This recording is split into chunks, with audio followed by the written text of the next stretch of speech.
Bum bum bum bum bum bum bum bum. Ba-da-bum. Hello, hello, hello. Ooh, we got a doozy today. Girl, I saw the story land yesterday. The interwebs posting about it. And I was like, I cannot believe it is tomorrow in Europe right now. And I am missing this. And now we get to talk about it today. So, pretty lengthy conversation ahead of us today.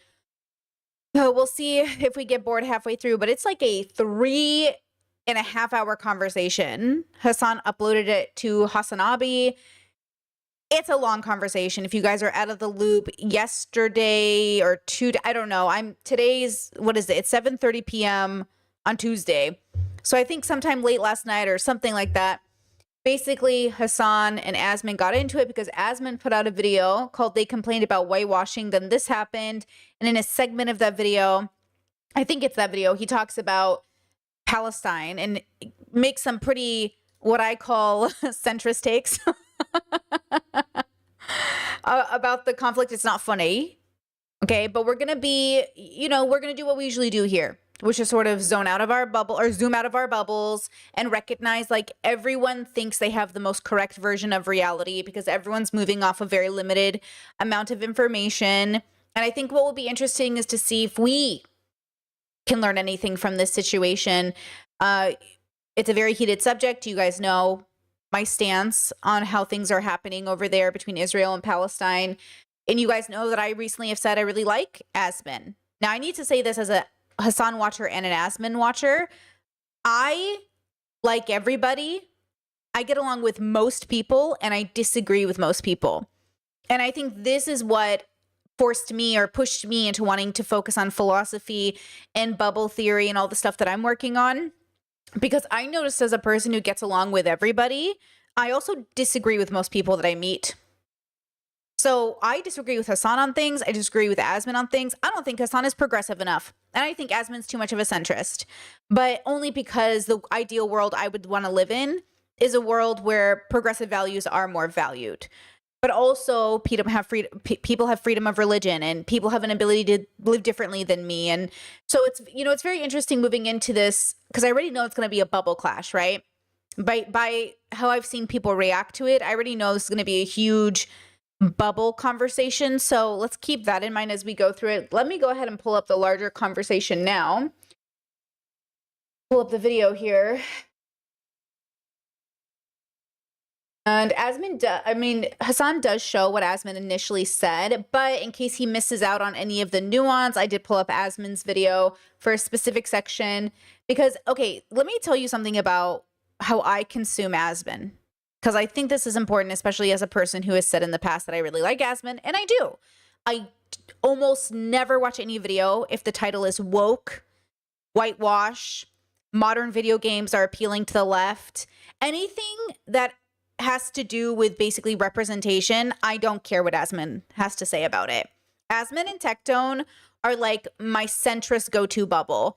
Okay, they think they have a knowledge of what's happening in the world, but what they are is they're stuck right in the middle of two sides that are more deeply entrenched in their bubbles. And so centrists sometimes get this idea that like they're the most nuanced because they hold values from both sides. You're just lukewarm and you don't deeply move into any subject matter. That's why you think you know everything about everything, because you don't deeply research into like the lives of these specific bubbles. And why would you when you could do other things? So I'm not going to blame anyone for doing that. But Asmin and Tectone as examples, because I watched their podcast with Emaru, they are just like a bunch of centrist guys who don't know anything about anything, but they know enough about the world to know how they feel about themselves. And I am entertained by both of them for different reasons.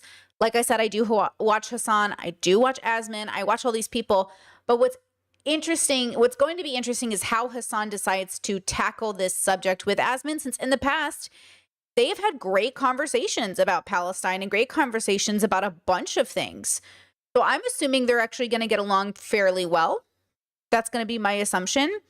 What else did I want to say before we start? We're going to jump right in, girls. We're jumping right in. Like, we're just going to go into this. I'm trying to think. What other things did I want to say about this before we jump in?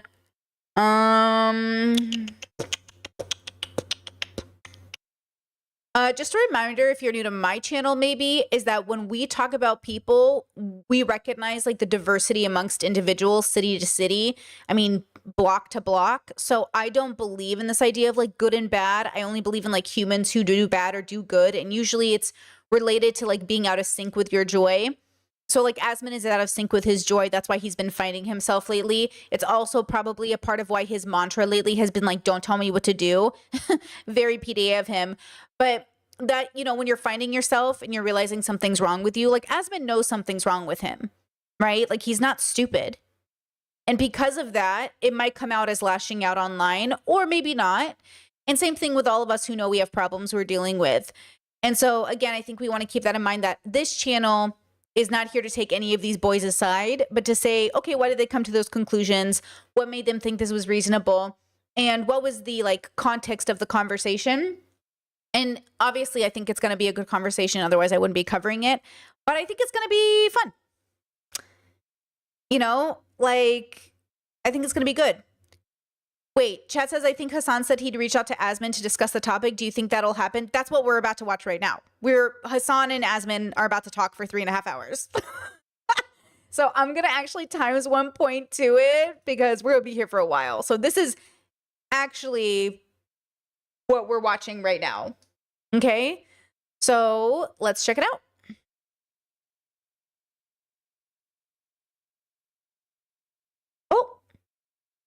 Oh, I'm muted. I was like, what is happening? Not going to cry a river when people who have genocide that's baked into their laws are getting genocided. I don't give a fuck. They're terrible people. What the Ain't no way he's talking about Palestinians, right? They'd be doing the same thing. And how much did they kill? As many as they can. They're not able to kill as many people as Israel because they don't have as many bombs and as many weapons. But if they did, they'd be doing the same thing. Oh my God, I hate this argument so much, bro. This is crazy. Holy what is this? This is the full clip? I want to consider a genocide as a systematic killing of a group of people. They have genocide built into Sharia law. Bro, oh my God, bro, oh my God. It's so funny because like his analysis right here is the liberal analysis. When you scratch the surface of like the average American over a certain age and why they are so blind to the obvious dynamic, the obvious inequalities, the obvious inhumanity of Israel's operations, they literally agree with this. They also think this. This is why I'm a progressive. Because ultimately, I do think Asmon is wrong with the narrative, but I think politically it makes sense. Like, I think we can agree that politically it makes sense that America would want to team up with Israel to move its allies forward. But I think from a humanitarian perspective at this point, what Israel has been doing to Palestine for the last year is like beyond. It is beyond. And that's the thing, though, because you know what it reminds me of? It reminds me of a little bit like inappropriate escalation. Like a kid punches you, so you stab them in the eye, and it's like, whoa.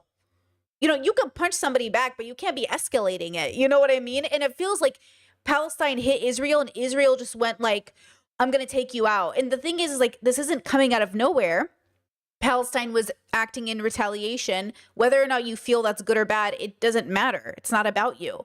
It's about how those people feel in their lives. If you like, it's kind of ironic. I saw a future clip that's about to come up from Asmon that basically kind of makes the argument that because Palestinians want a genocide, that they deserve to be genocided.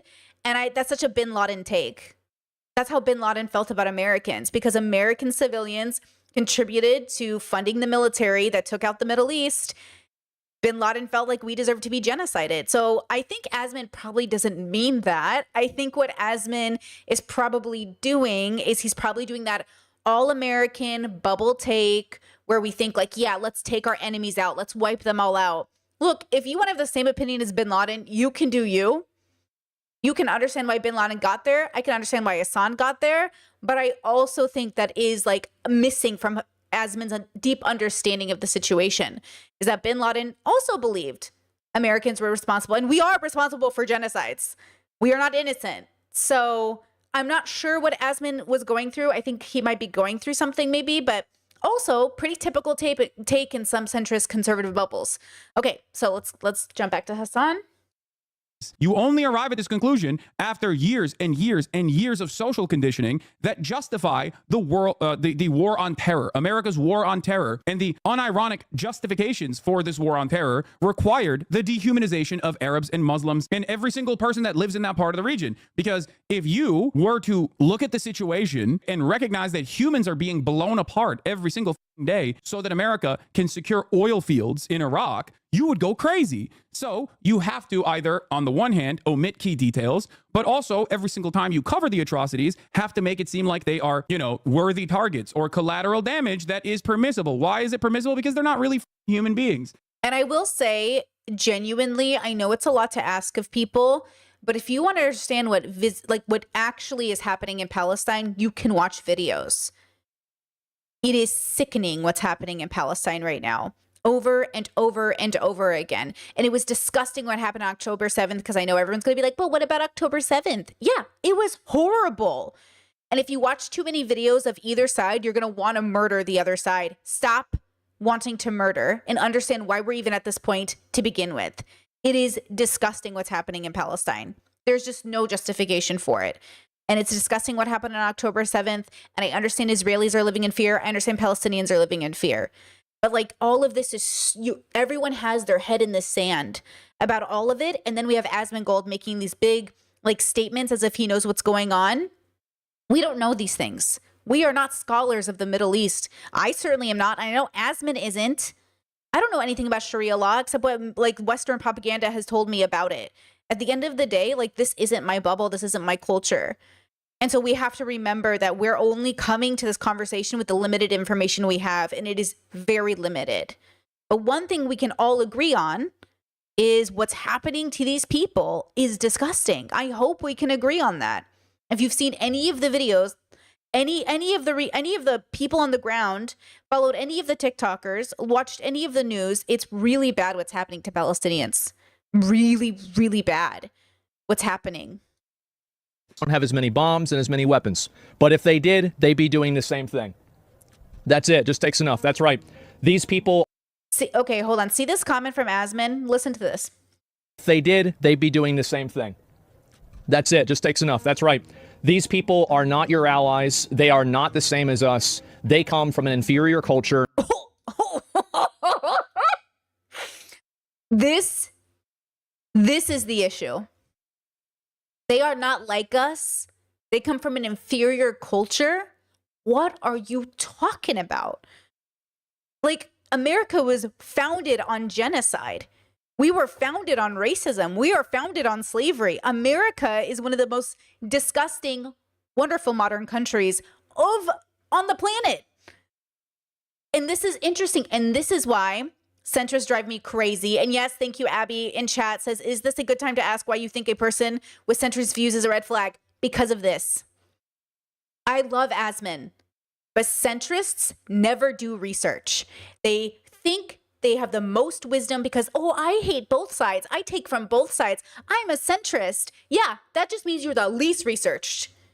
That's what a centrist is to me. Centrists are the least researched group of political bubbles. Because they're not in. They want the easiest answer, which they think sounds good, because I'm just going to pick the good from both sides. And so here's Asmon doing this, which is not as surprising because, he would vote for Trump probably. He said that. He is more conservative. He also has this really great centrist base. I think he's really relatable. A lot of Americans identify as centrists. So I'm not surprised a lot of men who are centrists like Asmon. But this take right here is just, it's hard to hear, but only if you expected better of him, which by the way, I didn't, because I watched too much of Asmon to expect better of him. That's why I literally avoid the videos he makes about progressives or political correctness, because he's just always wrong. I literally don't watch them. If there's woke in the title, I don't watch his video because I know he's going to be wrong. But I still like his content the same way I like Hasan, even though we disagree sometimes. I like I said, I get along with most people. I just disagree with most people as well. But see, I can get along with you even though we disagree, which I think Hasan and Asmon have done over the years pretty well, right? Asmongold, your co-owner of your organization, you are calling a person from an inferior culture. What are you doing? Log off the internet, stop reading Reddit, and go. Wait. Tips out. Growing up as a target of this exact rhetoric, I've got to say this is quite surreal to see. Still processing it. Thanks for the messages, and we'll check back soon. Asmongold and the genocide of Gaza. Is he saying that he's it?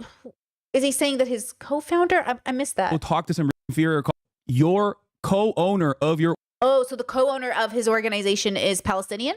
organization, you are calling a person from an inferior culture. What are you doing? Log off the internet, stop reading Reddit, and go talk to some real humans, please. Holy shit.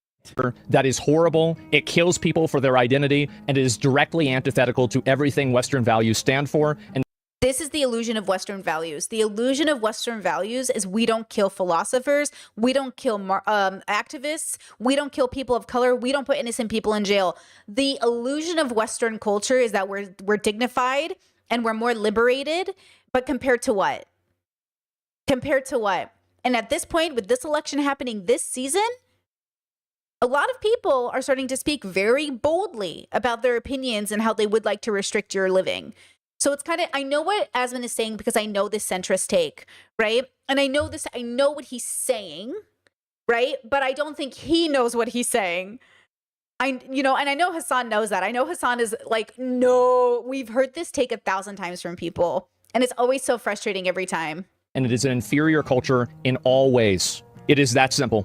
Bro, this is straight up 1-to-1 what Nazi said about Jewish people, what like the most right-wing approach to this conversation. This kind of attitude, American exceptionalism, literally is the same thing. You're just removing American exceptionalist sentiment that is baked into American society, Western superiority. You're just taking the thing that shelters it and the thing that makes it like the norm. When you remove the outside patina, the skeleton remains. This is the skeleton.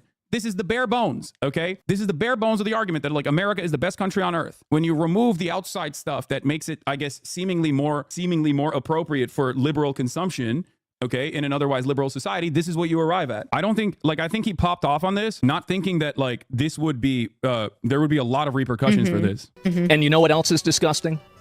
That people in the West that enjoy more privileges and freedom than anywhere else in the world romanticize their behavior or their lifestyle as anything other than barbaric. This is what people think you say about Israel. I know. I know. Like, if you were to say this about Judaism, understandably, and right. And yet, this is the thing that people have to understand. I'm not even sure we could qualify like what is barbaric in different cultures when we look at our own, especially now that I live in Europe. They look at Americans like, guys, they feel bad for us. They think we live in like a developing country that's in charge. Like, they look at us like we're so sad. Like, they think we're living like the most stressful. They think we're just like miserable people because they're like, you don't get health insurance, you don't get vacation, you can't even raise your children. They look at us like we're crazy. And so everyone's going to have a relationship to how they look at the world. And as a friend, like for me, as a person who has friends all over the world in different countries and all of them share their stories, there doesn't seem to be a perfect place. But if you feel good in a place, it's going to work for you. And that's the thing that is so hard for us to process. Like, I have a lot of good, like, there's a lot of good stuff about Europe. There's a lot of good stuff about America. There's a lot of good stuff about a lot of places, but nowhere is perfect. You know, nowhere is perfect. Rightfully, you would get banned, and you should get banned. Like, if I were to ever say this about, if I were to ever say like, oh, Jewish culture is this way, I would literally be Adolf Hitler. Okay, it's fucking ridiculous. For the record, I don't believe that about Jews. Yeah, and I don't even know if Asmon literally means, does he mean ethnic, like Palestinians? Because I've heard this from those remember those Jewish guys we covered on the podcast who said like they would wipe out all Palestinian people? Like, are you talking about, what are you talking about? Is Asmon talking about literally like genetically like Palestinians? Because I don't know if he understands, like, that's what you're saying with that sentence. And that's why people are upset, because you're not saying the Palestinian government. You're not saying you're saying Palestinians, which is a genocidal perspective, which is the irony that he's mad at them for being genocidal, but then he's being genocidal in his language. And it's like, what? Judaism, regardless of how much my psychopathic rabid haters try to claim, I believe it. I know plenty of Muslims that respect gays. Well, I'm not talking about Muslims. I'm talking about... And by the way, this is why I said, shout out to Rashad Crenshaw in chat. This is why I said, you cannot nuke Japan and claim to be the bigger person. You can't sit here and terrorize other countries and say, we're not a terrorist, though. Like, you can't sit here and arrest innocent people and say, like, but we have a fair justice system. Like, we are moving further from our joy and closer to our evil every time we engage in activity that we think is justified, because when we do it, it makes sense. But when they do it, they're doing it because they're bad. And that's the difference. Is Asmin is saying that Palestine is bad because they want to genocide people and they're homophobic. Welcome to America. What are you talking about? Like, what are you talking? That is America to a lot of people. Like, that's what we participate in. And we live here. I get it. I pay tax dollars. Oh, I pay tax, girl. Don't worry. No matter where I live, US makes me pay tax. And I still want to keep my American passport, because no matter where I go in the world, people participate in the destruction of other people. Nobody's as neutral as they say they are, especially when their countries seem to get rich during wars they're not engaging in. That's a different conversation for a different day. People in Palestine. The truth is that that's what they do. Dude, come on, dude. What? Palestinian culture as a whole? Dude, this is your brain on Reddit. This is your brain on Reddit. If you don't interact with normal people, if you don't talk to people on a daily basis, and the only way that you're getting information from, your only outlet to the outside world is just simply Reddit, you arrive at this conclusion. It's like literally a vector of radicalization against Muslims, Islamophobia, and also specifically Palestinians. That's crazy. It's also additionally ironic when we talk about LGBTQ support, because this community, like, his community hates gay people in representation. Hold on. Asmin makes it very clear on his channel, though. He's pro-gay marriage and trans, and the way that he doesn't want, again, very centrist take, he doesn't want people to discriminate against them, but he'll roll his eyes at pronouns. He'll roll his eyes at, like, gay people that are so gay. They're like, he's not progressive. He's not a progressive. He's not a Republican, like in that way, but he's a centrist. That's the problem, is like, centrists want to eat their cake and have it too. Make a decision, bitch. Because your basic, like, lukewarm homophobia is still homophobia. Like, it's still anti-trans. Like, you know what I mean? It's still transphobia. In like video games. So what the that's the other part of this that I don't understand. It's like, oh, Western culture is so superior. We love. Okay, hold on. First of all, Chet says the differences is without the United States, other countries would be under Nazi rule. They deserve some charity. The irony is, one, Nazis thought they were doing good things. The road to hell is paved in good intentions. Two, the US didn't even get engaged for like 5 years in that war because it didn't serve our purposes. And three, just because it went in a way that favors you doesn't mean it didn't go in a way that, like, ruined other people's lives. It's not like, you don't have to make the Nazis a big bad guy, right? As if they are the worst thing to ever come out of humanity, when you know there are other cultures around the world, ours included, that have done similar, if not nearly the same thing in a different way. It's just not as visceral. Remember that your history, the one you learned, is from your bubble. Your bubble. So this whole idea of, like, America's so good, we got rid of the Nazis, only when we felt like it was necessary. We probably never would have gotten involved in that war unless we had to. And that's the key. Love the gays, except I throw a fit every time I see them in my video games. But it's bad when Palestinians, I have imagined an alternative reality when Palestinians also do that. And I hate it when they do that. Okay, Asmongold wants to talk. He said, hello? Hey, can you hear me? Yeah, I can hear you. All right. Asmon. Okay. Yes. In the interest of fairness, I want you to explain what you said that I saw in limited clips earlier today, I think. Yeah. Okay, so basically, I find it... Wait, hold on. I'm sorry. I am blocking Asmon's gorgeous face. Let me move myself out of the way now. to be really problematic that people put like a lot of virtue signaling, and I think it is virtue signaling, for people that are supportive for like trans rights and LGBT rights when they support countries that kill people and prosecute them for being LGBT. Okay, that happens in so many places, but also gay people exist in those places. And also, just so you know, homophobes don't deserve to be genocided. I do not believe that homophobic people deserve to die. So even though you discriminate against me, and even though you are actively trying to keep me away from having like basic rights in this country or any country, I don't believe you deserve to be harmed. And that's the difference. And that's the problem with this argument. It's like, why would gay people care about Palestinians if they're homophobic? Because we don't think you deserve to be genocided just because you're homophobic? I don't think violence is the answer for people who are being violent towards you. Self-defense is different, but we're not just going to go around and like nuke all the homophobes out of the universe. That's beyond crazy and cruel. No, I love my parents, whether they're homophobic or not, and I hope one day they're not, but they probably will die homophobic. I don't want them to be hurt because of that. I think it's a huge problem, and I don't think you can have both of those things. So when you were saying like Palestinians exhibit inferior culture that's barbaric, you were simply talking about the hypocrisy. Is that what it is? Yeah, pretty much. I do. And somebody in my chat said that you said that I thought Christian theocracy was better. No, I didn't say that. Oh, what a fucking surprise. Okay. Well, here's the thing, right? Yeah, go ahead.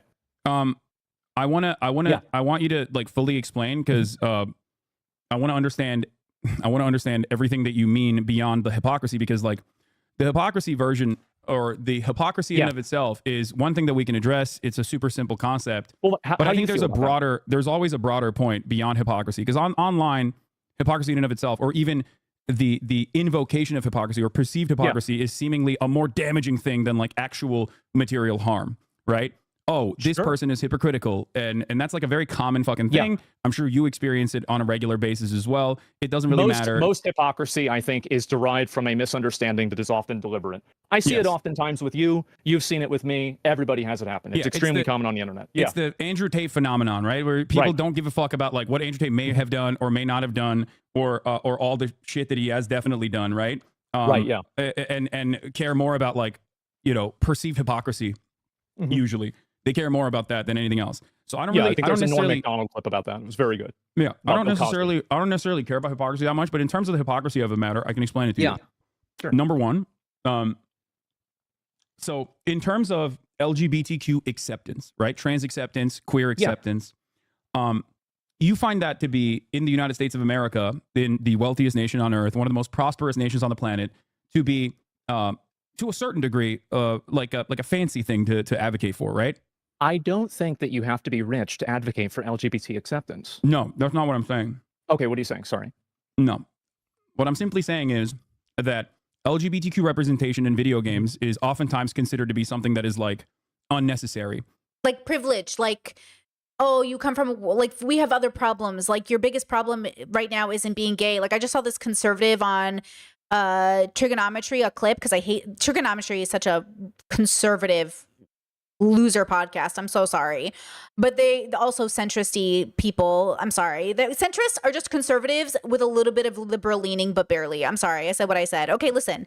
So they had this woman on, and she was like, oh, the reality is that kids have nothing to struggle with, so they become non-binary so they can make struggle points. And I'm like, I can see how that might occur in some people's experience, that they feel a need to struggle. Everyone loves a struggle story. I mean, all of us struggle, so it's not like you have to make something up. You're gonna struggle in life. But that's basically what Hasan is asking Asmin, is do you think gay people are sort of the first world problem of like, I'm gay, and like, this is not a struggle. This is basically kind of the conversation they're trying to have, right? Or something that is considered you're talking to about be like in games? In games, in facets of culture, in facets of media. Yeah, sometimes it happens. It feels like it's inauthentic. Yeah, sure. Okay. Well, wait, is there a positive example of LGBTQ representation that you can think of in mainstream media in recent years? Sure. Just so I understand what the dynamic is there. Did you play Final Fantasy 16? I did not. Oh my god. So they had a character in Final Fantasy 16. His name was Dion. And he was like the prince of an area. He was like the, like person who could like channel Bahamut, right? And he was gay, and it was part of the story. And they actually blocked sale for that game in some places in the Middle East because Square Enix didn't want to censor the game for that reason. And I respected them a lot for that. But that was wait, they refused to block the game? Is that what you're saying? Yes, Square Enix did not do it. And that was a good representation of like gay or trans. Yeah, I think so. I really do. They are friends, Rashad. You're saying Hasan made the same exact argument as Asmin months ago, so I don't know why they're even arguing. They're not arguing. They are friends. They've had Asmin and Hasan have this conversation every 6 months. I've seen their conversations. They're always civil. They're always really lovely. They always usually agree, because Asmin wants to pay more tax. He's happy to pay for people's food stamps. He wants to supply people with like resources. He's pretty liberal with a lot of his stances. Like he's fine with a lot of that stuff. It's just like the nuances of how they talk and have these conversations is what's so painful. Because look, at the end of the day, Asmin's statement, right? Asmin's statement at the end of the day contributes to the idea that Palestinians are less than, which is the irony, because Israel for many years, Jews for many years, for a long time have been considered less than by many racist countries. And this is the idea that we're not supposed to be going around saying the same thing about anybody else. Nobody is less than. And if you want to talk about who has the better culture, probably none of you. If I'm going to be so honest, none of us have truly the greatest cultures. What we have is good enough for now. We're working on it. The arrogance and ego from these countries to say like, I have the best culture, I have the best culture. You only think it's the best because you're comfortable there. That's what that is. All you're doing is talking about yourself. If you like something, it doesn't mean it's the best. I'm sorry that the world doesn't revolve around your opinion. Okay. I think that whenever you create a character, that the character's personality, sometimes it feels like when characters are added into stories, especially if they have like an LGBT like lean to them, they can be turned into being like a one-dimensional, like I guess identification of that person. And it's like they make like an overt effort to talk about that and discuss it. And I feel like in a lot of times it can come off as patronizing or talking down to the audience. Okay. It feels very inauthentic to me. Okay, so Yeah. there are instances where there's like gay representation, trans representation that's like ham-fisted and just simply added on as not a necessary vehicle for narrative development, but instead simply for identity points, right?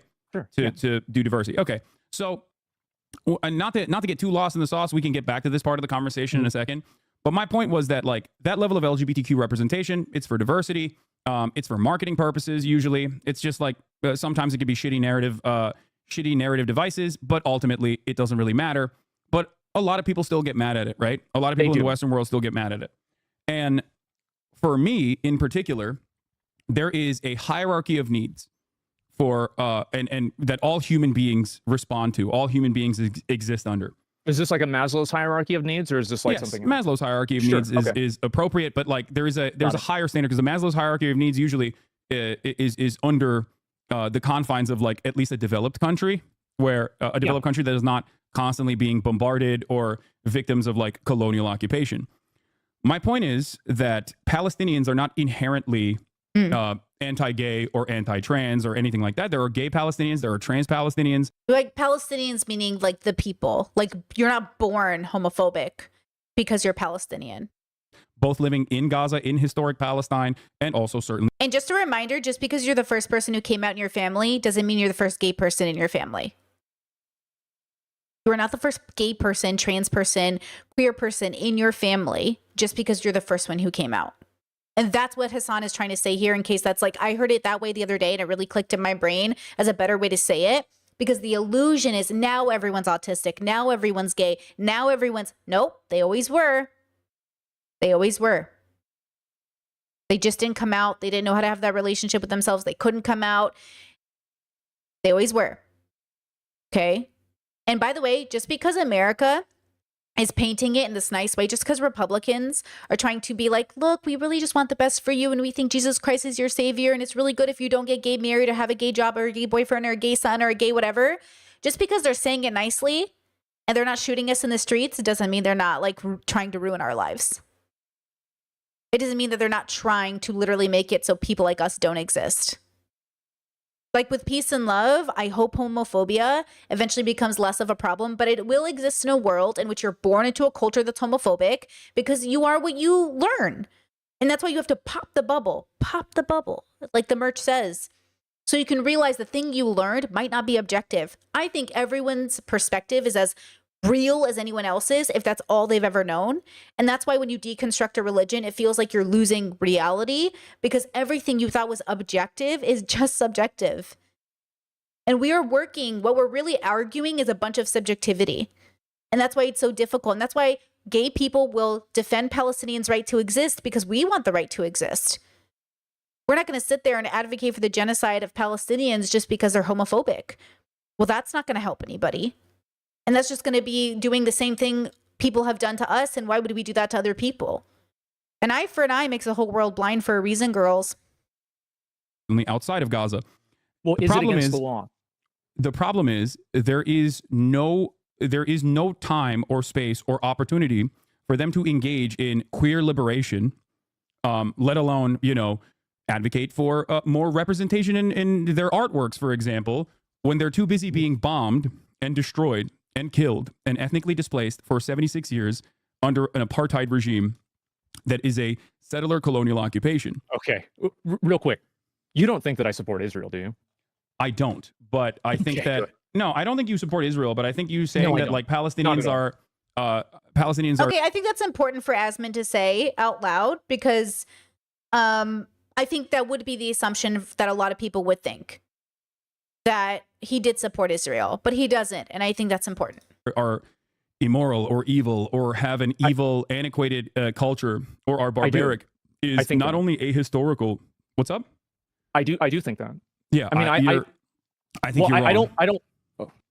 I don't know, man. Like, how can you be in support of a culture that tells people that they can't be who they want to be?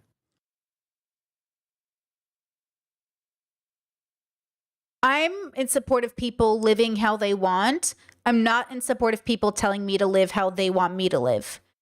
So the fact that Asmund would vote for Trump, maybe, is a part of the issue there. Like, we're not advocating for Palestinian culture, we're advocating for Palestinian lives. I think that's the difference. We're not advocating for Israeli culture, we're advocating for Israeli lives. We're not advocating for American culture, we're advocating for American lives. Your life is what matters. Your life. Your culture comes second. We can figure that out. But like, your life is what matters. Like, I mean, really, I mean, if I was advocating for what the laws were there, And I don't know who Asmund is voting for. He said he's on the fence. He's considering both candidates. I would get banned for hate speech. How's that Yeah, acceptable? I think you are misunderstanding what their culture is, what the Palestinian culture is, and you're also not setting the standard under the material conditions in which they exist. I don't like- think that you can do that. So there like, are a for number of other example- countries. For Okay, example, well, okay, let me go Oh, oh. after this. okay, you go ahead, but I will give you more historical, historically appropriate points in Sure. a second. So basically, the reason why I don't like what they do is because it's based off of a religious theocracy. And so you can look at other religious theocracies in other countries that aren't being bombed. And the one commonality that they have is that they all suppress people's identity and they express their freedom of expression. And I think that any culture and any type of government that is derivative of a religion is fundamentally inferior. I think this is true with any book. It's true with Judaism. It's true with Christianity. It's true with Islam. It's true with Hinduism. I think it's true with anything. And I find it to be very problematic that we're using these books as a guideline for like how to make laws when I these agree. books actively encourage. I 100% agree with Asmund. Religion needs to 100% be out of government. But that's the thing. I can't go to a Muslim country that wants a Muslim government and tell them that this should be a fact. Right? Like, that's not my job, but that's why I'm pro America, because ultimately America has the greatest chance in the way that it's set up to move in a direction that would take government and religion and separate them for real, for real. They're not doing it right now as much as they say they are. And we can start by taxing churches. I think we should tax churches and religions, and I think we need to have it completely separate. And I actually don't think you should be able to express religious like opinion or pray in government settings or any of that. Like, that's between you and your God, girl. So I think Asmund's right. We shouldn't be using religion, but Palestinians and Muslim countries, like, they're allowed to do what they want. It's not our country. But it's not like I have to support that in order to support the life of a Palestinian. Like, I don't support religion outside of people's right to be religious. Like, I support your religious freedom, but I don't support religion. And I think this is important. Religious lives matter too, you know. Killing people for different types of identities. And obviously, like, I understand that there's like a huge spectrum of people that are part of any culture. There's people that are way more progressive, people that are way less progressive. But what I see is that I see countries that have laws that haven't been bombed, right? You look at like Saudi Arabia or like Dubai. A lot of these other countries still have the same types of expressions or same type of restrictions on the expression for LGBT. And I find You know, it's funny that he named those two places because they are some of the more forward-thinking and modern places. Saudi Arabia in particular, like, they're working on it. Like, places are working on it, but that's the thing is, like, ultimately it's an issue of reality. We are disagreeing on what is real. And that is always going to be the problem with religion, which is what Christians are suffering from now. Pro-lifers are suffering from that now in America. And so that's the dilemma. I think Asmund might be consistent on this, though. I think he's pretty anti-religious Christian people. It's just his rhetoric and his anti-woke videos make it sound like he's signaling to them. But the irony of a centrist or if a liberal light is they tend to sound like conservatives because they tend to be exhausted by the woke or exhausted by representation or exhausted by quotas. And they don't understand that's not what's happening. And so sometimes it signals like that. And that's why you have to be careful if you're dating a person and you're queer and you might have gay kids or trans kids. Make sure your spouse isn't so much of a centrist that they're going to ignore your child's experience because it doesn't fit into a normal version of gay or trans. Do you know what I'm saying? Like, you know what I'm saying? Find that to be problematic and inferior. And I think that you could I want to make sure that this is very clear because like, I don't want you to think that this is something that's like the brown people over there are wrong. I would say the exact same thing for us, like the church, like Christianity. Okay. Like if you look at, for example, like Salem witch trials, it's disgusting. It's horrible. So all I'm saying is that I think that there is a standard. Shout out, because the misogyny during the Salem witch trials is real. So shout out to Asmund. I agree with this. That's being applied. And I don't really understand how that's defensible at all. I don't like, and that's what doesn't make sense to me. Is It's that, not. It's not okay, well, defensible. go ahead. Say it, Hassan. Tell him, you freckled, gorgeous man. Tell him. Yeah, go ahead. But here's the not. problem. Okay. It's not defensible. Exactly. But I think most people, including like the gay Palestinians or queer Palestinians or queer Lebanese people, understand that there is no room for advocating for civil liberties in your own domestic policies when you are escaping bombings, Right. bombing So- campaigns. I Right. see your point. So but do you this see is my the point reason. that- This is the reason Sorry, go why so many of these countries, Mhm. whether it be Iran, whether it be Afghanistan, whether it be Egypt, or many of these places that were far more liberal from Western standards, from the Western understanding of like social liberalism, multiple decades ago, before Western intervention, are no longer as socially liberal as they once were. Mhm, Because Talking about like the 19. Because you got to pick and choose your battles, kids. We all have to pick and choose our battles. That's why I say figure out what storyline you're in, figure out what battle you're like. You could live your whole life researching mushrooms and never know what's going on and around the world. Like you could live your whole life in a bubble, which we all live in bubbles. All of us live in bubbles. So we're all operating with limited information. But remember, even the people in politics who say they're always doing political things, they still don't know things. I hear political streamers all the time say like, who's that? Who are you talking about? And I'm like, wait, you don't know who that is? And I'm thinking, gosh, I'm so out of the loop. I know when I hear a name and I don't know who that is, I think, oh gosh, I can't believe I don't know that name. But then I hear them do the same thing. I'm like, man, we really don't know anything.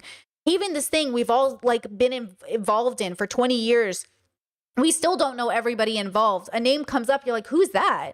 And that's the point, is like, you just don't know as much as you think you know. And so we're operating off this so pick and choose your battles. Is this the time we advocate for trans rights, or is it a different time? And if now is the time, then now is the time. This is why I don't mind if you don't vote for Kamala Harris, and you vote like whoever you vote for, make sure it's within your values, because you're the only person you have to face in the mirror tomorrow. And that person matters the most. And as a queer person, obviously I already voted for Miss Harris, though, and I hope it comes to fruition that in the future she does pay more attention to Palestinians and incorporates more progressive policy into her presidency. 1917 Iran thing, basically. Not 1917, but yes, Or it's circa 1979, 1950. excuse me. Yes, sorry. And when you look at the history of these countries, and not to say that like I don't personally think that Saudi Arabia deserves to be annihilated for having a religious theocracy. I don't personally think Israel deserves to be annihilated for operating within like liberal confines, but still maintaining a religious theocracy that is baked. I mean, the irony is I do think Israel, in my opinion, is engaging in basically the same thing Asman's accusing Palestine of doing. Is Israel, in my mind, has no justification for what they're doing to Palestinians and the way that they're doing it. And I think it's because they feel entitled to that land in a way that doesn't make sense based off how they came to be there in that particular situation that they're in. But it is an entitlement. And people do feel entitled. And I don't blame you. I mean, Americans feel entitled to staying there, even though we aren't the natives from there. Like, my parents came to America in the 60s, 50s, 60s. Like, my family hasn't even been in America for very long. So I get it. Like, a lot of us are newcomers to a land that was taken and claimed to have been discovered. And that's why I say, like, truth is already out there. We just have to find it. We don't discover what's true. Christopher Columbus didn't discover America. People were already there. It's this like narrative of it's mine, it's mine, it's mine. It just is. Baked into now their constitution. Do you think that I support that? No, I don't think you support that either. Okay. But, oh, wait. Well, in terms of the Palestinians, I think the quote was that inferior cultures deserve to be wiped out. Oh, I don't know about that. I feel like anytime that you're killing people based off of anything like that, I don't think that Israel or America or anybody has the right to come in and tell Palestine how to live and for them, like, what they're supposed to do, right? I'm not trying to tell them what to do, but if you want me to accept their culture as being equivalent to ours, I won't do that. Well, And no culture is equivalent to another culture. What does that mean? See, that's the narrative. Like, no culture is equivalent to another culture. It's just not. No state is equivalent to another state. America itself is so diverse within the states. Like, there is no state that is like another state. I do think that it's worse. Okay, but culture, you understand that culture changes throughout time. Right. And it is directly a consequence of, like, how people or what people are experiencing. Mm-hmm. In the United States I of think that America. we're evidence of that. We're evidence of that. Because, like, we're Yes. much farther So along. Yeah, I so think a do lot you of think places are like, I don't think you would agree that bombing places makes them more tolerant to Absolutely not. yeah. I will say I prefer American culture to Palestinian culture because I know how to thrive here. I understand the culture. I was born into it and I know what to do. And I know how to advocate for my rights. I know how to get on a phone and advocate for myself. I don't know how to do that in other countries. I don't even know how to do it in Croatia, and I live here. So now that I live in Croatia, I love it, but I don't know how to exist in this culture yet. I haven't figured it out.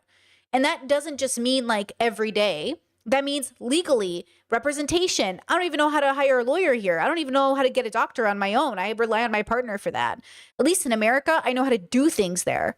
Right. And then people immigrate to places all the time. People move countries all the time. They're moving so they're more comfortable. So there's more opportunity for them. You know, when people leave America and they go, America's just a shit country, I want to go somewhere else. Yeah, for them, it didn't work out. But for somebody else, it could. So I think personally, Asmon can have this preference. And I think we all have this preference. We all have a place we think is like bad culturally and like less good culturally. But if I was Palestinian and I was raised there, I would think it was great. Right? Like in the same way that everyone thinks everything is great when they're born into it until they have to change it because they're the minority and they realize, oh, I don't feel totally safe here.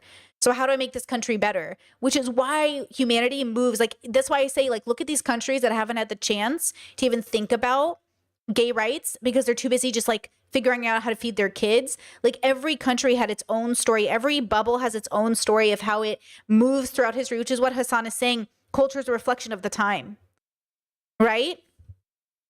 And so you have to like give people time to figure it out. That's why you can't just like force your homophobic parents to be pro-gay. They have to move slowly through the emotional turmoil of deconstructing their own beliefs around gay people. And that might never happen because people don't necessarily need to do that. They can live a perfectly fulfilling life for 100 years and then die and never have to deconstruct. And whole countries are going to do the same thing. You could have whole countries of Middle Eastern people under Sharia law who are all perfectly happy because they all believe in it. Until one person isn't happy, and then that one person goes, hey, maybe we should change it. And then one more person, and then one more person, and then one more person, and then one more person, and then boom, it's modernizing. Trust me, Islam's gonna modernize in the same way every other religion did. And in its extremes, all religions are, in my opinion, all the big ones, caveat, big ones, are pretty shitty. I'm sorry, they're pretty shitty. But thank God we've modernized communities to at least be able to migrate to different ones so we don't have to live under the tyranny and pressure of complete religious like governments. You have opportunities. Take them. Or accept that like this is the culture you're living in. Some people find freedom in the hijab. Some people think it's a trap. Figure out which one you are because both are valuable in different ways. Savannah, welcome to Memberships. Happy to have you here. Lily Fat says, how are you able to move overseas so quickly? I thought it was a long process. I am here on a temporary visa, and actually Portugal is inviting people to come live there without taxing you for its first year. Other countries around are trying to get people to move to them because they're lowering in numbers. So you guys should look into that. You want to get a nomad visa, which I did not get. I'm here on a marriage visa, obviously. But if you want to get a nomad visa and work overseas, countries will take you. It's temporary. I'm here on a temporary visa, right? I have to renew it every couple years. So remember, like, there are ways to move around the world. You have options. Even if it seems out of reach, you have options. Just like the Palestinians have options. Even if it seems out of reach. Israel has options, even if it seems it's out of reach. Everybody has an option to do something different than what your ancestors convinced you is the only thing to do. Yeah. Okay. And I don't Absolutely think that not. I don't think that you think that, like, nuking America, for example, circa 2013 when gay marriage was We're not going to bomb the gay into them. I understand that. okay. You're totally right. Okay. So Yeah. in terms of some of your statements, Yeah. like, not only I think you're wrong on the history of queer culture in Arab countries, in Muslim nations in general. I'll give you one example. The Ottoman Empire actually decriminalized homosexuality in the Tanzimat era. I think it was like 18th century. And before then, it was not even like a problem. It was never an issue. Far before Western nations ever actually decriminalized or made it legal to be gay. And this is And I think one of the dilemmas, I just want to say this because chat's having a great conversation about this. If it was up to me, and this is why it should never be up to one single person, an ideal world would only be a world that was curious, open-minded, and only focus on what's true and would acknowledge that everything is a construct. So there probably would be no religions. There wouldn't be any sort of beliefs that we wouldn't be able to say, but that's just a belief. Because right now we live in a world where everyone says, it's true, the earth is flat. It's true, vaccines are bad. It's true, God exists. It's true, gay people are all predators. It's true. It's not true. It's your relationship with what's true, which is subjective. I would love to live in a world where human beings were willing to admit, I don't know if it's real, but I believe it. But I don't know. And then we could actually be curious and open to figure out what's real. But that's not how human beings evolved. That's not how we've progressed over time. Maybe it will happen. So with Islam, if everyone always stays like strictly within the Quran, sure, it will never modernize. But that's not what humans do. We modernize the way we did Christianity. We're going to modernize the way we did Catholicism. We're going to modernize the way we did Mormonism. We're going to modernize the way we do everything. Because new generations will be born, and those generations don't want people to tell them what to do. Doesn't sound very compatible with religion, which Asmund doesn't like people telling him what to do, which is probably why he doesn't get along with religious people. Because even though religious people claim they don't want people to tell them what to do, yes, you do. You just think that person is God. But now be a person who doesn't believe in God and you don't want someone to tell them what to do, you're probably not going to be you're not going to have a positive symbiosis with religion. Oftentimes a not really mentioned aspect of the Muslim world or Muslim culture or the Arab history or the region's history at all. Most people don't know this, and it's like genuinely shocking to them. You might maybe even be shocked to find out that the Ottoman Empire, where Palestine was seen as a safe haven for Jews as they were escaping the Spanish Inquisition, for example, and many other pogroms that Jewish people experienced in, especially in Western and Eastern Europe. The Ottoman Empire. True. Maiden in chat says it's becoming popular for people to take healthcare vacations to Turkey because quality healthcare is so cheap there and available to everyone. Absolutely true. The narratives I've seen on the internet, look, I'm a Middle Eastern person, I'm American born, so I get it. I'm very whitewashed. I'm very Americanized. My parents really wanted to assimilate, but but being from a family that isn't like, my parents are from Iraq, if you don't know, like being from that part of the world and to hear people say things like Arabs or Middle Eastern people never gave us anything of culture. Hello? Oh, Middle Eastern people are the reason people are so behind. They're such savages. Hello? Are you insane? From our grooming habits to our food, to our dances, to our education, you must be absolutely insane. Like, you are absolutely insane if you think the Middle East is full of like, so many of the Middle Eastern people I know are not only highly fucking educated, but they are incredibly like wonderful, elevated people who are like very culturally rich. So it's just one of those things where I'm like, you I don't even know how you can come away with that perspective. I know math, astronomy. I don't think you, Ingrid. It's like people think like, look, every culture contributes to the positive and negatives of the world. Every single culture shares some wisdom with each other, and we build off of that. But if you're told a bullshit history, if you're told a history of people, oh, you know, Americans are all stupid, none of them know anything, that's obviously not true. Oh, Arabs, you know, they're all just terrorists. That's obviously not true. Oh, people from India, they're all just like living in the slums. Not true. Like, this is not true. This is partially true for certain people in parts of regions that are experiencing this relationship with reality. And all of those people, we need to elevate them out of that and into something greater, which is a better relationship with the self. It's not that they need a different religion. It's not that they need a different skin color. It's not that they need a different orientation. They need a different relationship with themselves. This is an issue of philosophy. This is an issue of your relationship with yourself. This is the issue we're having with the world, is we have the arrogance to believe I know what's true and no one else knows but me. If only. Empire in the MENA region, all the way that spans to Morocco, was seen as a safe haven and safe harbor for Jews, where they were allowed to coexist in far better conditions under Islamic rule, technically. That was far more tolerant. I would go even farther than you are. I think that back then it wasn't just the fact that they were accepting of gay. I think that they were way more scientifically oriented. They were way more focused on learning and mathematics. I think that's evidently true. I don't think anybody would say the Ottoman Empire was shitty or anything like that. I think they were very progressive for their time. It's not even a question. So I totally agree with you. But things have... Is he talking about Iran? Is he talking about that infamous like idea that because of terrorist organizations that have come in, things have been like taken away from people? Like, the irony of this is so interesting because, again, you're talking about prescriptions because of the law. You're talking about people making prescriptions because of religion through the law, which is the problem. But this isn't happening the way you think it's happening. It's just, listen, when I hear people talk about America who aren't from here, sometimes it feels a little weird because I'm like, you don't know what you're talking about. You know somewhat, but you don't really know what you're talking about. But then at the same time, this is what it's like for anybody else. Like, there are places in the world that are suffering under patriarchy and misogyny because of religion. Absolutely. But more than the religion, it's the misogyny within the religion or the misogynists in the religion, depending on the bubble, right? So I think the dilemma we're going to have here is if Asmin is referencing what I think he's referencing, is there's this like infamous story about how women wore shorts in the Middle East and 30 years later, they can't wear shorts. They're in full like burqas.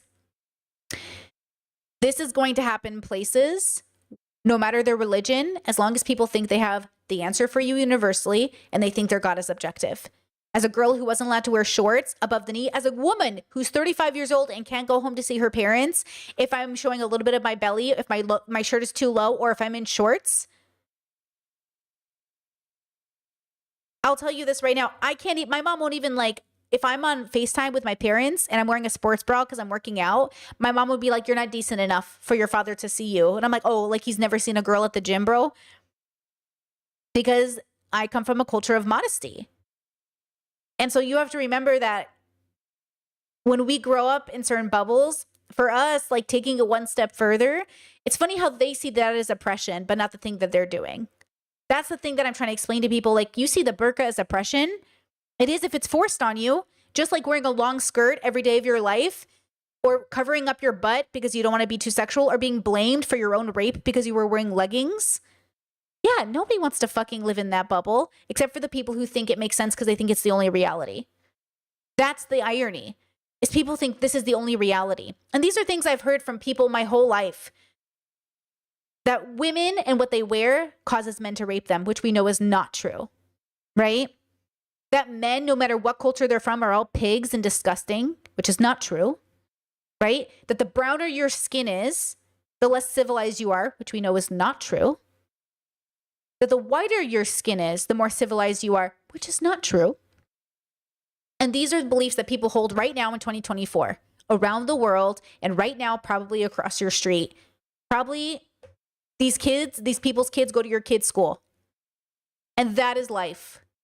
We are all given a certain amount of information as children. We grow up into adults and we get it into our heads that this is all of the information. There's so much about the world you do not know. There's so much about the world we will not know. And when we die, we will die knowing almost nothing. And that should relieve you of your arrogance and your need to destroy everybody on the planet because of a belief in a God. But it can't, because you're convinced it's true.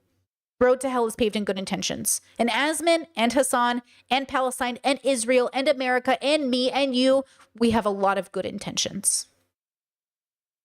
The world is a reflection of us as a whole. None of us are exempt.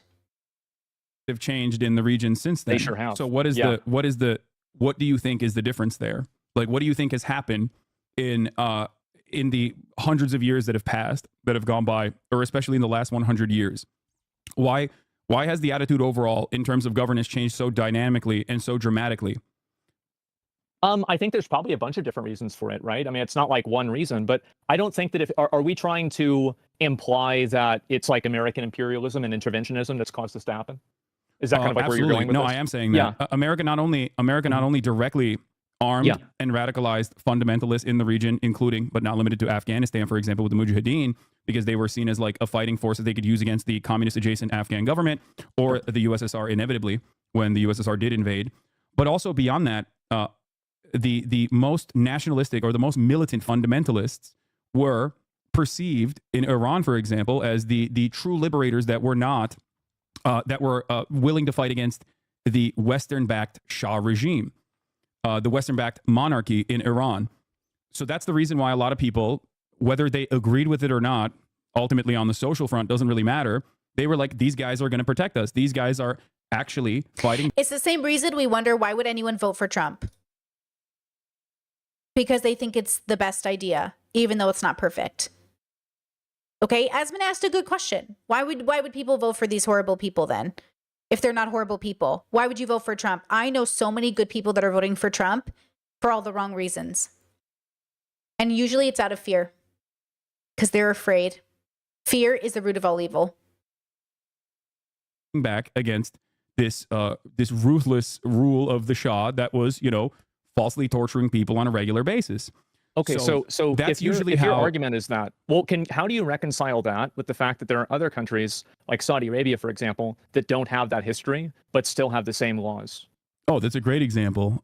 Saudi Arabia is allowed to exist like that because they have a valuable resource that they are gladly and willingly coordinating with the Western powers on. This is so true. As I know people in Saudi Arabia, and like one of the things that what I understand, and Hassan is so right on this, is like they are trying to have relationships with the West. We are trying to get along, which means even though we disagree, we still have to get along.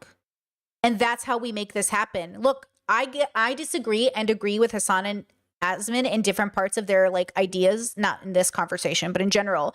Like I agree more with obviously Hassan in this conversation because I'm more progressive leaning and I have like similar beliefs, but like I need to get along with them. It doesn't matter that we disagree. We need to figure out a way to get along because I don't want to hurt either of them and they don't want to hurt me. And that's the thing that we're trying to get boomers to understand, where that's the thing we're trying to modernize in the world, is like we shouldn't have to hurt people that we disagree with. But that starts with your attitude towards people who are different than you. And it means you have to have a safe space to express sort of like your rolling of eyes at people's differences. But if you keep making content after content after content after content, basically saying how much like women are like children and need to be like treated as such, making content where you're like, ugh, these woke people. Sir, you believe in a God. Like all these like conservatives who believe in religion and are like, oh, these woke people just making up genders. You literally believe in God. Like the irony of this will not be lost on me, and we cannot let it be lost on humanity. If we all want to believe in genders and gods and angels and demons, as long as y'all aren't creating laws to make people's lives miserable, I'm here for it. I'm here for it.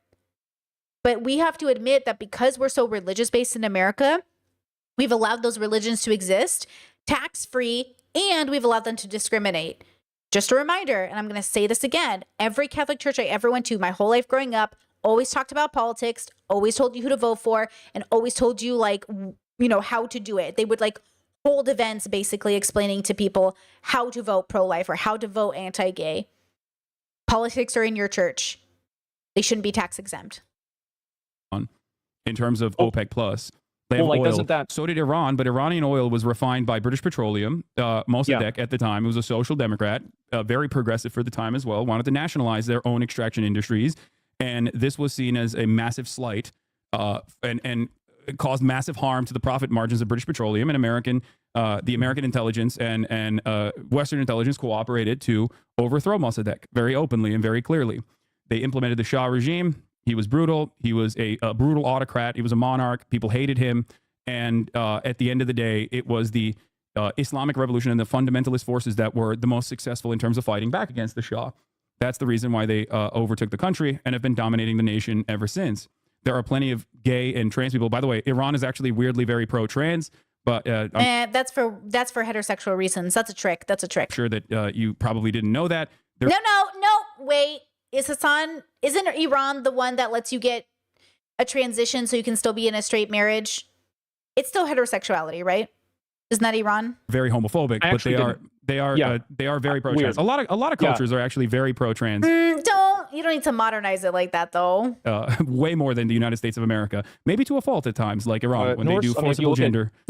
Forcible gender stuff. Exactly. I mean, you look at like Native American culture, I think it's extremely popular. Norse culture, I mean, you could say the same thing about Loki, right? It's like the idea of being trans is like super, super, super old, like Shiva, right? Another good example. So I think that's true. There's a concept of third gender in India, Pakistan, and many other places as well. So, but that's besides the point. So what I'm trying to say is, we cannot exist outside of the material condition that we are subjected to. Right.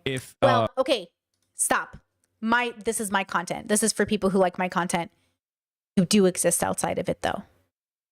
But you can't until you deconstruct it. But you do. You are more than your skin color. You exist outside of your body. You exist outside of people's perception of you. So 2s and 3s and 1s, they exist in the bubbles because the bubbles form them and they think of themselves only in relation to what's outside of them. Then 4s and 5s, they have the real in my level system, links in the description. You have the realization that like, oh, all of it is a construct. Even this idea that I am Assyrian or I am gay, like it's a construct of experience that we put a label onto that lets us know where we are right now in the moment. But I'm at the point in my life, and I have a podcast about this coming up. I'm pretty convinced that human beings as biological creatures are having like such different experiences that like even orientation could be a construct and could be deconstructed. Meaning that you could be a person with actually no sexual preference and that you would be open to all experiences given the moment of time that you exist in. Like that's why I say I'm more progressive than Hassan. Like I have a radical stance on the experience of what it means to experience being alive. And I think it is so much more fluid than I've even thought it could have been. The more I read and the older I get personally. So he's right. But only because we're talking about that particular bubble. But if you pop that bubble, then now he's wrong because you do exist outside of these things. You are living under a ruthless, corrupt autocratic rule, and there's a group of people that say, I'm going to fight back against this ruthless autocratic rule that is like Western power backed. Then people will be on board with that. They're going to be like, oh, this is great. I love this revolution. I'm on board. Okay, so I can go even farther than that. I totally understand why groups like ISIS happen. Like if you look at people from ISIS, these are people that are like 20 years old. They've lived their entire life being occupied by a foreign power. I think that we're doing a horrible thing.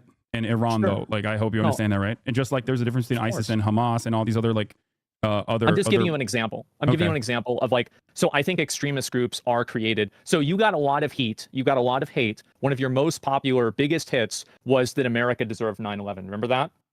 Right. And I made a video similar to that like 15 years ago, only I said 9/11 was overrated because the Middle East experiences 9/11 on a daily basis.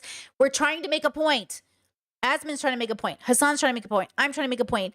Human beings are destroying other countries and other places, other people's babies, and then crying when other people destroy theirs.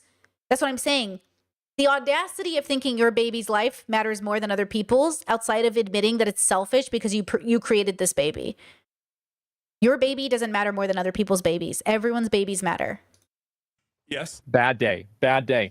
But what you meant to say is that American interventionism inadvertently caused this to happen. Am I right? Directly, not even inadvertently. Is a concept that Okay, historians so call blowback. I totally agree with you about that. Blowback. I completely agree with you. I think that you're right. I defended that. Yeah. So my perspective is that I don't think that we can blame, like, I don't see the logic that all of these other countries that are like, you know, from the West, right, that are like much more progressive, are somehow intervening and making this, like, these other countries in the Middle East hate gay people and like want to kill gay people. And I don't see how, like, Wait, you don't pushing agree with against- that? You're saying No, I don't. I don't really see how they're congruent. so. I don't see, like, why no, do you I think don't. that? So why do you think that historically they didn't hate gay people, but now they do? Like, Oh, don't you I'm not don't, sure. you recognize that like culture changes? You said that Right. you understand that like the Ottoman Empire Sure. was more progressive in comparison to like- its European counterparts in terms of like the way that they view gay people, even or homosexuality in general. I think that we can come to the agreement, and I, you know, like, we can talk about historically all you want, right? I think that in And some who even cases, like, that's knows? true.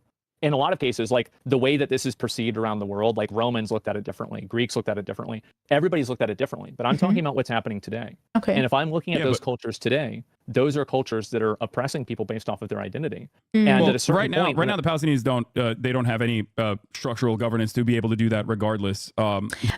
I think Hassan isn't listening to Asmin in this moment. He's not quite engaging with him. And I wish he would, because I'd be curious on Asmin exploring that. I think if I was talking to Asmin, I would say that I agree with you, but that doesn't make it then reasonable to genocide Palestine. Right? That's all that matters, is that when Asmin specifically said, I don't care if Palestinians get genocided, they're genociding other people, that's the issue. Because that isn't the world I think we should be living in, even though that is the world we live in. When the Iraq War started, right? We wanted to turn the Middle East into glass. We nuked Japan because we thought it was the best thing to do. Israel is attacking Palestinians. Like, we do things as humans to conquer, to take over, to protect, to defend. And when you look at this through a philosophical lens, the reason it gets so nuanced and complicated is because, and this is why in my mind, I think good people don't become leaders. I think the reality is that anyone who's really a politician, who really wants power and control, they're probably not the best person. And to put a good person in charge is very difficult, since it takes like a level of almost denial of introspection to become a leader, because that means you have to make prescriptions and you have to defend your people and you have to move them in a direction, which means you also have to say what they can't do and who they shouldn't be. And, you know, so people can be good in a sense, but that's what gets so complicated about human beings. But then again, I think we're all animals. You know, I think that's probably the difference. I think we're animals and people think they're gifts from God. Right? Sweetie Pie says, would you say something unique to your level 4-5 is that they are fairly non-judging? I think they are judgmental in every way a human being is judgmental. I think if you're really introspecting and you're in 5 space, not 4 space, but 5 space, then you genuinely understand that the judgment can only be out of like judging which pineapple you like better, but it could never be out of judging a person's like real choices. It's more like being disappointed. I think at this point in my life, I get a feeling of disappointment much more than anger at people, where I'm like, that's disappointing. But it is predictable. And I think that's the difference, is like when you're disappointed, it's different than judging. Like when I'm disappointed, I'm just like, that didn't work out the way I wanted, but see how it's about me. Judgment is about us. It's not about other people. Even when people are judging you, they're not judging you. They're coming to a realization for themselves. Let people judge you. That's the irony, is Asmin said in one of the clips, Asmin said, I don't want to be judged by people. What are you talking about? We judge each other all the time. He judges people for a living. I judge people for a living. What he's trying to say is we don't want to judge to condemn, which I agree with. I don't want to judge to condemn you either.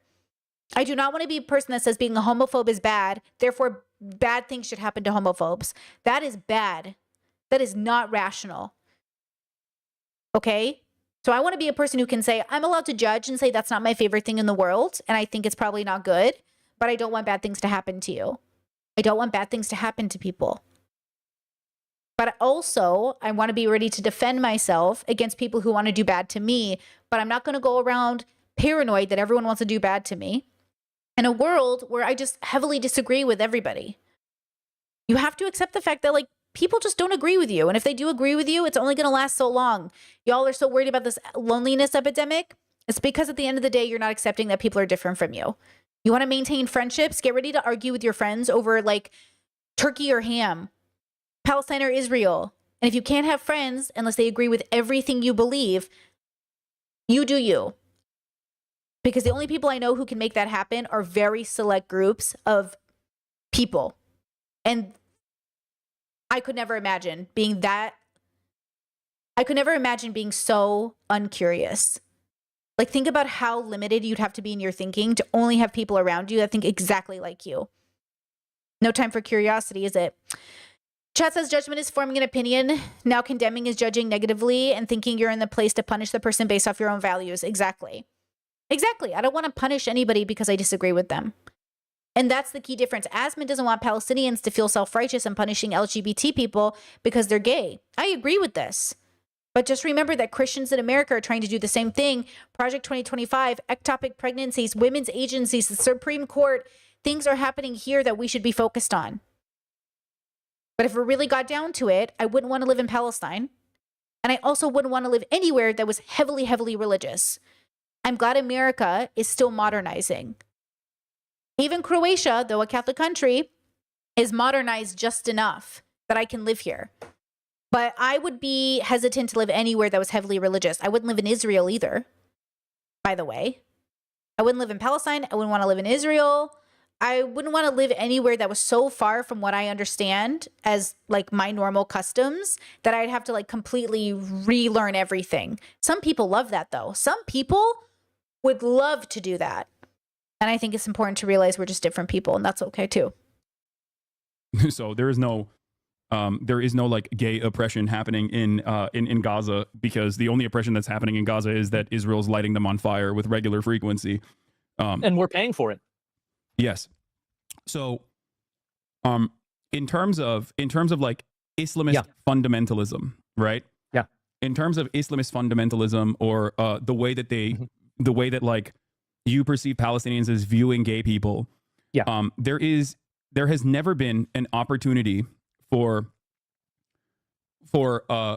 Palestinian people to engage in queer liberation, because in the hierarchy of needs, the number one need for them is to stop Israel from killing them, is to stop Israel from dominating them since 1948.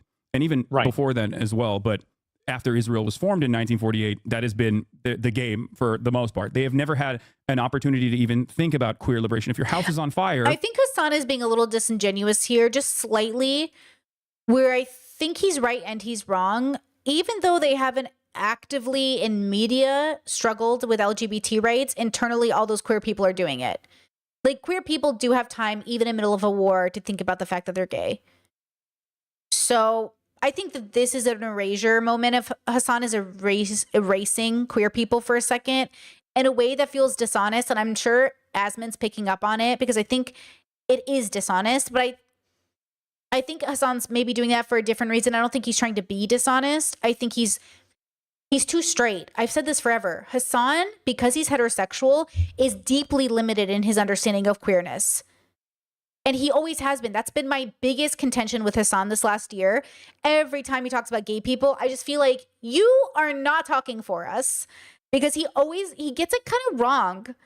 But that's, as a queer woman, that's my own perspective, as like the first woman to come out in my family in like the most public way possible. Like that, you know, it's just different.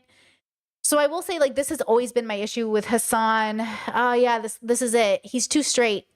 He just has the straightest opinions about gay people.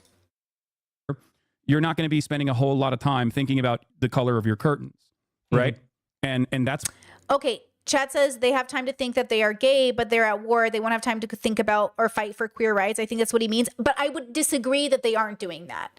You do not know what these people are doing in the privacy of their homes, with their own siblings, their own friends, their own countries. At the end of the day, like, they're not where we are with liberation, but Palestine is also where it is, and Israel is where it is, and all of us are on a different spectrum. It's not like they're not completely doing it at all. It's not like they literally aren't doing it at all. He's making it sound like they're not doing it at all. And that's probably not what's happening, because even this conversation now, even the fact that like there are people who are queer and Palestinian coming out, even though they're not in Palestine, that's a version of that happening. Like that conversation happening, right? For me. So it's just maybe the way he's saying it is making my brain think he's almost saying like they won't have, like, it's not like they literally don't have the time. They're just doing it in ways that aren't as aggressive or prominent as the United States. And by the way, just a reminder that as long as conservatives say things like, why is there a gay couple in this movie? They're pushing an agenda. Gay people aren't normalized in society. It should be completely normal to have a gay couple in a movie without somebody needing to say, ugh, this is an agenda. And that's the point we're going to have to get to, right? For us to really talk about America not being homophobic.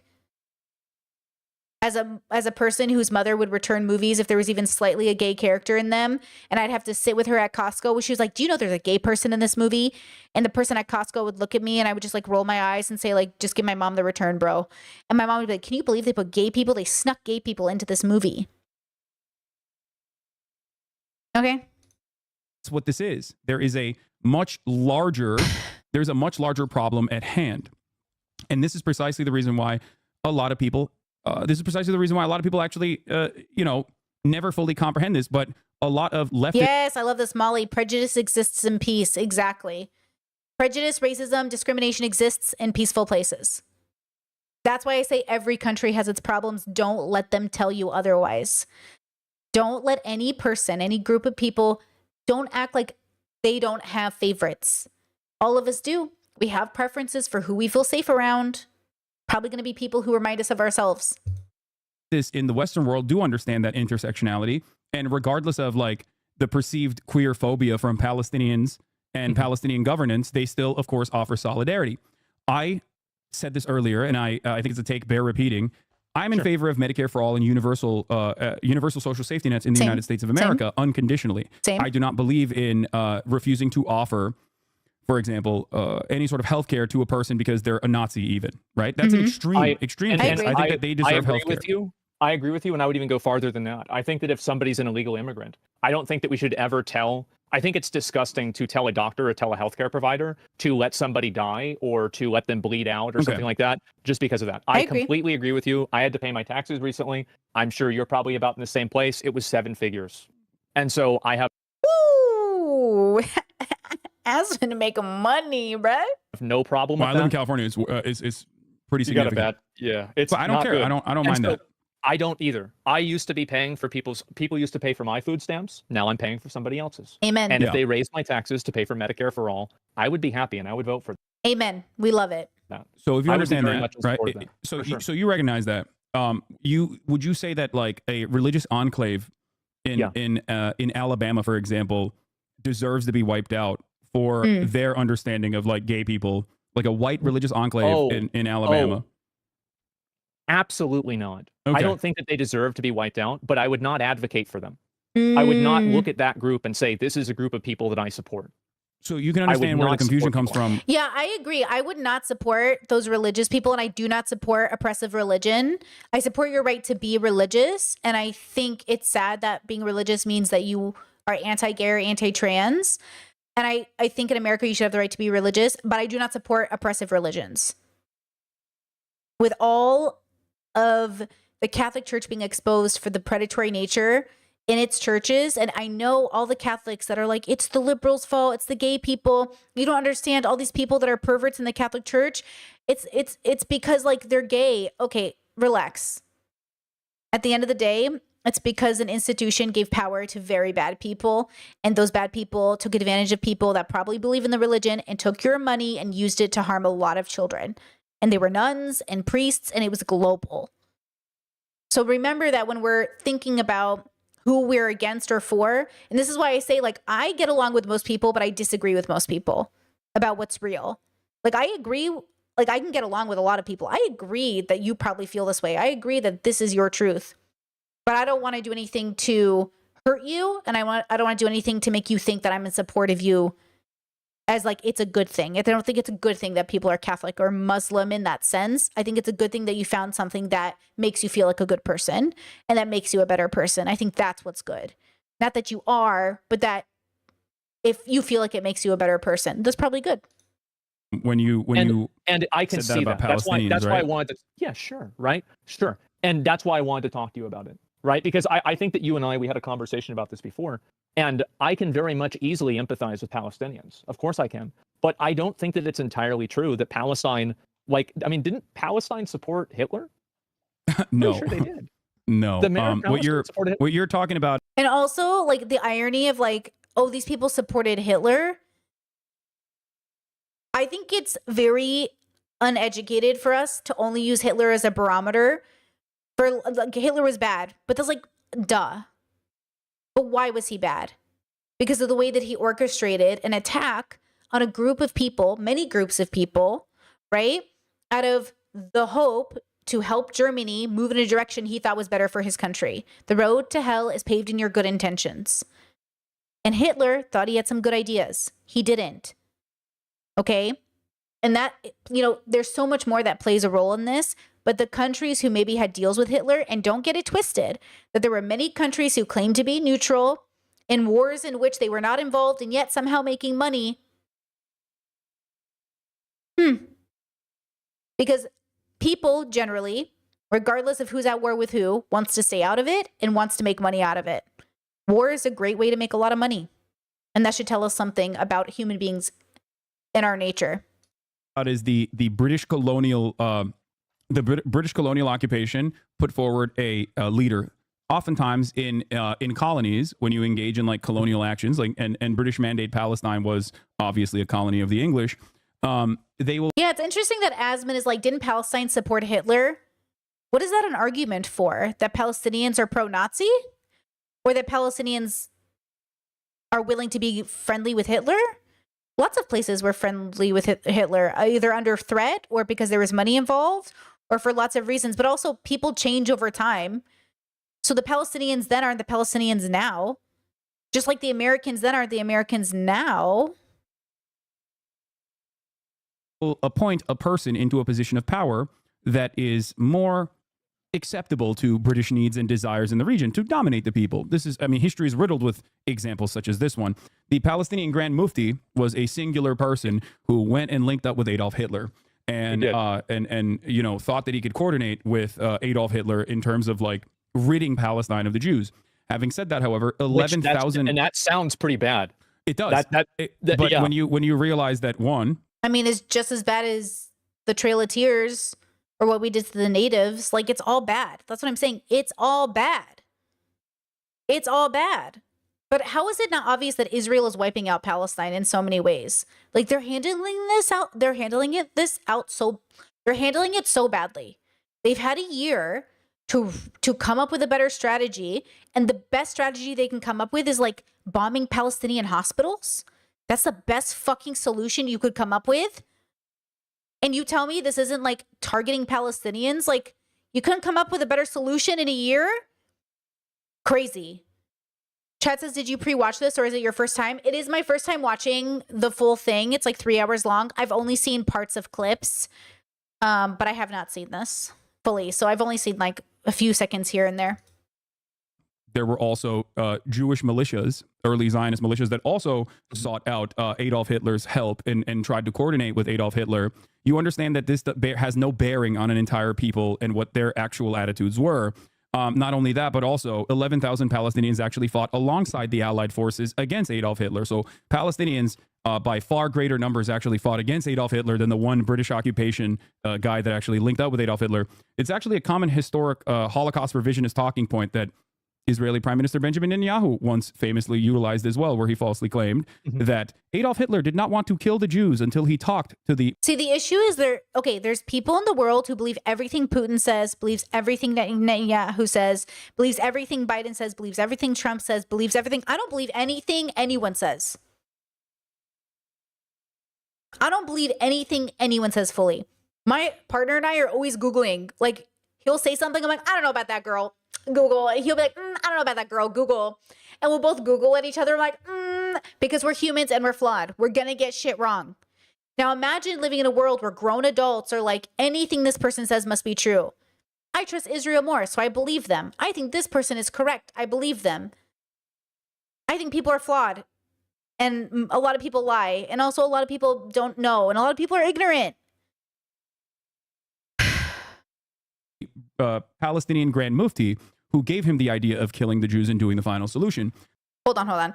Chad says, I think what Asmin is saying is we are making Palestinian saints or martyrs just because they are at war. However, there is a history. Palestinians and what is happening to them is without question inhumane. You have got to understand at this point, Palestine and Israel are two kids at school. Israel is the kid who joins the school. Palestine was already there. Israel joins and they're like, hey, welcome to school with us. Do you want to sit at our table? And Israel goes like, maybe, but also we're probably gonna just make a bigger table. And then one day, because Israel is just like taking over the lunchroom, and Palestinians are like, hey, like we were here first, like you're the transfer student into our school, okay? Palestinians try to make more room for themselves, and in the process, they find a way to like prank the Israelis. I'm gonna really dumb it down, okay?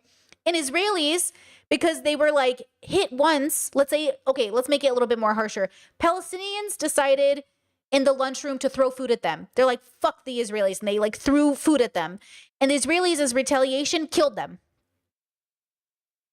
That's too much. You guys are right. They poisoned their food. They didn't make them eat it, but they ate it anyways. Because look, right now we're dealing with a 12-month span of time in which Americans have just, quote, become aware of Palestine and Israel because of October 7th. But if you really want to talk about history and you go back to the beginning parts of the occupation of Israel, they're the transfer student. Can I help you? What are you doing here? So again, like when we're having these conversations, it feels like Israel's the one with the power. And Asmin's right. If Palestinians had the power, maybe they'd be bombing Israel at a higher rate, for sure. Both are wrong in the wanting to bomb. But one of them is literally the adult in the room. And that's the problem. We wonder why parents hit their children when you're literally the adult and that is a small ass person. Same thing with governments. You are literally the superpower. Why are you punching down at these people who don't have the resources? I'm trying to use different analogies to make it make sense. Okay, obviously I'm like dumbing it down to the most like simple basics here. We're talking about humanity. It doesn't matter what happened. I don't care what happened 10 years ago.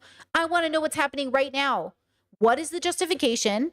And there is none, by the way. You're not going to come up with one. There is zero justification for the way people are being murdered in Palestine right now. So again, we can say like there's a history, there's a reason. There's no reason to justify unless you say out loud, I am willing to take over this land if it means genociding Palestinians. Period. And that's the point, right? All of it is just human beings, mostly men, who are sitting here justifying their actions because they feel like the good guy in their story. I'm just saying that. I'm just saying like there is no justification. In the same way there was no justification for October 7th. Yes? We all agree Palestinians had no justification for October 7th. Do we fucking agree? Okay, then how does Israel have any justification for the amount of people they've killed since then till now? Where is the justification? There is none. So don't come to me and say there's a justification. There's a reasoning. I could tell you why they came to that conclusion. I can make it make sense, but it doesn't mean it's justified. Just because I can make sense of it doesn't mean it's justified. This was such a gross historical revisionist talking point that obviously the entirety of Israeli society actually criticized Benjamin Netanyahu for saying such But a he ridiculous... did want to get rid of the Jews, though, right? Yeah, but it's a singular person that has no bearing on real Palestinian existence, especially when much larger numbers of Palestinians fought alongside the Allied forces, right? I think that it definitely does matter if a figurehead of a country is supporting Hitler. It's not a figurehead of a country, though. It's the figurehead. It's an appointed person and that has no bearing. And for example, don't you feel like it's a bit unfair for you to attribute every instance of bigotry and bad behavior to being the West's fault? No, I think I have a very realistic. I have a very realistic and materialist analysis of these sorts of things, where I think that just a reminder, they killed Socrates. People don't have time to fight for gay liberation when, and Jesus. Like I said, they're too busy trying to literally rebuild their homes after it's bombed, especially by a force that, you know, doesn't have like automatic heat-seeking missiles that avoid gay people. You know what I mean? They're killing gay people and trans people in Gaza every fucking day. Like there is no like gay liberation. True. Sweetie Pie says Palestinians as a whole did not attack on October 7th. It was Hamas, a political group. True. But because the centrist argument is that Palestinians put Hamas in power, it's not going to matter to them how you phrase it. But that is technically true, right? Is not a real conversation here. It's just a mere talking point that a lot of people who defend Israel, not saying you do, but a lot of people who defend Israel try to repackage Israel's violence Totally. and contextualize it and make it seem more appropriate. And by the way, Israelis are scared for their lives. They are feeling the pressure. They are afraid for their families. Like, people are suffering in Israel. Is it the same as people who are suffering in Palestine? I don't like to compare suffering. But technically, maybe not. But I don't want to compare suffering. The point is, like, people are suffering. And that's the thing that people have to understand. Like, I think this is the hardest part. And this is why I think my work is actually so fucking important. It can change your whole life as a person. It won't change the world, but it can change your life. Conservatives are terrified for their children. Progressives are terrified for their children. And both of them are going to the election, or going into this election season, terrified for this country. You are both terrified of a ghost you created out of your own fear for one another. You implemented policy to make each other's lives miserable. You are absolutely, this country is a reflection of us as a whole. The world is a reflection of us as a whole as people. We are not without contributing to the way that the world is paranoid and fearful. And so we do it consistently all the time in cycles. And it's not your fault because it's just like a part of your biological experience as a person. But the good news is you can have a better relationship with that biological experience and have a different recontextualized way of existing in the world. And you can recontextualize how you see people. Conservatives are afraid of you. Progressives are afraid of you. You're afraid of each other. And this is why I say I love my homophobic parents, and I would protect them and I would save their lives over all of the progressives on this planet. But I wish for a future in which homophobes don't exist, not because I want to eradicate them, but because I hope we raise our children better than to be bigots. But everyone suffers from bias and prejudice. And so our bias and prejudice will hear what we say and take it to the worst degree possible and say, oh my gosh, you want to like target us and destroy us. We understand things when our group is benefiting from things. Do you know there are Christian healthcare groups? Dave Ramsey does an ad for one. I was cracking up listening to it. For Christians like us, you can contribute to this healthcare organization in which we all give our money to it. And when someone's sick, we allocate funds to those families in need. What would that be called if we did that for everybody in America? My mom and dad are a part of one. They're like, oh, you should join this, but you have to be a Christian. They know what socialized healthcare is when it's just the Christians, but they don't want it for everybody because they're afraid that if people who aren't like them get it, they're going to take advantage of it. Because Christians don't take advantage of each other. It's other people that take advantage. And this is the irony of humans. They really think belonging to their groups is going to allow them they really believe that their group is the good group. Just like Asmon does. Asmon thinks he's part of the good group. Not so different than the Palestinians after all, huh, Asmon? We all think we're part of the good group because it helps us sleep at night. We're just a part of the group. You know, Chess says, are some groups better? Subjectively, absolutely. Objectively, is a dog better than a rhino? Is a monkey better than a gorilla? Is a chimp better than a dolphin? I don't know. Subjectively, you know. To an American audience that is sometimes pro-gay and pro-queer, it rarely ever works. A lot of queer people still don't give a shit. They're like, I don't care. Just stop killing these people. Is their attitude. So that's it. That's the reality of the matter. Is that once Palestine is liberated, then they can have this conversation internally. But right now, Western forces are allowing the death and destruction of this people to continue. What do you think the odds are that after this stops happening, that the Palestinians are going to get together and say that it's okay to be gay? I don't know, because I can't even imagine a world where this death and destruction isn't constant. Wait, what was the question? After this stops happening, that the Palestinians are going to get together and say that it's okay. I think the odds are that after this stops happening, that the Palestinians are going to get together and say that it's okay to be gay. I give it 100 years. I think in 100 years, Palestine's going to be pro-gay. I think in 100 to 200 years, most of the Middle East will be pro-gay and pro-trans. That's my theory. I'll be dead, of course, but that's my theory. Sounds about right. Sounds about gay. You know, it's not going to happen tomorrow. It's not going to happen in 50 years. But I think in 100 or 200 years. Now, what are the chances in 100 years America is anti-gay marriage again? Possible. Yeah, definitely possible. Right? So, something like that, probably. Can there objectively be less harm? I personally don't think humans have access to objectivity. I think we only, meaning outside of space and time and perception. I think we only have our perception and our ability to kind of do math out, but it's all through perception. Right? Do you think because America is so big, they could never have socialized healthcare like in Europe? Every state is the size of a country. I think they could do it. They're just too pussy to do it. I think they could do it.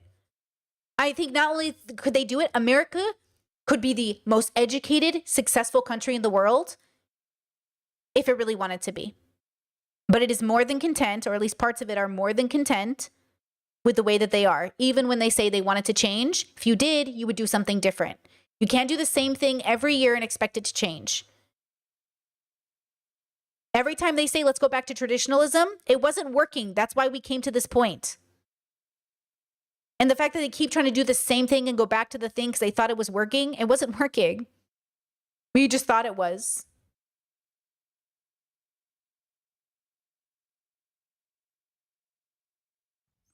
I don't know, because I can't even imagine a world where this death and destruction isn't constant. And by the way, it's not working, like Hassan said, because culture changes over time and people change culture.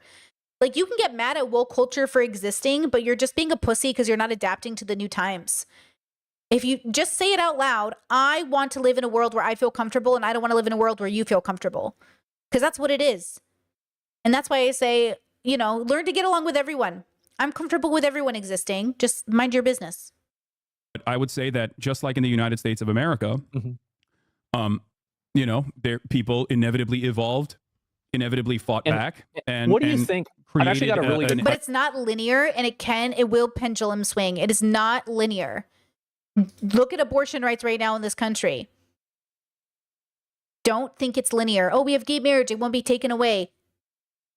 Don't think it's linear. It's based off of culture. So keep educating your children and keep being thoughtful and compassionate people, and keep saying things sassy and gay if you want to, but just make sure that you are being clear when opportunities like this come up. This is a great opportunity for Hassan and Asmin to clarify their positions and to have a good conversation about their differences, because ultimately they could get along in society. And that's what we need. We need people who are different but get along. Different but get along. You don't have to be best friends, but you don't need to be enemies either. An environment for queer liberation, even though to this day, there are still a shit ton of problems that especially trans people experience on a regular basis. Oh, I mean, it to me, I'm sure you're on Twitter probably more than I am. I'm not. And so, really? Yeah, I deleted it off my phone. I rarely go on it unless I'm Same, I don't have it on my phone either, just on my desktop. live. Nick did the same thing. That's crazy. Wow. Okay. Yeah, no. Well, okay. I'm on Twitter. No. Most of the active people on Twitter is like the same 10% of people. I am uninterested in engaging with the only losers on the on the internet who never have a life, so they're on Twitter arguing with people. Twitter a lot. How much more racist do you think that it's gotten, and like homophobic do you think it's gotten in the last 2 years? I think it's like 500x, right? Yes. Like it's insane.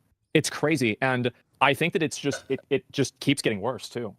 And I'm curious, like, kind of what your viewpoint is, because we're talking about like kind of how like these different cultures are accepting people, and like now, what do you think about like Saudi Arabia and like the way that they're like, I guess, effectively sports washing things? I think that's the term that's being used a lot, right, with like esports, etc.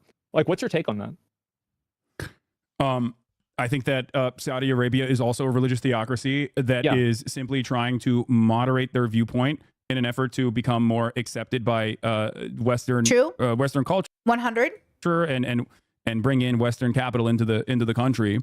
For sure. Ultimately, if they did become a queer safe haven, for example, overnight, there's still plenty of issues in Saudi society in terms of utilizing slave labor, in terms of, Yeah. death and destruction that befalls like indigenous populations in areas where they want to do building projects. And beyond that, there is the whole genocide in Yemen. A lot of these things can be solved inevitably. And there were some initiative from... Oh, I like this actually. Hold on. Eileen says Asmin's argument is that they aren't saints, and Hassan's argument is that they can't revalue culture because they are being genocided, but how they would word it makes it easier to misinterpret. I agree with that. I think ultimately that's the thing with bubbles and perception is like we're always looking at the situation from one angle or another, and that's why you have to look at it from all angles, because all things are true at one time, right? Like all things are true at one time. And then the question is, where does that truth lead us? That's why I don't know if humans have access to objectivity, because it's really hard for us to be objective in a world where there's my truth, your truth, and the truth. And how many of us have access to the truth? And especially in a world where we're always wanting people to feel validated, like, no, I see your perspective. The moment you say, oh, I can see your perspective, you're arguing that there's multiple truths. If there is only an objective truth in a situation, who has access to it? Who gets to be the person that says, nope, this is actually what's true? We don't have it, which is why we've argued what is love for thousands of years, because nobody has access to what is actually love. We don't know. We can't read people's minds. We don't know why people do things. We only get enough data to come to conclusions. And how many of us are constantly wrong all the time, myself included? Because we're flawed. Our thinking is flawed. Our way we gather data is flawed. So we have to be humble, but we have to be sure enough to move forward. And we are. Look at all of the world and all of its destruction still got us here right now, baby. Please like the stream, guys, because this is your ancestors' work. Realized. Look at this. Thanks, ancestors. From China that brought Iran and Saudi Arabia to the table to stop the destruction of Yemen, for example, that was relatively successful pre-October 7. But like there are a shit ton of problems in Saudi Arabia still. Having said just that, recently they just let women drive. yes, Very recently. Yeah, yes, no, a lot of the things that that people who use this kind of sentiment against Palestinians oftentimes will overlook Saudi Arabia or other Gulf states that have the exact same rules and restrictions. But once again, this is more so about allowing right-wing sentiment to fester and dominate a society. There are plenty of members in the Israeli Knesset, for example. See, Hassan is playing a specific game where he is making prescriptions and he wants to move people in a direction. Asmin is too, to an extent, but it's lesser. It's less clear to me what his ultimate prescriptions would be necessarily, because Asmin lives in that centrist bubble where he makes a lot of content talking about how stupid women are, but they don't make content about how stupid men are. But the arguments he uses to have the conversations often sound like almost like incel red pill adjacent, but they're not. Like Asmin isn't, but his tree is closer than further. And that's the thing when we talk about like bubbles and how we express stuff and how we signal to each other like what group we belong in. Even me saying out loud that I watch Asmin might signal to a progressive like, oh no, Britney's like much closer here. Even though the truth is I just like everybody. I think all bubbles are interesting. Like I watch a lot of people and I find ways to like people, but I do burn out on Asmin. I do burn out on Hassan. I do burn out on the people I watch, because eventually the bubble comes out too clearly and I'm just like so bored of the same conclusions about like the same ideas. So I get burnt out too, but just because I'm burnt out on a person doesn't mean I have to hate them. I actually don't hate anybody. I don't like your ideas. Like I hate your ideas. But I don't really hate people. I just think people are animals. So it feels weird to like hate an animal. But I can understand that people do, because I used to hate people, obviously. I just don't hate people now. You know? Chad says, do you think he even knows how he words things? I don't think any of us could ever communicate in a clear way to anybody. As somebody who I understand the way I communicate can be very hard for people to process, I think it is a dream to think we can universally communicate. I think what Asmin does very, very well, what Hassan does very, very well, is they are able to communicate to large groups of people at once and be mostly understood by those large groups of people in a very specific way, right? So, okay, So when we have conversations about communication, we're really talking about bubble speak, right? Like I don't know how aware Asmin is. Also, he's a person. He's allowed to be pissed. Look, if you asked me a year ago what do I think about Israel and Palestine, I would have lectured people for making me feel pressure to take a stance. Because, like, fuck off. But also, I'm much more vocal now because I've had that time to, like, come to a conclusion that works within my values while seeing the nuance of the situation. And I'm much more vocal now than I was a year ago. But a year ago, any pressure to say anything, I would, like, yell at you on stream. So I think that sometimes we say things in the moment too because we're emotional creatures. We're logical creatures, and logically and emotionally, I'm annoyed with people telling me how to think and do things. But so is Asmin. So is Hasan. So is all of us. That's why we argue for a living, to some extent, because we're arguing against the prescriptions while still kind of being an influencer, because we are influencing. So communication is just, it's so, that's why I try to make sure before I judge a person, like, what do you mean by that? What do you mean by that? But also, you catch a pattern enough, you know, you're like, I know what that is. I know that's a dog whistle. But also, is it? But isn't it? But is it? That also don't want women to learn how to fucking read and write. It's so bad. Like, this doesn't- I absolutely, you're completely right. And there are plenty of people in America who feel similar ways as well. I've been Some of hearing a them- lot of bad things about women being able to vote. Yes, Yeah. some of those people gain more prominence in society as society becomes. Some of these people end up gaining more prominence in society, and slowly but surely they try to reorient society to their own desires. That's the reason True. why a lot of people fight back against this sort of thing. Okay, that's the reason why a lot of people fight back. Gay people, queer people, people who are aligned with them fight back against this sort of sentiment in an effort to make sure that it never turns into a society that does this kind of thing to gay people, queer people in general. So Does it again? Well, we used to do it for a long time. And we'll I mean, probably do it again. Like, that's the thing, is like, it won't be perfectly linear. gay marriage being legal is very, very recent. yes, and it's So already I totally support that. yeah. So my point is, Yeah. we've never given the opportunity to many of these countries in the MENA region. So just to be clear, conservatives would be like, fuck Iraqis. Liberals would be like, maybe we shouldn't be killing people there. Progressives would be like, oh, I can see why everyone is fighting and why America influenced bin Laden to, like, attack us, but why are we in Iraq? And then, like, centrists are like, I think all of you are stupid and everyone should just chill. Like, sometimes I say things and people are like, oh, Brittany's a centrist. I am not a centrist. I am beyond all of you fuckers. My life isn't ruled by politics because politics is a construct. I live outside of the construct of politics. But within the construct of politics, I understand the need to have allies. The question is, because you know you can always give up your American passport. Like, Americans, if you really hate America, girl, you know you can give up your passport, become an expat, and live somewhere else. You should go to Croatia. You can go to Europe. You can become an expatriate. Sounds scary though, doesn't it? And people do it every day. People give up their American passports. People move to countries and never go back to the place they were born. They assimilate. They become a part of that bubble. And that's all of human history, is like, we move, we migrate, we conquer, we move, we migrate, we conquer, we move, we migrate, we conquer. Kind of interesting, actually, if you think about it, if you pull yourself out of it and think about it. Asmin and Hasan agree on a lot of things because Asmin ultimately doesn't want people in his business. The dilemma is that he's not doing it because he deeply understands the plight of minorities from an empathetic standpoint. He's doing it because from a sympathetic standpoint, he's like, yeah, I don't want anybody in my business either. But minorities aren't just asking you to stay out of their business. They're actively asking you to stop targeting them and making their lives miserable just because of the bodies they were born into or the genders they identify with or anything else.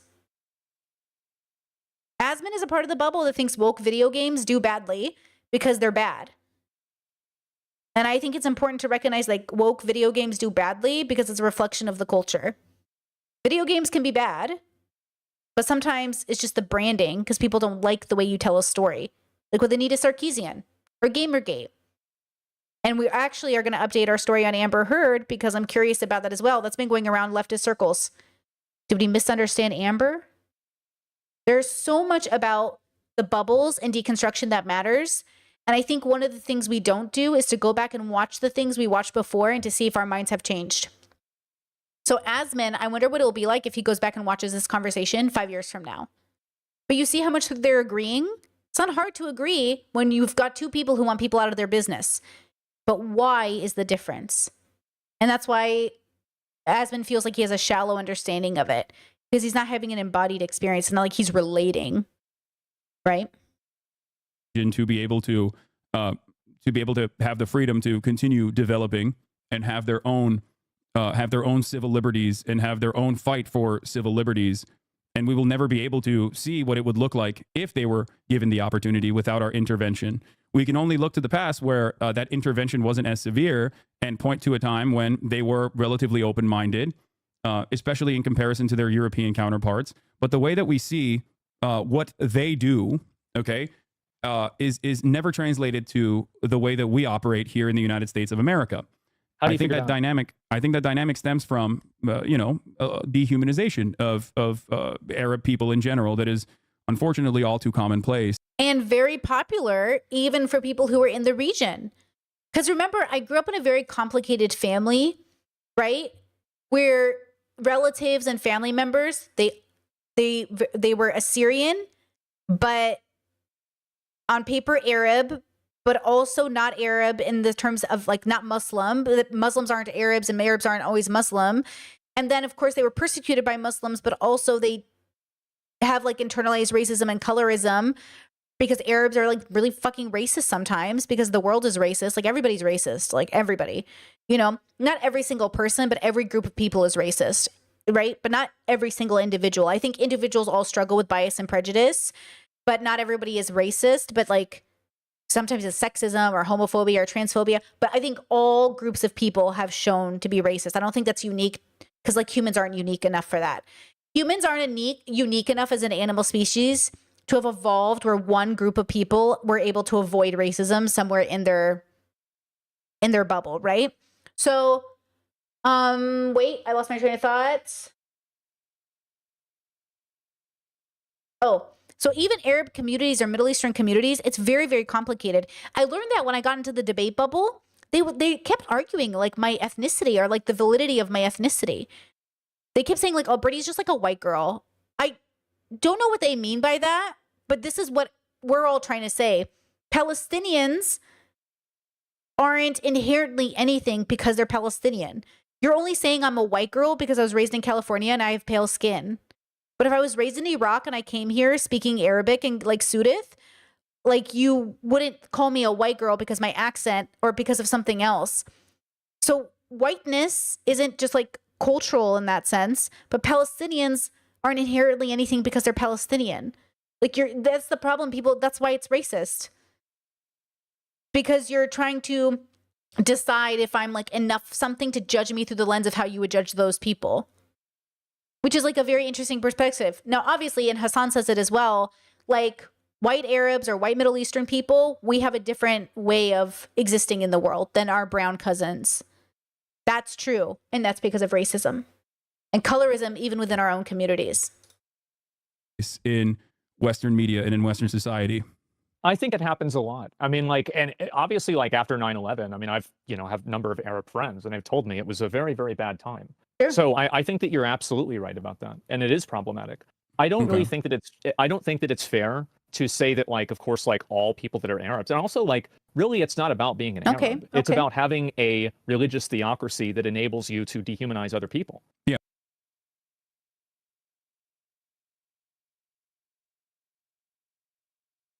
Okay, valid.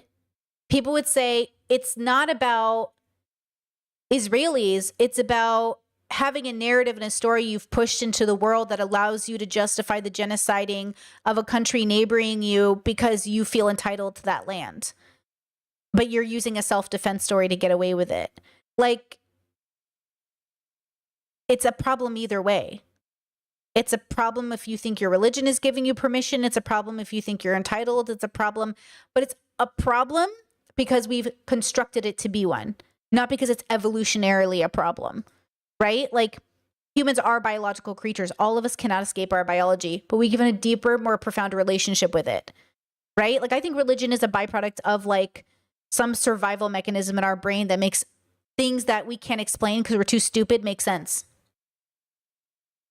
So we like create narratives and stories around things instead of actually doing the due diligence to study or research. But it sounds good, right? Just a reminder that listening to personalities, myself included, or Hasan or Asmin on the internet is not doing research. Just a reminder that YouTubers are not doing research. You cannot trust a YouTuber to do the research unless they are in some way like a scholar of something, and then you can kind of trust them to know enough, but still do your own research. And that's why we'll always die ignorant, because nobody got time to do all of the research. We have to trust people at some point. And the fear of that is like sometimes we trust the wrong people. And so then there's this paranoia that brews in society, like, well, if I can't trust this doctor, how can I trust this doctor? And who do I trust? And then you're like, should I trust the institution? Should I trust the man in the forest? Like, you need to trust people within reason and hope for the best. But we've become so with it, like out reason, that we're in the most, right now, it feels like we're in the most exhausting cycle, but it's not really any different than any time before. It just feels different because we're living in it. Yeah, 'Cause you wanna talk Palestinians about don't have a theocracy, dehumanization. by the way, just so you understand. Like they don't have anything. They don't have any sort of like real valid form of governance at all. They have never been allowed to have a real valid form of governance or any sort of autonomy or any sort of sovereignty, at least, especially since 1948. Sure. But like in all of the other places in the same area, pretty much all of them that are doing their own governance Mm-hmm. come to the same conclusion about gay people. Yeah. They pretty much, yeah, So- they do. I feel like something's going on here, right? Asmin does not care about gay people this much. So what is this? Is this a cope? Is this like a liberal cope? Like, what is he doing? I don't think Zach cares about gay people this much. He certainly doesn't talk on his show like he does as much. I mean, he does, but he doesn't. Like, what is this argument? Where is it coming from? I understand it. I use this argument sometimes too, where I'm like, I just want to make it clear. Like, religious people need to be protected because of their religious freedom, but you're still homophobes. So what is he trying to say? Like, what is the argument? Why does he keep advocating for gay people while making fun of people for having their pronouns in their bios? Like, remember that Asmin thinks it's like silly when people have like their bio, like their profile, like their like names and stuff in their bios and their profiles. I have a bunch of hashtags myself to invite people into my audience who are like that. So why is Asmin sitting on this like throne of defending gay people? It feels like a cope. It feels dishonest, but I don't think he's being dishonest. I think he's not being honest with himself, so he can't be honest with us. Yeah, chat keeps saying that Asmin is banned from Twitch. I'm not surprised. I mean, it's not going to matter to Asmin. He wasn't making money off Twitch. He was on his demonetized channel, or like his like non-monetized channel. So he's not like he's hurting for money, but it's a bummer because I know he really loves to stream, but I think he has his own website he can stream from.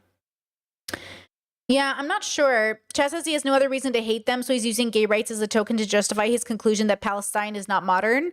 Yeah, I mean, I would argue that Palestine isn't modern in a sense, but I would say that in a world that's arguing like traditionalism is better, why are you complaining? Not Asmin, but other people. Because the same people who hate Palestine don't hate feminists. There's like a similar group of people. That's like the irony. It's like the same homophobic people that hate gay people also hate Palestinians. So there's a Venn diagram here somewhere. So I want to know where Asmin is in relation to those people. So I'm not sure. And I think that's true. Chat says I think it's him being ultimately anti-religion, which is also true. I do think he's ultimately like pretty anti-religion, which I mean, I'm anti-religion in any form, shape, or way involved in government, but not universally, not globally. Like, I want to make it very clear. I think government should be out of religion and religion out of government, like in America, but like I would never speak for the globe. Like, I don't think it's my business what the globe is doing. Right? No Islamophobia in the chat, guys. Okay? If you say things like Islam should be banished, like no Islamophobia in the chat. That's Islamophobia. It is. No Islamophobia in the chat. Okay? So, I don't know. It is kind of interesting. And don't get me wrong, Asmin is pro-LGBT, but he's pro-LGBT like a liberal is. Like all my liberal friends that are pro-LGBT, but they don't know or understand non-binary people. They're not interested in gender fluidity. They don't want to talk about queerness as like an activism movement. They don't want to deconstruct capitalism. Like, But they're like, yeah, be gay. Like, gay is like normal, white picket fence, but instead of a mom and a dad, it's a dad and a dad. Like, you know? So so this is really interesting that you're saying this, because Yeah. you recognize that like a lot of those other Gulf states are in alignment with the United States of America and are allowed to operate in whichever ways they see fit, including but not limited to helping Israel, right? They get F-16s and fleets of American planes, and they get security contracts for their consistent maintenance of American interests in the region. Do you think I support that? I don't. I'm don't. not even saying if you support it or so- not. I'm so simply here's the stating that thing. like ahead. monopolizing an entire region of people and assuming that they all are operating on the same boundaries is incorrect. Mhm. It would be Of akin course, to there's always going to be people that are like that. But I also think that they do the same thing to gay people. In the same way that like you're looking at everybody and they actually will do it. It doesn't matter whether a gay person is a good person or not. If they're gay in that culture, they can lose their life. They can go to jail. They'll have their Okay. life completely ruined. Okay, you understand that there's a difference between a sovereign nation state that has been a monarchy that America has like funded and allowed to foster with whatever kind of autonomy, sometimes impunity, as a matter of fact, versus like the Palestinian population, though, right? I think that definitely there's a big difference. But what I'm saying is that I don't think Okay. that difference has been manifested.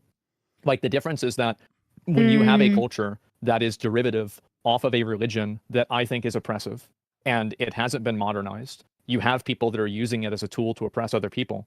Sure. I do genuinely think that cultures that are built off of religions like that are inferior. And I Okay. think that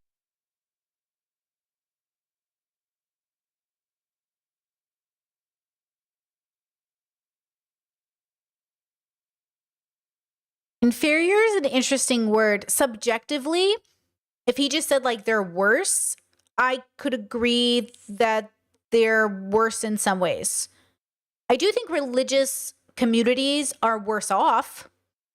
I do think, generally speaking, we're coming out with studies that show like brain damage and generational like trauma in children of religious homes. So I would definitely agree that if you're born into any, but the thing is like this isn't specific to religion.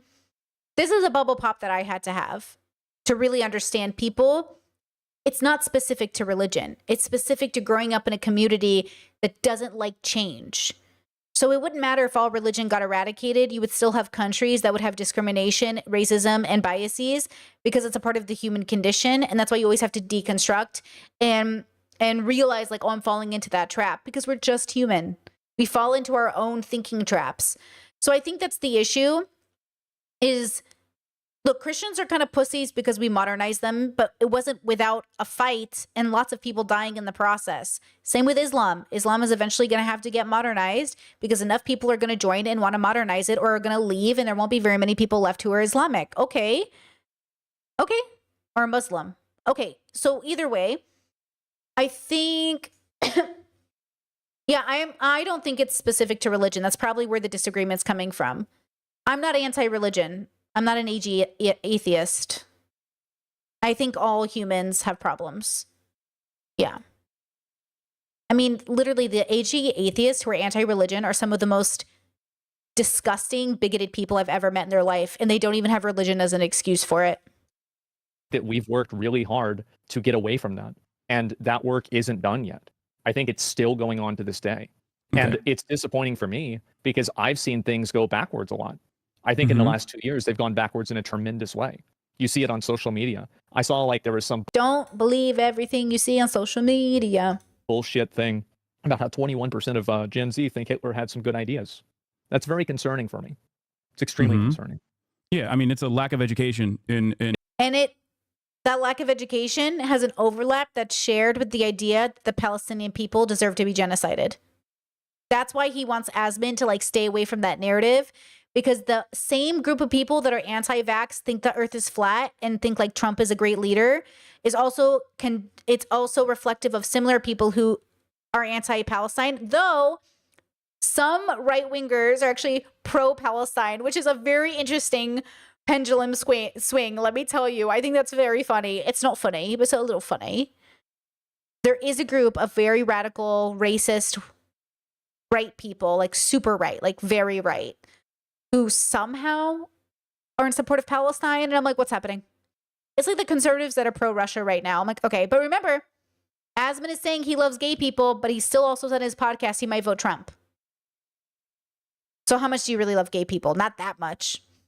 You know, you can't vote Trump and for Project 2025 and Republicans and conservatives and talk about how you know what I mean? That's why it feels hypocritical. Why are you talking about how much Palestine hates gay people while you're going to maybe vote Trump? Until Asman comes out and says, I am not voting Trump, he has, as far as his last podcast said, or 2 podcasts ago or whatever it was, he said he's thinking about it. So can't love gay people that much. In America, it's really bad. But once again, like what you're doing is something that I see a lot, which is a conflation of conservatism and reactionary ideals with members of an entire religion. So in the United States of America, right? How like ADHD is like all the streamers in the world. Hassan has fidgeted this whole stream, which I absolutely understand. I need a fidget toy because I always tear up my nails and I'm really trying to grow them out. We are all such little neurodivergent freaks of nature. Or maybe the whole world's secretly neurodivergent. Just kidding. You have really, really freakish religious guys, right? You have people who want basically the same governance that the Taliban has over Afghanistan, but in the United States of America. Like there are people like that. I think they've got a lot in common. Yeah, they do. So, I think it's 9 out of 10. But then in the United States of America, I'm sure you know plenty of religious people who are very tolerant, even if not literally pro-gay and pro-trans. Even there are non-denominational Christian churches, for example, that are. Oh man, I got a weird super chat. I don't understand any of it. Who's Trump? 2024. Who's Trump? 199 Scannon Brothers. Jeremy. I don't even know what any of this is. But thanks for the super chat. You're blocked from the channel.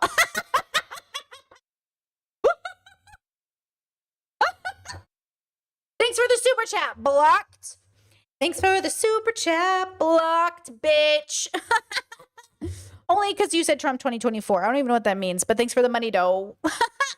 Seen a lot of that, and I would apply. I want to make sure that because I think a lot of times in conversations like this, there becomes like this othering of like Arabs or Islam. I don't really see that as an othering. I think that there's a lot of overlap between Christianity and Islam, right? Okay. Especially in terms of laws, etc., and things to believe. And I think that I would view a Christian, like one of these super like religious zealot Christian people, I would view them trying to push that on other people as the same type of basically inferior culture. I think that it is inferior. That's why we fought for years. Then you better come out and say you're not voting Trump, my bro. By the way, we're only 46 minutes into this.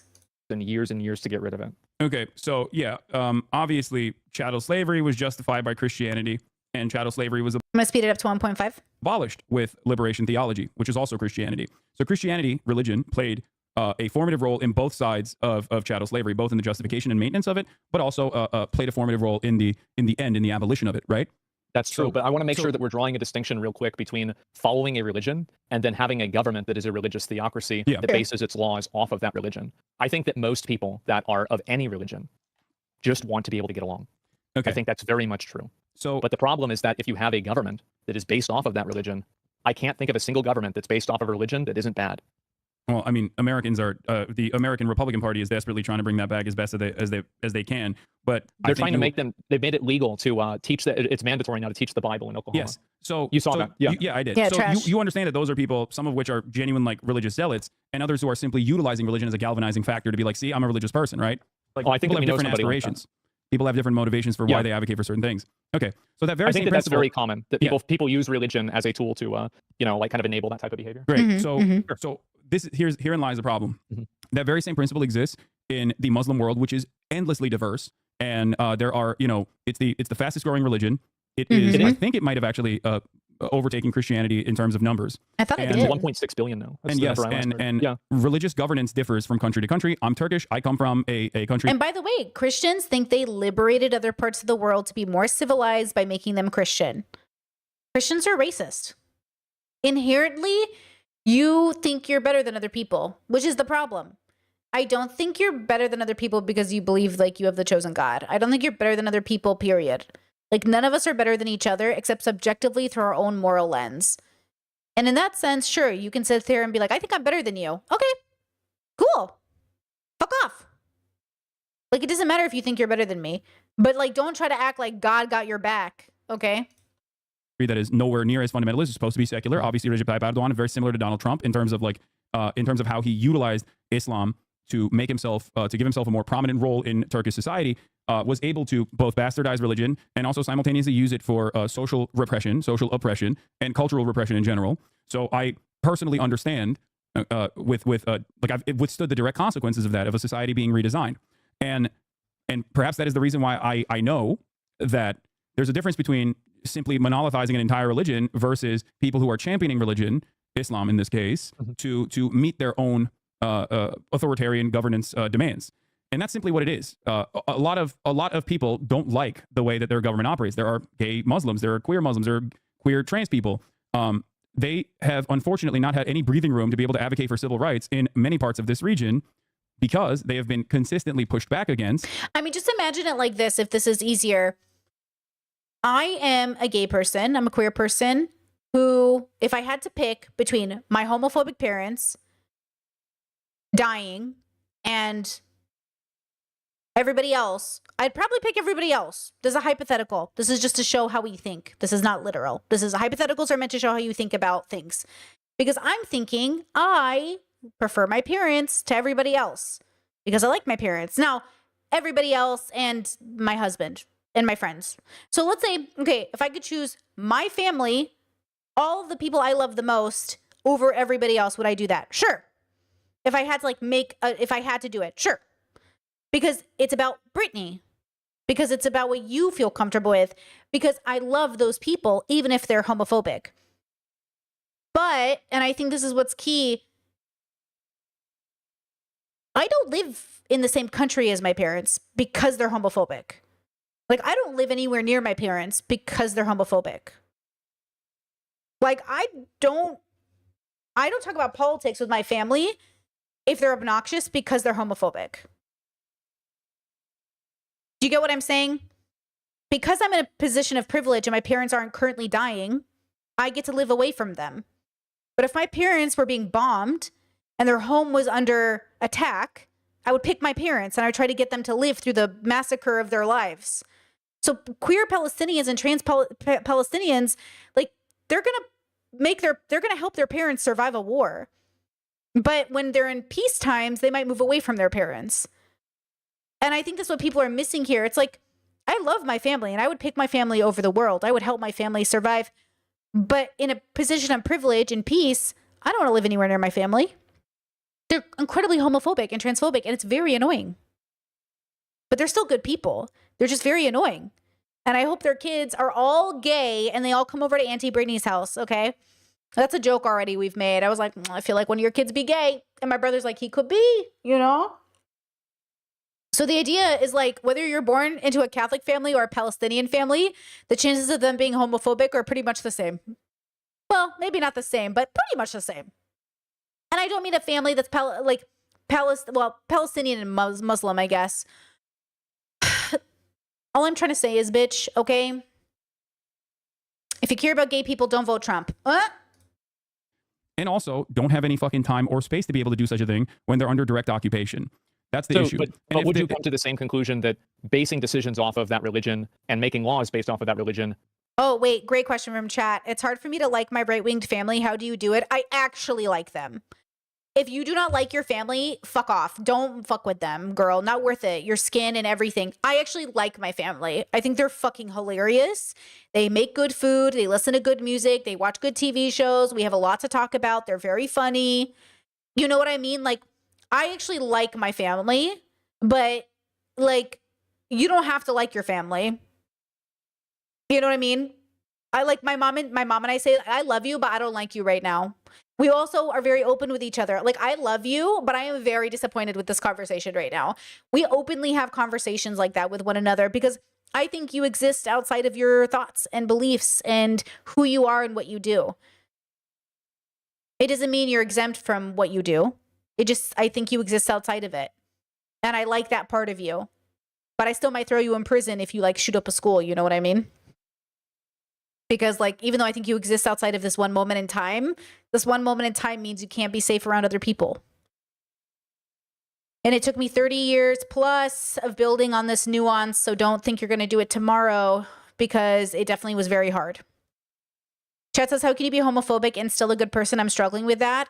How can you be alive and be a good person? Every single one of us contributes to the hell that is Earth. We are not exempt from contributing harm to the world.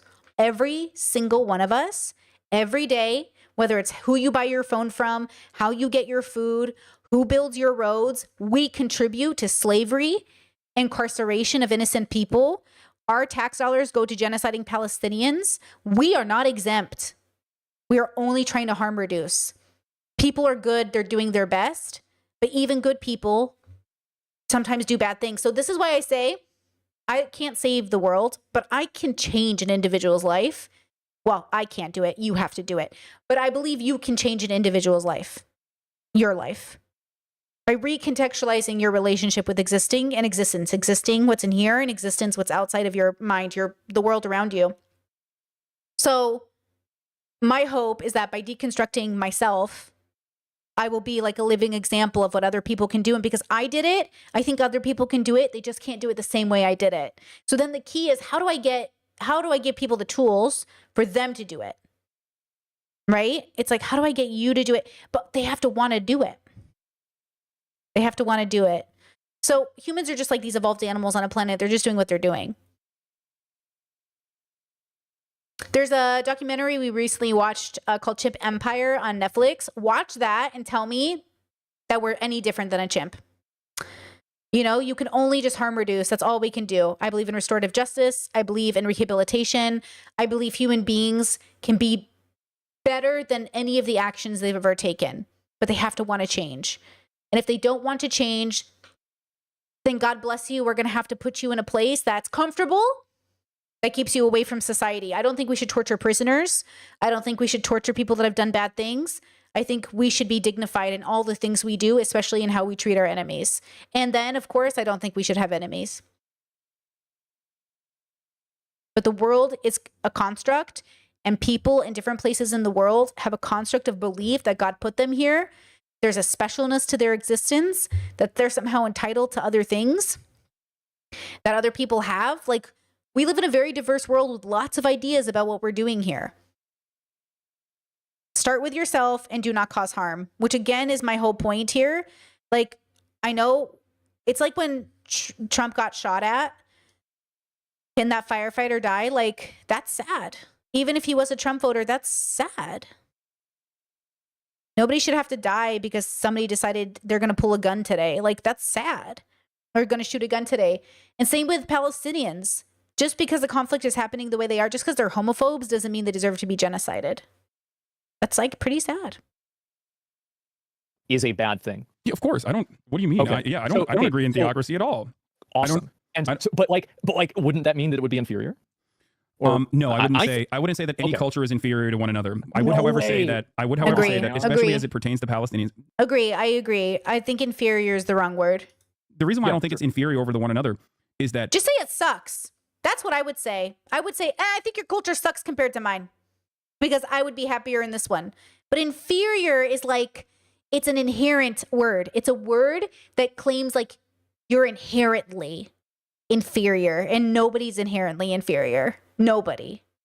Not animal, not human, not ocean. There is no inferior. There's nothing inferior in nature. Nature is perfect the way it is. We're all perfect the way we are.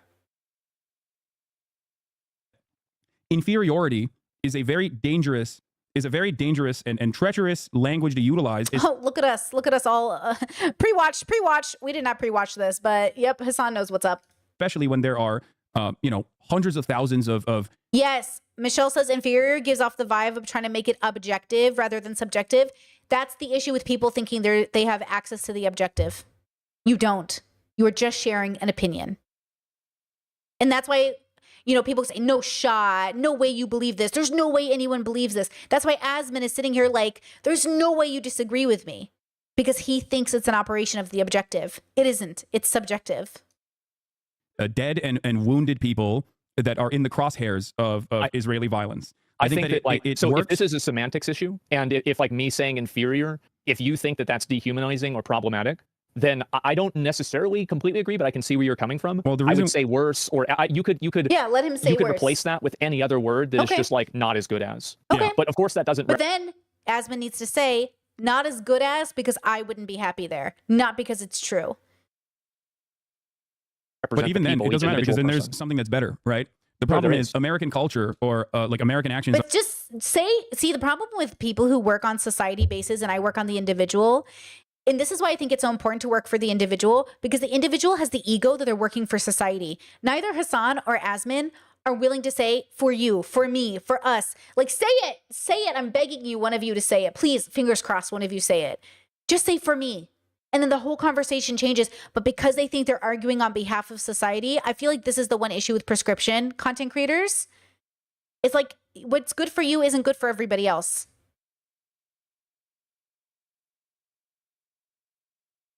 How does one interact with a person who believes they have the access to the objective? We do it every day. Most people think they have access to the objective. I'm doing it right now in my chat. My community is a little different, to be fair. My community is a very specific group of people, highly curious, very intelligent, the best, really, the most beautiful. But a lot of people, most people believe they're operating on a sense of objectivity.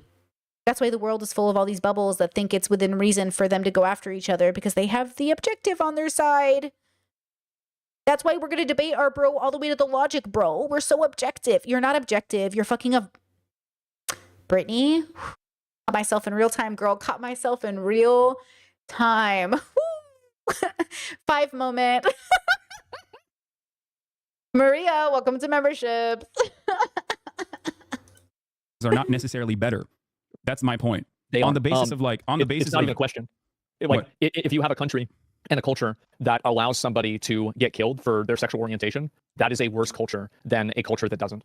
I think that there's no other way to look at it. There's some I agree with that subjectively. I think that's true. I agree with Asmund here. Subjectively, it is a worse culture to kill anyone. I think any culture where anyone kills anyone is probably worse. That's probably too far for most people though. Yeah, I would love to live in a world that didn't kill people, but I would love to live in a world where people treated everybody with dignity, especially in prisons and especially when you have power over other people. And I wish a lot of things that can't happen because humans are going to human, but something. So here's the thing. There's something that we do in the United States of America or in the Western world, especially, that creates this veneer, this aesthetic that we are somehow morally more progressive and more superior than other countries. I'll give you an example of, I can talk about like gay rights in general, but beyond gay rights, one thing that I could talk about especially is for example, slavery, right? Sure. We often talk about gulags and slave labor being done in the USSR, in the Orient, like all the way over there, you and how brought it up damaging it earlier. is. Whereas like being used slavery now in Saudi Arabia. Yeah, exactly. Yeah, sure. Whereas slavery is literally codified in the American Constitution under the 13th Amendment. It's just that slavery is appropriate as a mechanism of punishment for those who have done crimes. Another great example of this is bribery, right? We often look at like the barbaric nature of like Pakistani society or Indian society where bribery thrives. Sure. There's so much corruption. It's bribery. We have codified bribery under legal terms. Exactly. Right. Lobbying. Okay. So I see your point of view, but I don't agree with you about the slavery point. They used to take black people's teeth out of their mouths so they would give them to white people. We don't do that even to prisoners. No, I know, but it's still, well, but slavery is still like inhumane practice, right? Like you understand that.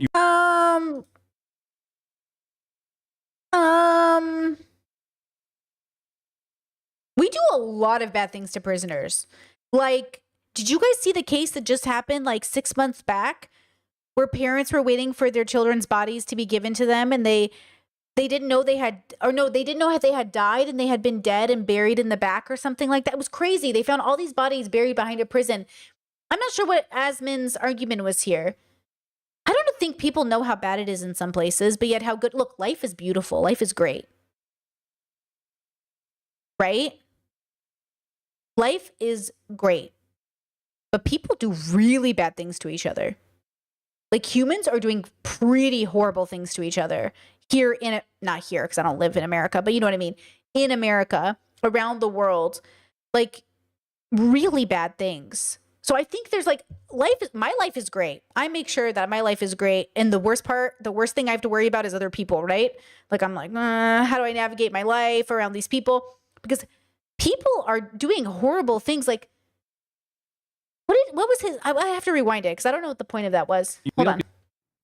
Under Was it lobbying? under legal terms, exactly. Right. Lobbying. Okay. So I see your point of view, but I don't agree with you about the slavery point. They used to take black people's teeth out of their mouths so they would give them to white people. We don't do that even to prisoners.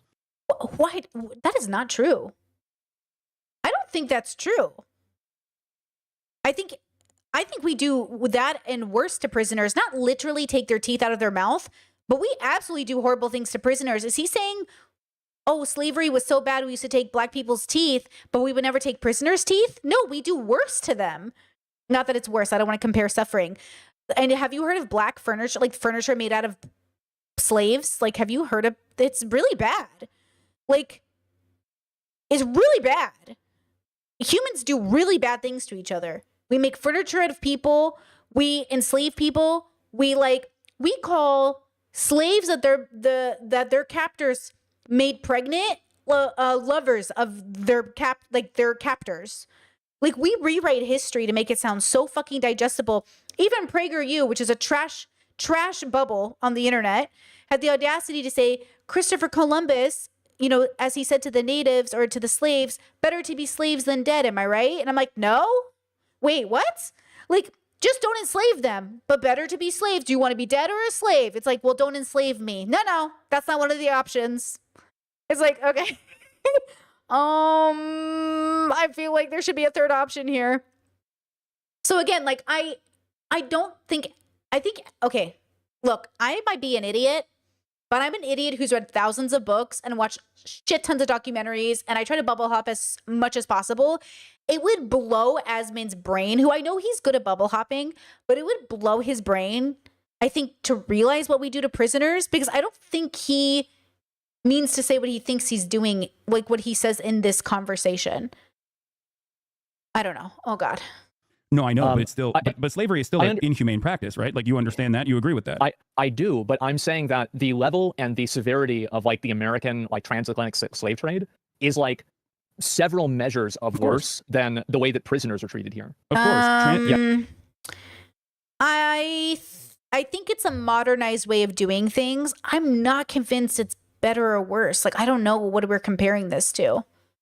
No, chattel slavery is a unique evil, and every single historian will agree with you on that front, that many cultures have practiced slavery throughout time, none of which as uniquely evil as chattel slavery, because there is obviously a like scientific racial aspect to it in terms of like indentured servitude. Indentured servitude, for example, did not mean that like your next of kin was also enslaved in a similar fashion. Whereas chattel slavery is different because if you're black, I'm open to the nuance of the different bubbles of slavery. Okay, I'm open to the different bubbles. I just don't want to compare pain, but I'm open to the different bubbles. Okay, interesting. That means you are inhumane. It means you're inferior. And the point I was going to make is that, ironically enough, whether you recognize it or not, the exact same arguments and sentiments were expressed towards black people during chattel slavery in an effort to justify their continued enslavement, that they were inferior. Can you elaborate on that? I'm not sure what you mean by black people were perceived in an effort to continue in American culture, in American society, in the Western world, in an effort to continue the dominance of black people, in an effort to continue their subjugation. The Americans, or at least like people in positions of power, were like, we need a way to make this appropriate, to make this justifiable, to make this permissible. Oh, because, I mean, like, because otherwise, if people start recognizing that these are human beings and not simply fucking capital, not simply animals or something even worse than animal, then they're going to start feeling bad, and people are going to fuck up the bag. It isn't new, right? It's not new. It wasn't the succession of kings back in the day. It was the divine succession of kings. No, yes and no. So the reason why I'm saying this, because we both you're saying that there's a religious. Slavery. You're saying that there is a religious justification that was created, so it could be justified that you could do this.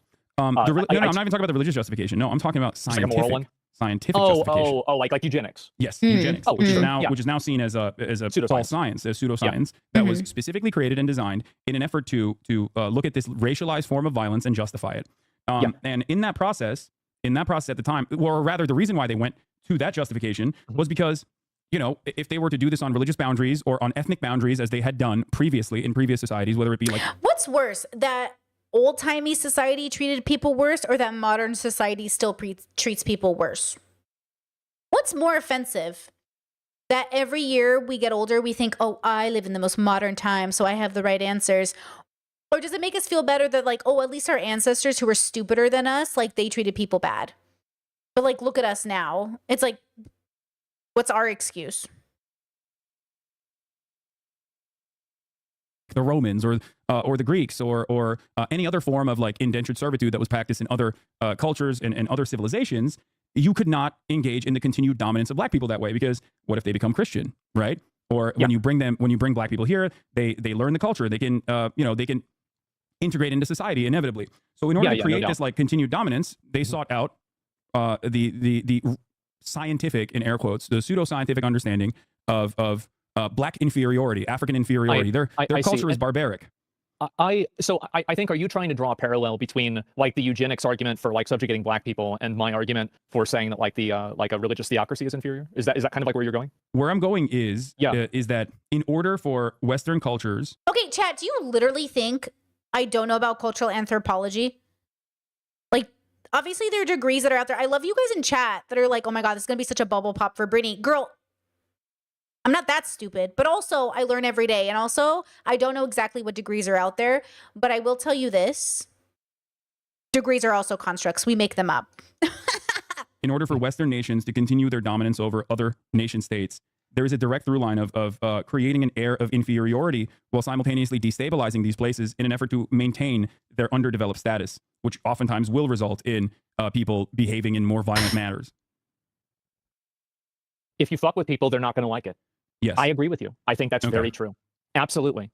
I don't really think that there's really much of a disagreement there. I think that like absolutely that's what's happened. But if I'm looking at it from like my point of view, I do think that like the culture that we have is a better culture. I don't think that you can compare it to eugenics. I don't think you can say like, for example, like with eugenics where they're like comparing like shapes of somebody's skull or something like that versus like whether somebody is allowed to be gay or not without being prosecuted or killed. I don't really think that these two things are equivalent. I think that one of them is. By the way, I'm very much enjoying this conversation. This is what I think a conversation is. They're not yelling. They're not debating. They're having moments of tension. They're moving forward. These are two entertainers who are entertaining me a lot, and I am entertained. So like, I just want to make sure people understand, like if you're watching Hasan and Asmon because you want them to be educated, correct, or leaders of thought, you're fucking stupid. And that's on you. Because as far as I'm concerned, I'm enjoying two randos on the internet entertaining me. This is great. This is what normal conversation should sound like. This is how you should sound when you're having a conversation with somebody and you're just sharing ideas and you're having a little bit of a disagreement, but also an agreement. And that's it. Okay? Absolutely a lot worse. No, it's much more. I'm simply mentioning the rhetoric that is utilized in this process. Like one of the examples is like the indigenous population, right? Which is like Native Americans. Yes, which is ironic that we're having this conversation today. A lot of the early justifications of settler colonial violence was met with, well, the natives are barbaric. The indigenous population is killing one another. They're practicing bloodletting. They're cannibals and whatnot. Some of which was not true at all, and others that might have been true. Now, well, there's a lot of it that was true. I mean, they did some crazy shit down there. So ultimately, it still does not justify the inhumane and horrific practice of full-scale genocide, which is infinitely more barbaric than anything that you could. I mean, I don't even think homophobia warrants any kind of violence. You don't deserve to be. Look, you remember that? Do you guys remember the cringe punch a Nazi movement that happened for a while? Totally undignified. One, you don't even know what a Nazi is, and two, like. You can't literally go around punching people and you're like, I'm the more dignified person. Like, ma'am, that is not self-defense. That's just violence. Okay. So all of this idea of like, oh, you're racist, you deserve to die. You're homophobic, you deserve to die. I don't know where you get off thinking you get to go around murdering people and that's justified because you believe, like, what are you doing? Educate people out of ignorance and inspire people to be better by being better yourself. Or shut the fuck up. Anything that you could basically say about the indigenous population, right? I would say to an extent, yeah. Like if you want to talk about like how the Spanish treated them, yeah, it was really bad.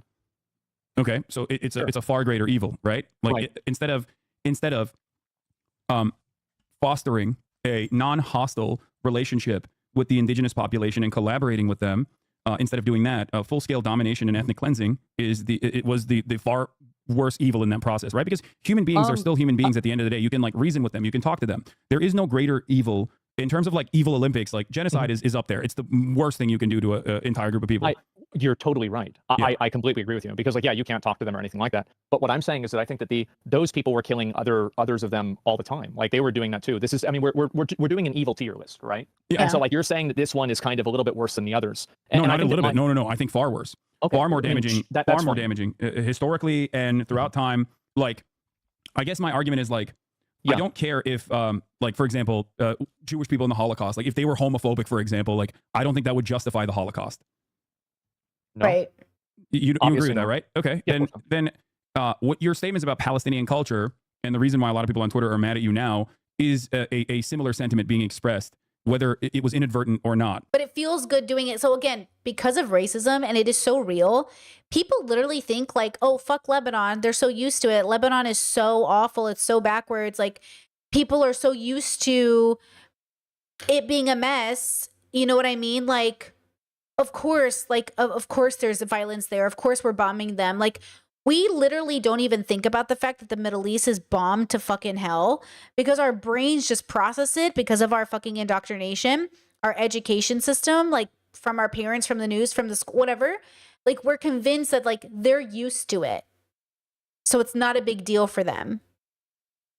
Hello? No. No. No, absolutely not. Absolutely not. And so that is the biggest dilemma I think we're going to end up facing in any of these conversations because it's such a bubble perspective too. Because people really do think they're either all good or all not, or like this person in chat says you can't be less evil when you're evil, Hassan. Someone needs to pop a bubble. Someone needs to pop a bubble because that is exactly true. We are exactly evil and good on a spectrum. It is absolutely a spectrum, and you can be more evil and you can be less evil. Absolutely. I know my neurodivergents love to black and white think, but honestly, so the neurotypicals, people love to black and white think, especially when it comes to morals. So remember, like, not only is there a spectrum of evil and good, but there is always room to succeed and do better, and there's always chances to go lower. That their inferior culture is being wiped out, and you don't care if an inferior culture is being wiped out. Like that's the. I'm not going to support a culture that demonizes and kills people for their identity. I'm never What do you say? What do you say? support a culture. Wiped out, and you don't care if an inferior culture is being wiped out. Like that's the. I'm not going to support a culture that demonizes and kills people for their identity. I'm never going to support a culture that does that.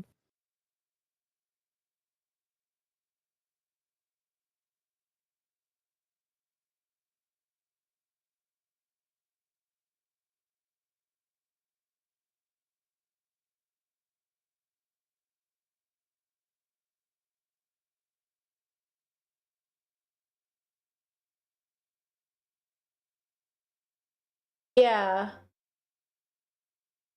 Mm. To be fair, I think Asmin is having the most centrist take and the most basic take. I think most people think like this. Like, I do think people cannot separate the difference between. Yeah. Because they think if you don't want to hurt, if you don't think those people are bad, then you don't think their ideas are bad. And I do think that Asmin runs into the dilemma of being like most people in that way. I think a lot of people really do struggle to separate those things. Yeah, I think that is pretty. I mean, it's. Yeah. If you can justify a little evil, you'll eventually justify worse evil. It's not about justification. It's about growing up and realizing it just is. People are so, they think you guys, humans think they're so in power of themselves. You can't even get yourself to the fucking gym. You can't even get yourself to save $3,000 in your bank account.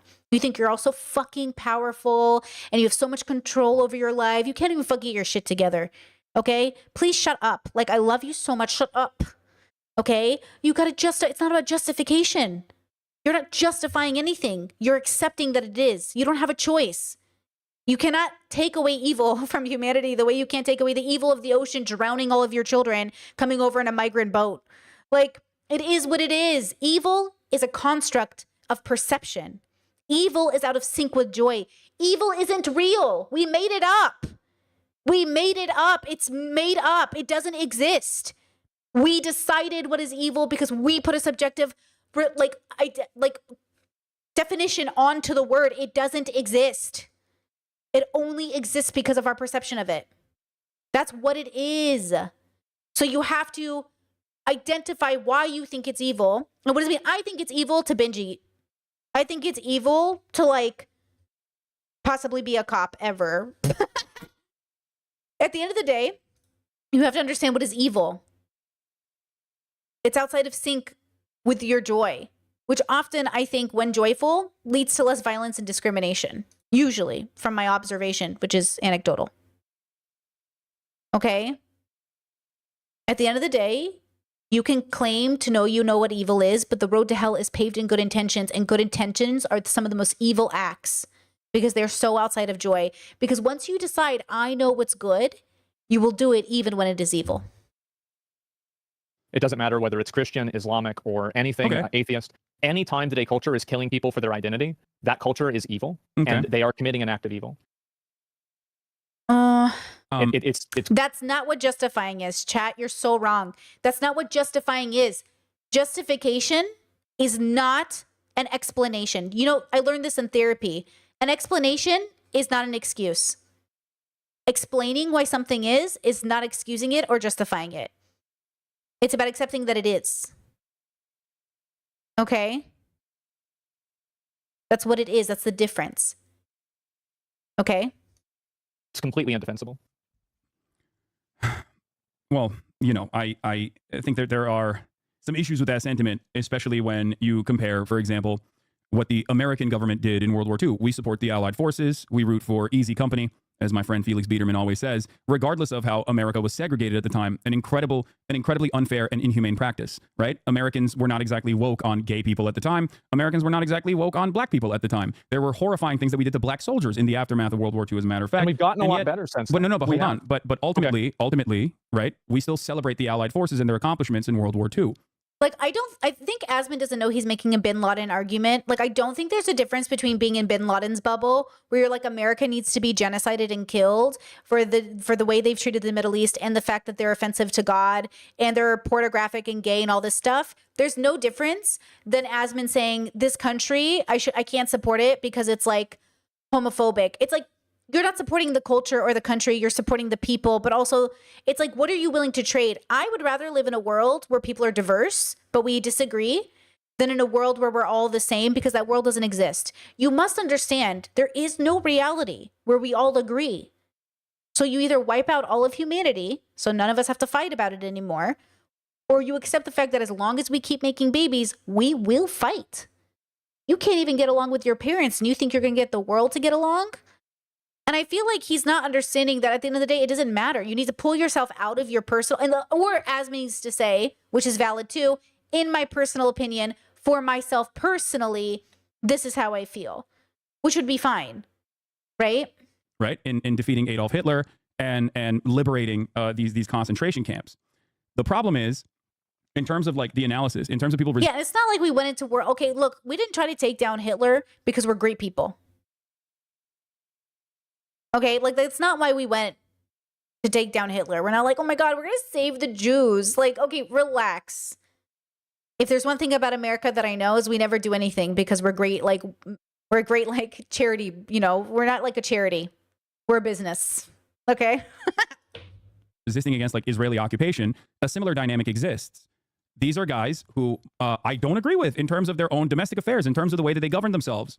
But the problem is, they don't have, like, there is no opportunity for normal Palestinian civilians to go out and take it to the streets and like fight back against their own governments to be able to get to that point in terms of civil liberties for queer people. They've never had that opportunity. I mean, not only that, but because of the way that Palestinians are talked about around the world, they also have a hard time going to different places, getting hired for different jobs, actually like being allowed in, because people think they're sleepers. That's like the crazy part, is even if those gay and trans Palestinians wanted to leave, nobody wants to take them. So they can't even be liberated from they're trapped everywhere.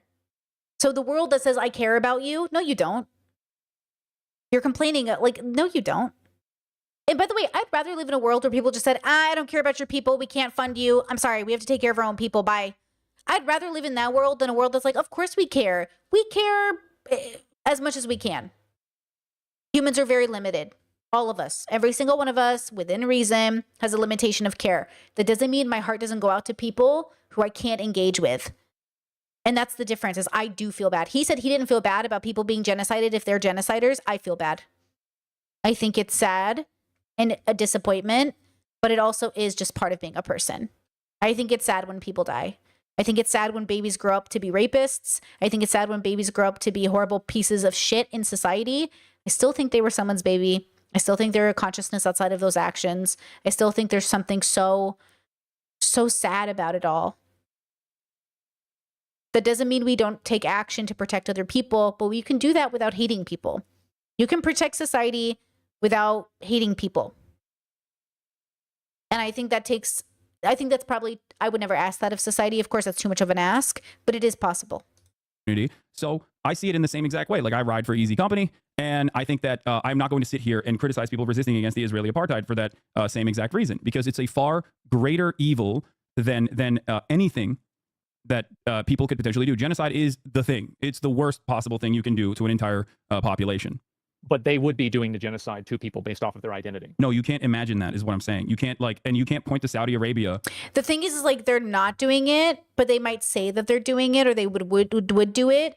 But I think America did it. Like, that's what I'm saying. Like, the wrong people with the right amount of power will do it, regardless of who they are. It's not because they're Palestinian. Like, I think that's the difference here. But I just don't think it's a religious issue. I really do think it's a people issue. As a reason for why you think they would, especially when historically they haven't. And beyond that, there's never been an opportunity for them to be liberated so they could even fight back against, so that normal Palestinians could fight back against, like, you know, whatever kind of religious oppression that might come afterwards. So your perspective is that you think that if Israel wasn't doing this, that Palestine would, like, basically progress through these social issues in the same way that we have. I think all people, when they no longer are subjects of colonial oppression, will inevitably come to that recognition, just like Americans did, where there is more breathing room, where there's more of an opportunity for people to fight back, in that, like, work their way through those hierarchical needs. And yes, queer liberation is a part of that. Feminism is a part of that. Feminist movements are a part of that, and that's how societies are allowed to evolve and you know, become a different version of what they once were. The problem is there's never been an opportunity for them. Now, having said that, just like I talked about, you know, Easy Company and the Allied forces during World War II, like, you root for them against Adolf Hitler, right? Because Adolf Hitler was doing a genocide. And that's the same principle here for the Palestinian liberation, is that regardless of what their attitude is, regardless of what their cultural attitude might be, the governance specifically, because Hamas in and of itself is an Islamist fundamentalist organization that has evolved throughout the years. But having said that, it is still, you know, they're definitely guys who maybe I don't see the world in the same ways with, and don't agree with their form of, like, internal governance. But I'm not going to spend a lot of time on that, because their primary what? Yeah, it's pretty bad though. Yeah, I mean, the way and the reason why I don't spend a lot of time and emphasis on that is because their primary role for existence in general, as Palestinian statehood has evolved, or the Palestinian emancipation movement has evolved. I don't think people want to hear that to somebody you're that feeling. I think that's the dilemma. Is, like, I don't think people want to admit, like, the same way you feel about this group of people here, somebody feels about you. And they're like, no, how could they? I'm, like, such a good person. Yeah, but everybody thinks that about themselves. But you are someone's villain. You are someone's bad guy. Should people feel that way about you? I don't know. I don't know you. But I also don't know them, and I don't know why they came to that conclusion. And that's why you have to be careful about who you've decided is so evil and so bad. But also, you have to be okay with the fact that maybe you do think you know, or have access to knowing, like, who definitely the, like, really dangerous people are, but maybe just stay away from them. I think that's the problem is, you know, Asmin and Tectone were making fun of the women who said they'd choose a bear over a man in a forest. And that's one of the dilemmas with people, is they're assuming the man who would be in the forest would be like them. But what if I told Asmin, we'll take a global population, it'll be a man who maybe is like, whatever imagine your nightmare. It's that one. Because that's what you're really taking the risk on. You're saying, what are the chances I get this kind of a person with this kind of intention? Then on TikTok, I saw a guy asking a group of guys, would you rather be in a forest with a bear or Diddy? And all the guys were like, a bear for sure, bro. I could take a bear, bro. Diddy's fast, though. Diddy's fast. You know, it was like a joke. But also, that's the thing that makes, you know, you have to, these are questions you ask yourself. They're not questions you ask society. They're questions you ask yourself. What is the thing that scares you, and who don't you want to be around? And then again, for me, I honestly would prefer no man in a forest. I don't want to be with any people. Like, I'd rather have a bear that's like 100 feet away from me who's not hungry. If I could choose a bear that's not hungry and doesn't care that I'm in his forest, a bear, right? A person has way too much about their nature that puts them in the high probability of making a decision with no witnesses that I don't want to deal with. True, you would be the only man in the forest. Very true, Fishy. Very wise words. Okay? So when we're having these conversations, we're all imagining whatever we're imagining. So when Asmin imagines Palestinians, he's imagining this thing. I would love for him to watch slaughtered Palestinian videos in his room alone. Watch fathers and mothers and sisters and brothers. Watch the hospital that just got bombed and this man melting in fire.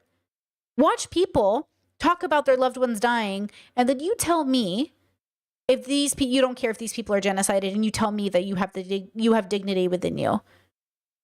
You can be dignified in different ways, but there is no dignity in wishing for Palestinians to be genocided because you think they're genociders.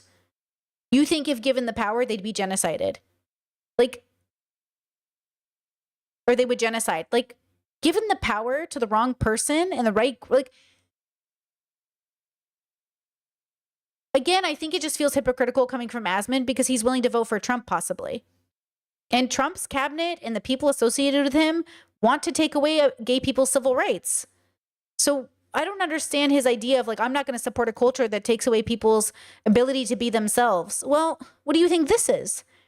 And if Asmin really isn't going to vote for Trump, he should say it, because right now he's making it sound to his audience like he's going to do that and that people should do it. Now, if I remember correctly, he didn't vote in the last election. So he might not vote in this one, but it was on the pod. They were talking about it. Over the course of 76 years, they have become the only party that is ready to resist against the Israeli settler colonial occupation. So that's my analysis there. It's that it's not going to stop. Palestinian people are going to continue to be mercilessly and ruthlessly dominated by the Israeli apartheid as they have historically. And I'm not going to fault and find ways in which, like, I'm not going to spend a lot of time on the disagreements that I have with either their tactics or even the way that they would potentially govern themselves. Because I think it bears no basis in the grander scheme of things. I do criticize the tactics, especially like, I mean, that was the October 7th thing. I mean, a lot of random civilians and people that weren't involved were getting killed. It's evil when they do it, and it's evil when Israel does it. Yeah. But again, I think that was a terrible thing. You made a great statement. I have also condemned the death and destruction of civilians. But listen.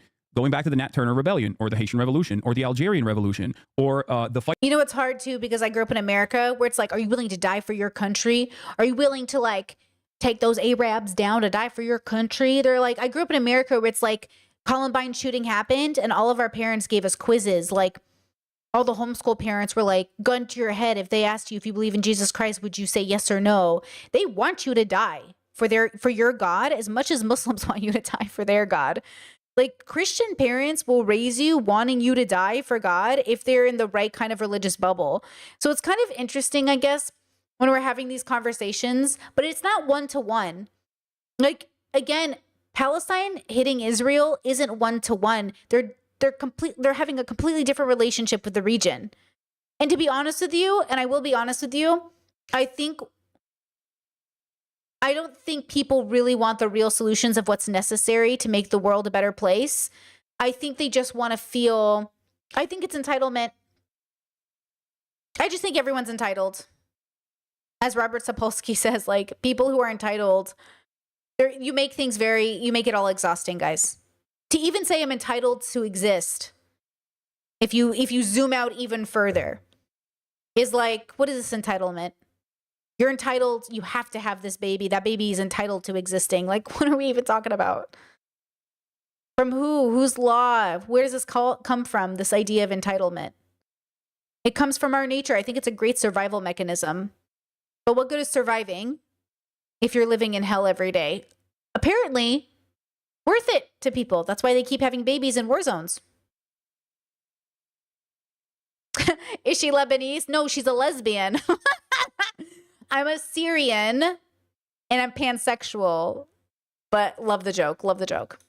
Fight against the struggle against the apartheid in South Africa. History is riddled with violent actions that move the needle in terms of liberation. But when all is said and done, you don't think about the practice of putting a fucking tire around collaborators. And you know what this reminds me of?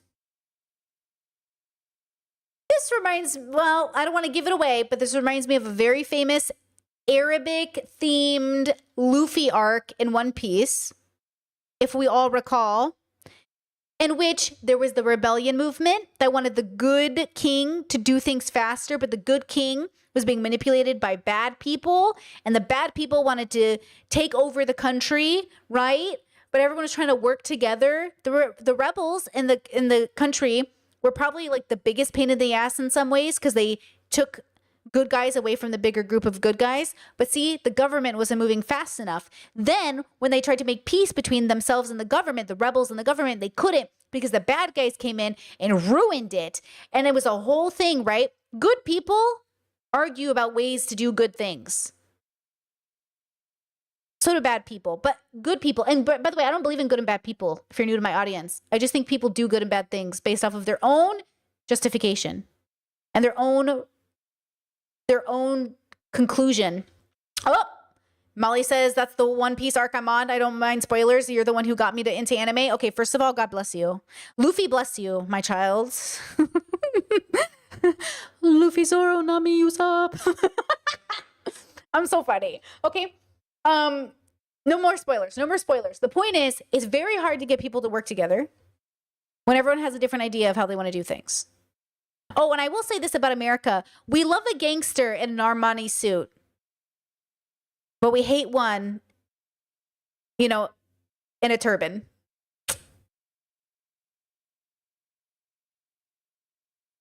in apartheid South Africa and lighting them on fire, you think about how gross and inhumane the practice of the maintenance of the apartheid was. Because if you spend a whole lot of time on what the tactics of the liberation were, it would almost come across as a justification, right? And that's my point. Okay. So you think and I could see where somebody would think that. Sure, I could see where somebody would come from that perspective. I don't really think that it's justified at all. I don't think that we should be fucking with them. I don't think we should be funding Israel. I think it's disgusting. Okay, I love that. Very lefty take, bro. Love that take. It's a waste of everybody's money. Like you were talking about universal health care earlier. But is it a lefty take or is it a centrist take? It's probably a centrist take. Like, I don't want to pay for that. But maybe not, because he's willing to pay more tax. Oh, let's see if he's willing to pay for health care. I think it'd be a lot easier for us to do that if we weren't shipping a bunch of bombs and resources overseas. True. See, he's pro-universe. Maybe Asmin is just very American. Like, he likes America. He thinks America is a good thing. We should keep America going. To kill random people. I totally agree with you. Okay. But I very much think that it's wishful thinking that the moment that Israel stops attacking Palestine or Palestine has some degree of independence, queer liberation is going to begin. I think that nobody believes that. Not one person believes that. Nobody believes that. It's going to take at least 100 years. No one thinks queer liberation is coming tomorrow for Palestinians. We don't even know if queer liberation is coming for America. We are not liberated. I just need to make that abundantly clear. America is not liberated. Queer Americans are not liberated. Okay? I just want to make that really fucking clear.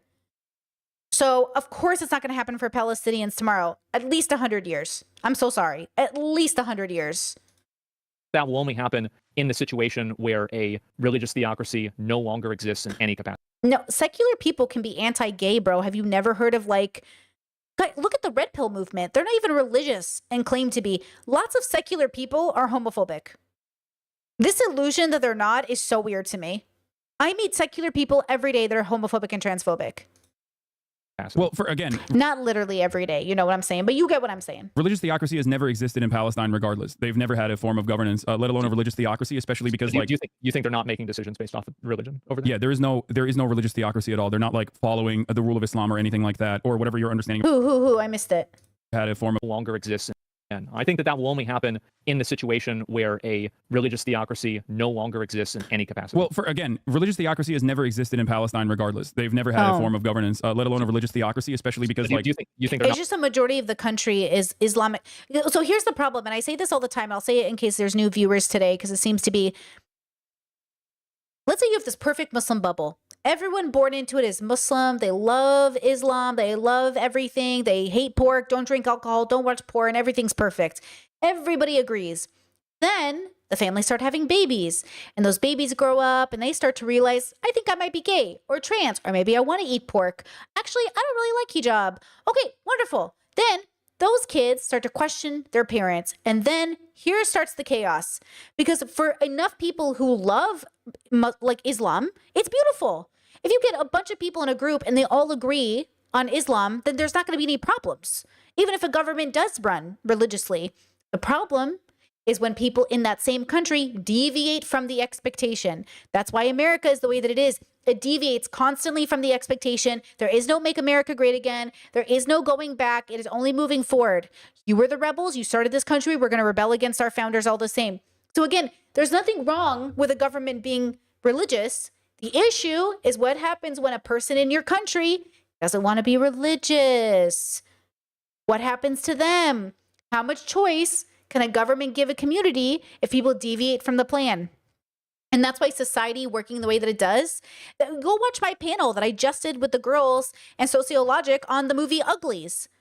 Really silly example, but it's a great example of, does society work better if everyone's kind of numbed out and moved in a direction? To some extent, yes. The reason chaos exists is because we're individuals. The reason chaos exists is because we do want to go our own way. We want to do our own things. We want to eat the food we want. We want to express, ourselves in different ways. Like, there's nothing inherently wrong with religion. The issue with religion is that people get it into their heads. They have an access to the objective, but so do secularists. How many debate bros on the internet do you have to see that aren't even religious who think they have access to the objective? You don't need God to convince you. You just need your ego, which God is a reflection of.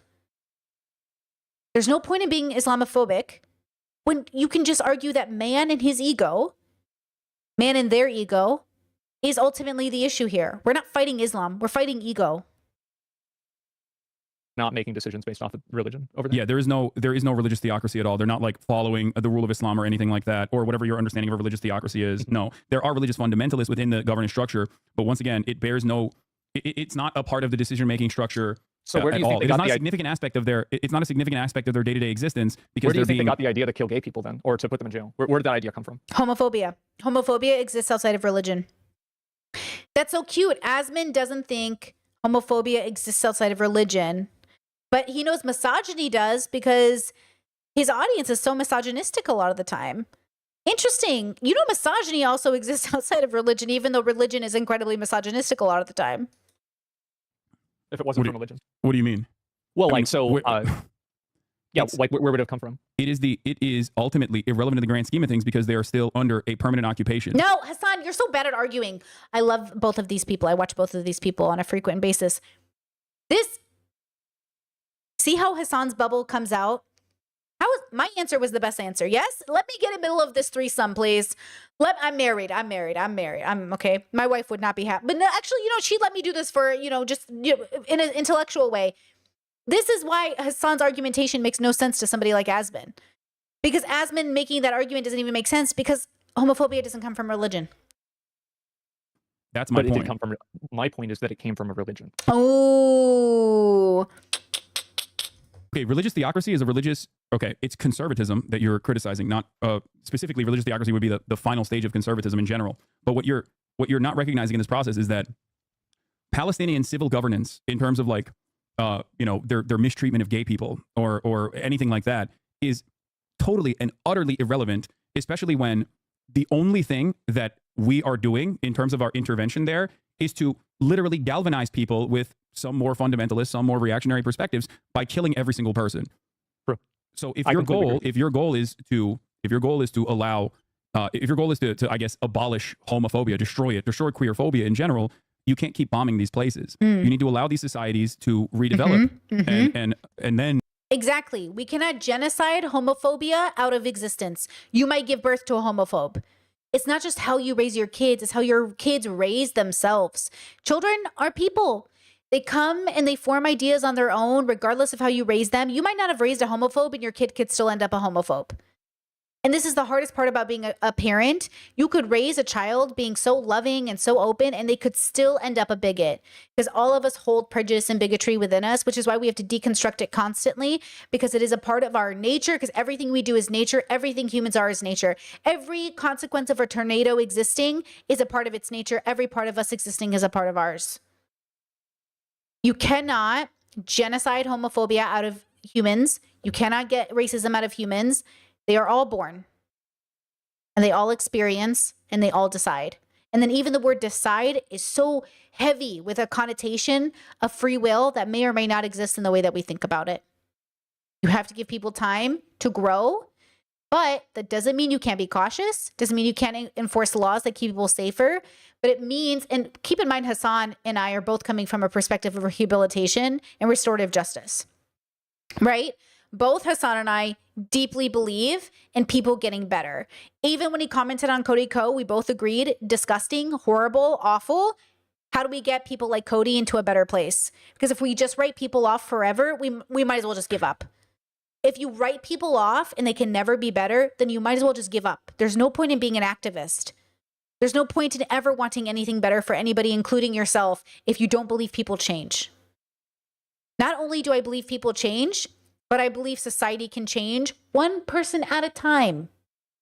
But first, you must change yourself before you ask the world to change. It's too much to ask the world to change when you haven't changed yourself. Discord says I'm behind on stream, but I'm pretty sure Asmund said that he voted Trump in 2016. I could be wrong, but I thought on the podcast I watched a couple weeks ago, he said he didn't, but I could be wrong. Yeah, I could be wrong on that. I don't know why I thought he said he didn't, but I could definitely be wrong. Chat says, what if I have a child that is fundamentally uncurious? I don't know how I would handle it, but I have met them in the wild and the existence is boggling for me. Love your child no matter who they are. I have no aspirations of having a curious child. I only have aspirations of having a joyful one. Mine will never exist. I've chosen not to make babies, but you know what I mean? I think as a parent, your job is to want a joyful child, which is why not everyone's meant to be a parent. Most people shouldn't be parents. But they should never be legally restricted from being parents either. And that's the fine line we all play with. Though I think people should make a reasonable decision not to be parents. And that's the joke, right? Smart people choose not to have kids and stupid people keep having them. Isn't that like a joke in certain bubbles?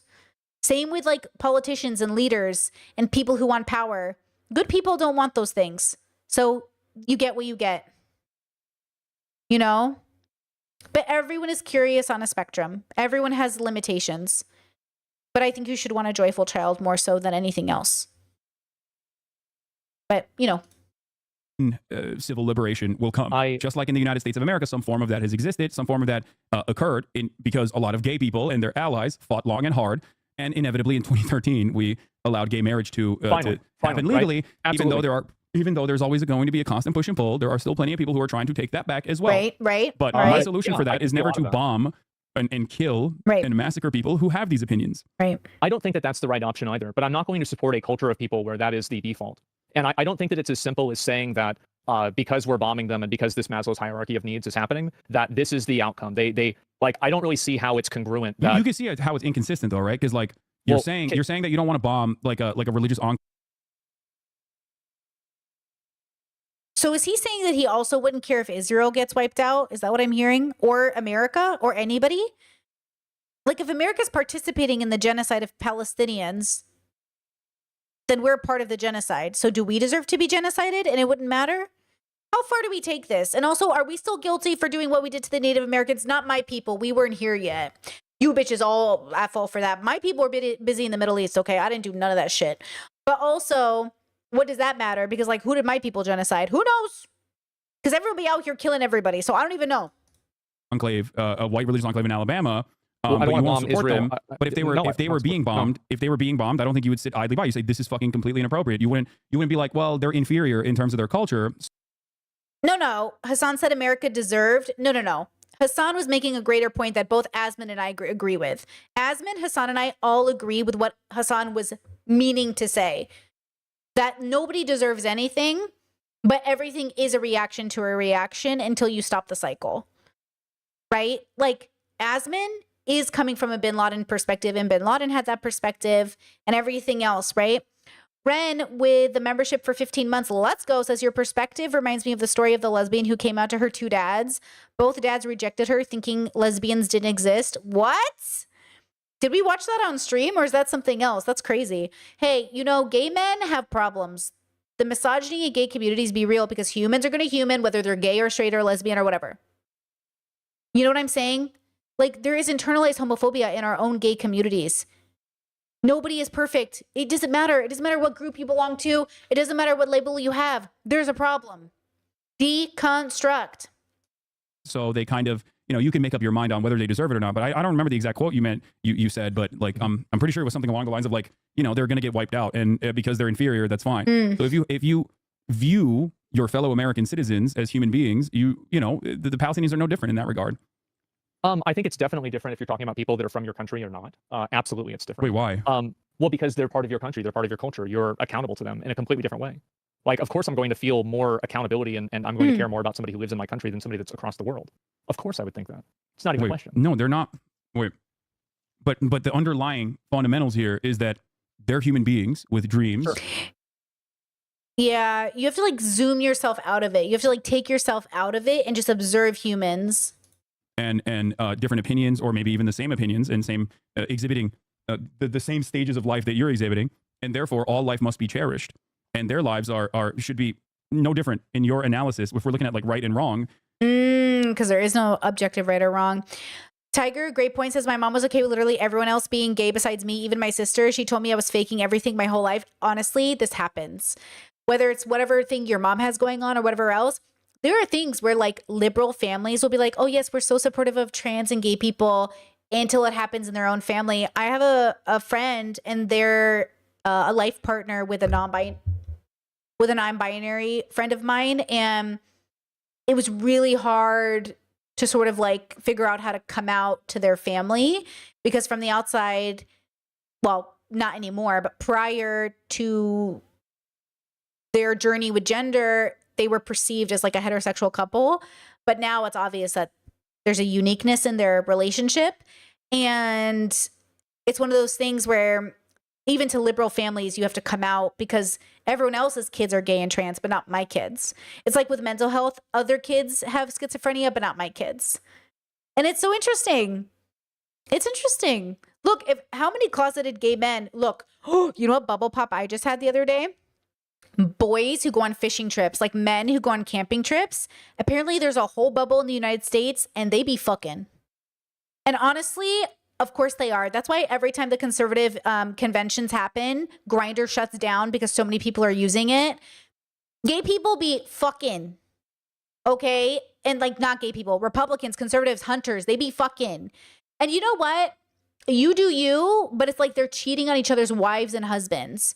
How do you hear about that? There's a girl on TikTok who her friend finally told her after a guy said it. It was a girl on TikTok, and one of the guys finally told on all his friends because they got a divorce or something.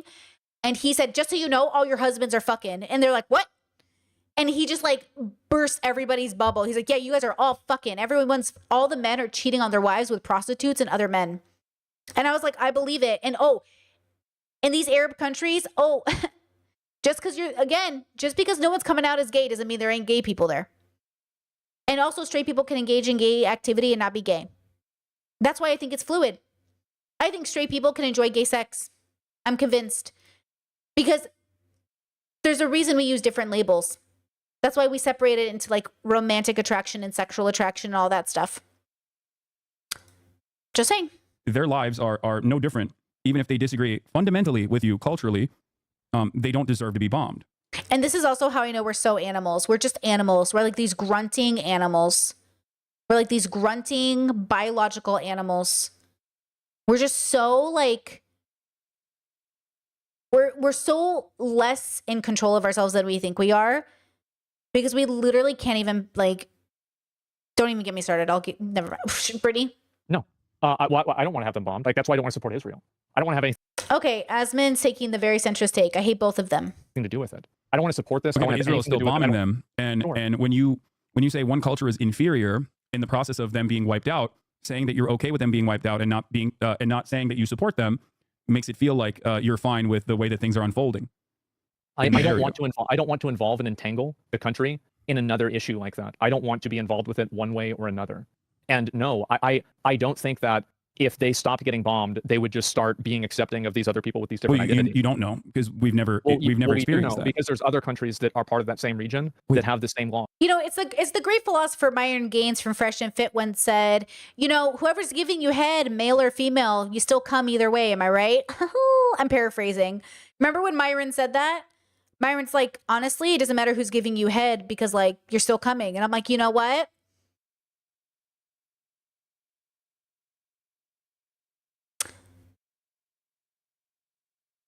Laws like Saudi Arabia or But Qatar. they're not the same people. You do understand that, right? Like even They're culturally coming from speaking. the same. They're coming from the same culture and they're coming from the same religion. No, that's Asmongold. Do you really think? Do you? Really I don't know think how to that they're not describe this to making- you. Well, one, because Okay, you're talking to okay. someone who is from that culture and from that region, who is like of a Muslim background, comes from a 98% Muslim country. So, and you know, Yeah, you guys, when you're afraid of Muslims, just think of Hassan. Boys being boys, boys being boys. Exactly, guys. It's just boys being boys. Where's Abba? We need Abba to come into stream right now. Listen, okay? Every time you're afraid of a Muslim, just think about Hassan. He's the modern Muslim. This is how the world will be in 100 years. In 100 years, they'll all be straight men who look gay. Handsome as hell, boy. Handsome as hell, boy. Okay? They're all going to end up being Hassan, which is what it all should be. Okay? So be anxious. Listen, if you're afraid of Muslims, you know, we get it. Now you know why people are afraid of white men. I'm funny. I'm a little funny. It's a little funny, isn't it? The point is, we all have our fears.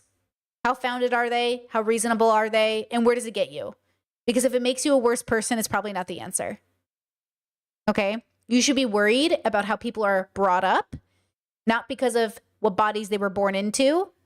And you should worry about how cultures are influenced and how many people agree with them. Look at Russia. Russia is offering Americans and Europeans access to come to Russia because they want a more traditional life and they want to get away from the progressive way that the West is going. All of these liberal men complaining about woke bubbles. Go be Muslim. Go be Russian. Go. Fuck off. Go. You hate progressives. You hate feminists. You hate all this stuff. You want to live in a more traditional country? Go, Habibi, go. Yalla, go. Yo. Go. Okay, Habibi party. Let's go. Go. Leave America to the lesbians. Go ahead. Bye-bye. Go. Palestine's waiting for you. Russia's waiting for you. know what my fucking opinion is in general. You know what my worldview is. So I think you understand I that don't see there's that a doesn't- genuine that's what diversity of thought there. Monopolizing Yes, an and entire you're- region of and people you are is literally allowed that just. you're allowed that diversity of thought because you're not there. No, that's not true. There are plenty of Turkish people who fight back against the Turkish government currently, and Turkey was significant. No, okay. America only allows the amount of rebellion against its government because people have died for it. Asman acts like Americans didn't get to this point because they died for it. They died. Turkish people are oppressed in the same way Americans were, but they will die for it. The way we died for it. Well, not me, you know, but my people who came before us died for America. They died for the black vote. They died for the woman vote. They died for everything. They died for gay marriage. I don't understand what Asman is trying to say. Like, yes, I understand what he's saying is like right now in current time, Palestine is worse than America. Yeah, for a lot of people it is. It's even worse for Palestinians. You know, Palestine isn't working for Palestinians because every time they build any infrastructure, Israel shoots it the fuck down. Significantly more secular, many years ago before the Erdogan regime came through and utilized religion as a bastardized version of religion as a way to invoke social repression. Turkey is still far more modernized and far more tolerant than some of these counterparts that you're talking about. Mhm. But ultimately, there is no like singular attitude that every single person from this region has. Just like there is no singular attitude in the United States of America. That's why I gave you the example of like Christian fundamentalists living in a white enclave in Alabama versus fundamentalists that exist in the region. They are not like there is no there is no unified monolithic understanding within the Muslim world. That is not the case at all.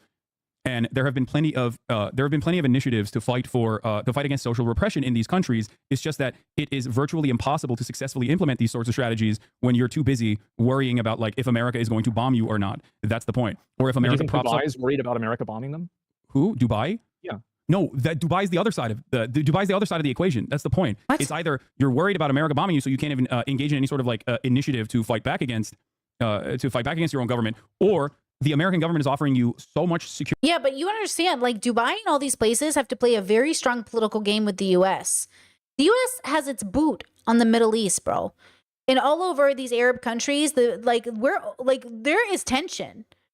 We're making it work because it's about business, but there's tension, right? Like, okay, if I say to a middle American, who would you rather have working on nuclear weapons? The guy you know from church or the guy who's from your local mosque? Who do you think they'd pick? And why do you think it might matter? What if I said, would you want an immigrant from France working on your nuclear weapons or an immigrant from Lebanon? Which one do you think they'd pick? Do you want a person whose family has been here for 50 years from Saudi Arabia, or do you want a person who came here from Ireland? Like which one do you want working on your nuclear weapons? And then why does that reputation exist? In the same way that people were attacking Chinese people when the lockdowns were happening, right? It's because you are afraid and you're stupid. You know what's the worst combination? People that are stupid and people that are afraid at the same time. Stupid, scared people make horrible fucking decisions. Horrible fucking decisions. And newsflash, we've all been stupid and afraid at the same time. Which is why you should learn from that life lesson and make better ones. Security in terms of like the military, that a violent repression is all but inevitable if you try to push back. True. Discord says, let's not forget why the way Americans treated the Japanese during World War II. Oh.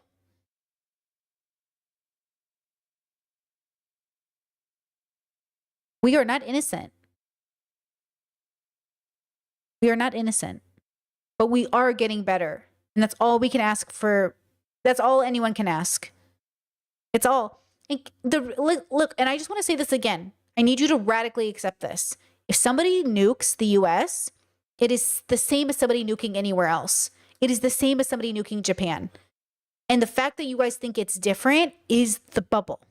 That's the bubble. Back. The point, however, is that do you think that there are no homosexual people living in Dubai? Of course there are. It's more so that they are repressed and are unable to fight back because America has propped up these monarchs and giving them a shit ton of weapons to be able to continue dominating their own citizens. I think that you blame too much of all of this on America. I think that America does play a role in this. Forget America. It doesn't matter. America is a catch-all term here. Like, sure. It's whoever is like offering religious fundamentalists an opportunity to continue dominating their own population. If it wasn't America, it'd be a different country if they were doing the same thing. It just happens to be that it is America right now because it is the global hegemonic superpower. Sure. Yeah, no, I see what you're saying. I think that the big problem is that if you have a religion and you are basing your culture off of that religion, and that religion is used to oppress people, that type of culture is inferior.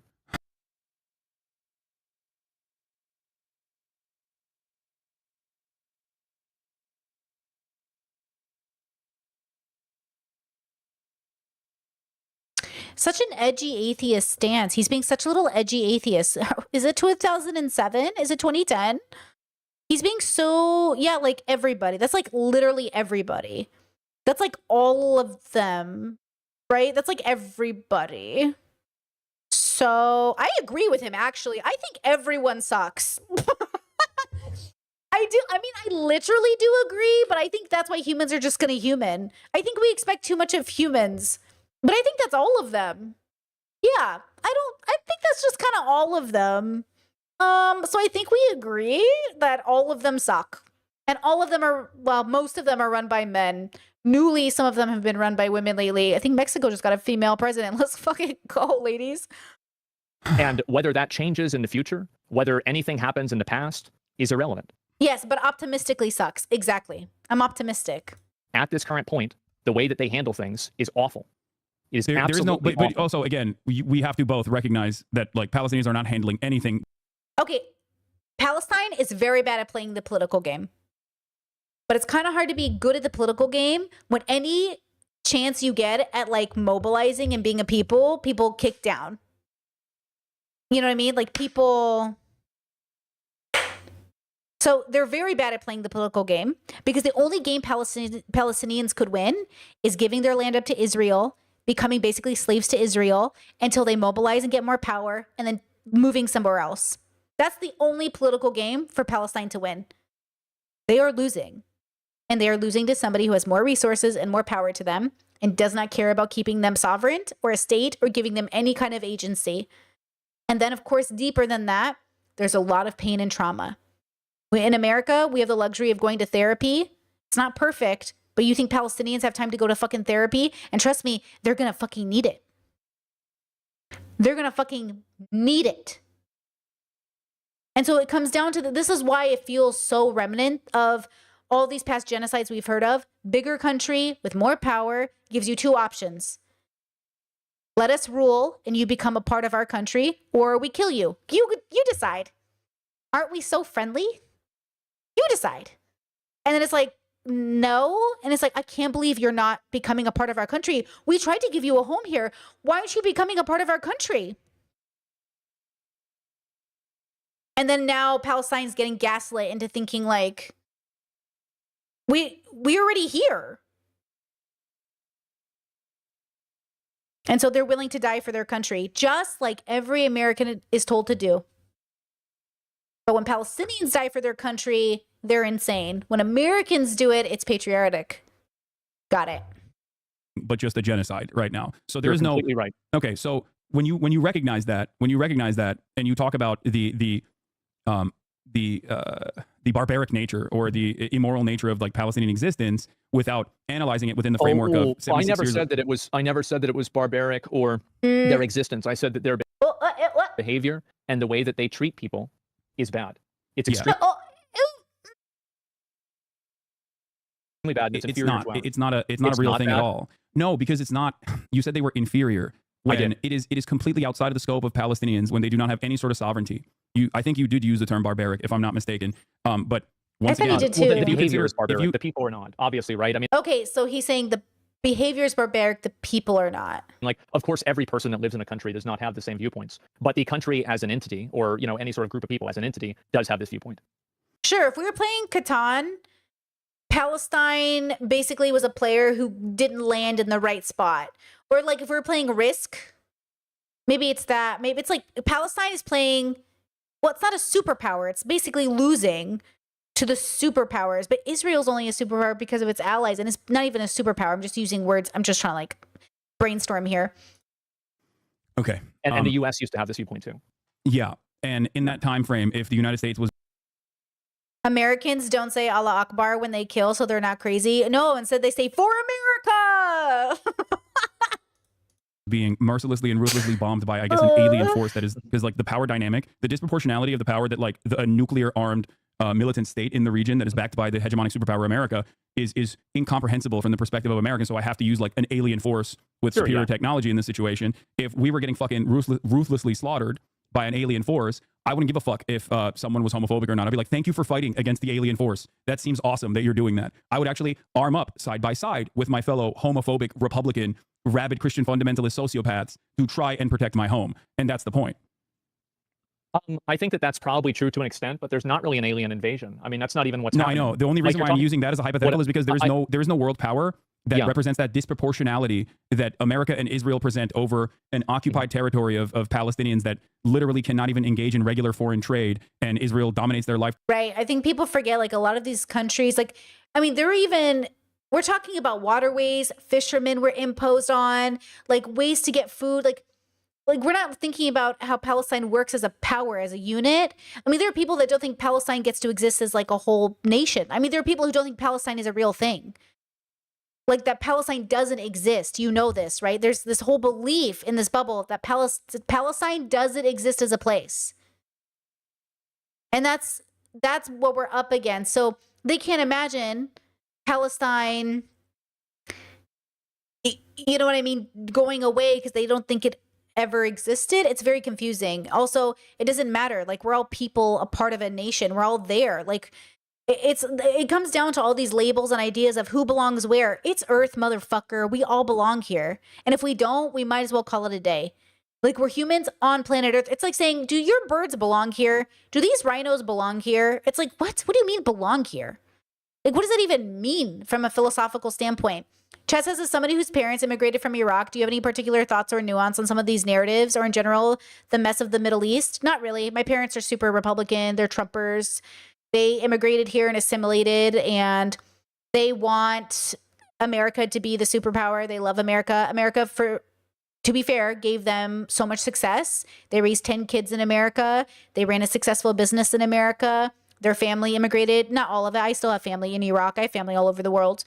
But, you know, America was a really good place for my family. It's kind of like the irony is my parents are like, I can't believe you're ruining the country that like gave us such a good life. I'm so glad it gave you a good life. It's kind of fucking over my generation. So we're going to need it to change. But that's the point of generations dying. The boomers are meant to die. Parents are meant to die. So kids can change and adapt to the new ways. And this is the problem when old people can't pass the torch. Eventually, you will stop learning in the way that makes you like elders in the community are valuable. But eventually elders in the community become, if they don't maintain and adapt, like younger people have to take over, right? And so it is, I don't have much to say about it. I don't speak the language. I've never been to Iraq. Like, I don't have that kind of connection. I mean, I grew up with the food and everything, and like my family speaks the languages, and I grew up with all these things. But I am whitewashed, like, or American washed, or whatever you want to call it, really. But I am washed. I am a child who never belonged. I'm a child who never fully belonged in the religious bubble she was raised in, or the political bubble, or the ethnic bubble. I just never belonged. So I made my own bubble. And even when I thought I was belonging, I knew I wasn't supposed to be there in my heart of hearts. Okay? So like when we have these conversations, yeah. And the only reason I said whitewash is because I grew up in Orange County, which is a very white Republican county. I didn't grow up in a black neighborhood. I didn't grow up in a Mexican neighborhood. I grew up in a white neighborhood. And with a very few like Lebanese and maybe some Asian neighbors, but like I grew up in a white neighborhood around white people. Okay. I had maybe a handful of people of color friends, like some brown friends here and there, but in general, like we were the brown family. Because everyone was like, whoa, you're from Iraq? That's so cool. And I'm like, mm-hmm. And like people would invite our family over to make like cool food because it was so different. To such a degree that like they literally used to deny cookies from entering the Gaza Strip or pasta from entering the Gaza Strip, a practice that the Israeli Kojat authorities considered putting the Palestinians on a diet. That level of ruthless domination over the course of 76 years is probably going to harden you against the group that is dominating you. I just don't think people are watching the footage from Palestine. I don't think you're watching it. And I get it. You don't have to. You should go watch the footage from the Congo instead. But both of them should break your heart. It's really sad. You is probably going to make you hate the group that is dominating you. Sure, and it's righteous and correct to hate them. You're not being dominated by gay people. You're not being dominated by transsexual. I hate when cis people and straight people try to get out here to argue on the behalf of the queers. Leave the queers out of your mouth if you're not deconstructing everything, including voting for Trump. Once again, I love you all so much. Please vote within your values. But if you tell me you're pro-LGBTQ and you're pro-women's rights and you vote for Trump, you are having a cognitive dissonance moment. You are having a fucking stroke. I love you. Sexual people. Like, I totally agree that, yes, of course, like, it makes gay sense people and trans people, gay people and trans people are not a part of what I'm saying. I'm saying that the gay people and the trans people that are living under those conditions in Gaza. Yeah, right? If Asman cares about trans and gay people, they shouldn't be bombing Palestine because they're there. See Israel as a far larger problem in their existence. Actually, true. Chat says the thing is people don't see everyone as human. And it's bad because even people that think they're good, they're like, Hitler wasn't even human. Hitler was very human. All humans are human. Humans are going to human. That's why that's the slogan on this channel. Humans are going to human. We're all human. We are all human. It doesn't matter if you were Hitler or if you were Mother Teresa or if you were the Pope or if you're your mom. Like, we're human. And on a spectrum of good and evil, we've all engaged. Okay? This is all just humanity. This is how we are. And we have so much nuance within every one of us. But like, there are no monsters here, just people. Then they do like Islamic fundamentalism in terms of governance, which hasn't even been like a real way that Palestinians be able to govern themselves because they've never had sovereignty. That's the point. And I talk to gay people in the region all the time. I talk to gay people in Lebanon. They have a similar opinion. It's not like Hezbollah is a fan of gay people in Lebanon. I've heard about that. Yes. Yeah, and yet they also view Israel as a far larger, far more violent, far more consequential force of evil than they do Hezbollah. Now, there are naysayers. You will find some people who are like, oh, I'm so glad that Israel is bombing Lebanon, as a Lebanese person, certainly. But that is the reality that unfolds time and time again. And there are a million historical examples and a million contemporary examples I can point to when a much larger sovereign nation comes in and blows up your house. All of a sudden, you're not thinking about sucking dick, okay? You're just not. You're not thinking about getting gender confirmation surgery or being able to fucking get your HRT on time. You're thinking, oh my God, my house exploded. What the fuck do I do? You're thinking, I have to run. And you're feeling grateful for people who are fighting back. That's just it. And that's the existence for Palestinian people. It's not necessarily that they're like monolithically barbaric or immoral or inferior. But also, does Asmin think like, oh, the bombs are coming. I'm Palestinian and I'm trans. I'm going to push my parents into the bomb. Like, what do you think they're going to do? They're going to rescue their neighbors because regardless of them being homophobes, they don't deserve to die this way. You know? Here to Western culture, it's just that they're busy being like, I want cookies sometimes, and that would be nice if I could get it. And that's on a good day, by the way. On a bad day, like yesterday, they're thinking, oh my God, my family members burned in a tent hospital in Al-Aqsa because Israel if you saw the footage, bro, lit it on fire. Well, who says Israel's good? Israel, like, I don't think anybody thinks Israel's good. But I'm just saying that, like, that culture, and like, again, if you go back to it, is he saying it about Israel? I know what Asmin's trying to say, and politically, Israel is more helpful to Western values than Palestine is. You know, with friends like Israel, who needs enemies? You know, something like that, I think, is appropriate here. It's like, I think Asmin sounds too anti-Palestine in a way that doesn't make sense to my brain, unless he's just anti-Palestinians. It's not about homophobia. It's just, I don't believe him. Culture is my point. You can't monolithize an entire group of people, Asmin. That's the point. No, you can't. But what you can say is that the people that are controlling it, like you said with Hezbollah, these people are not fans of this. And I'm not going to try to be guilt-tripped into picking the lesser of two evils. And I don't think that... we all pick the lesser of two evils constantly.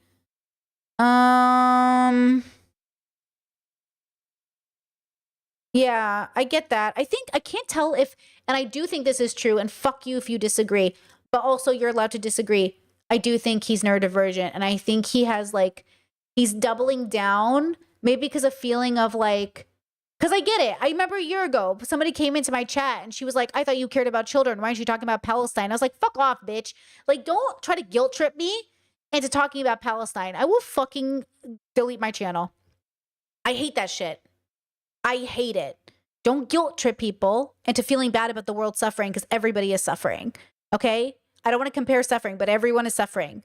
But if you're gonna talk about it, you can talk about it the way that makes sense to you. Right? So I'm much more vocal now because, one, I did it on my own time. Fuck off. But two, don't tell me how to think, bitch. What are you, my mother? Like, mind your business, okay? If you need a random YouTuber to like reassure you, you should probably go to a therapist instead. You know, that might work out better. Or your mother. The point is like, Asmin might be having some of this in him, or he's just doubling down in general. But he agrees so much with Hassan. It's interesting that he can't come out and say, hey, fuck off for anybody who thinks Palestinians deserve this. They don't. And I just want to make sure, right? I want to make sure we're all on the same page. Like, Palestinians are people. Their babies matter as much as anyone else's babies.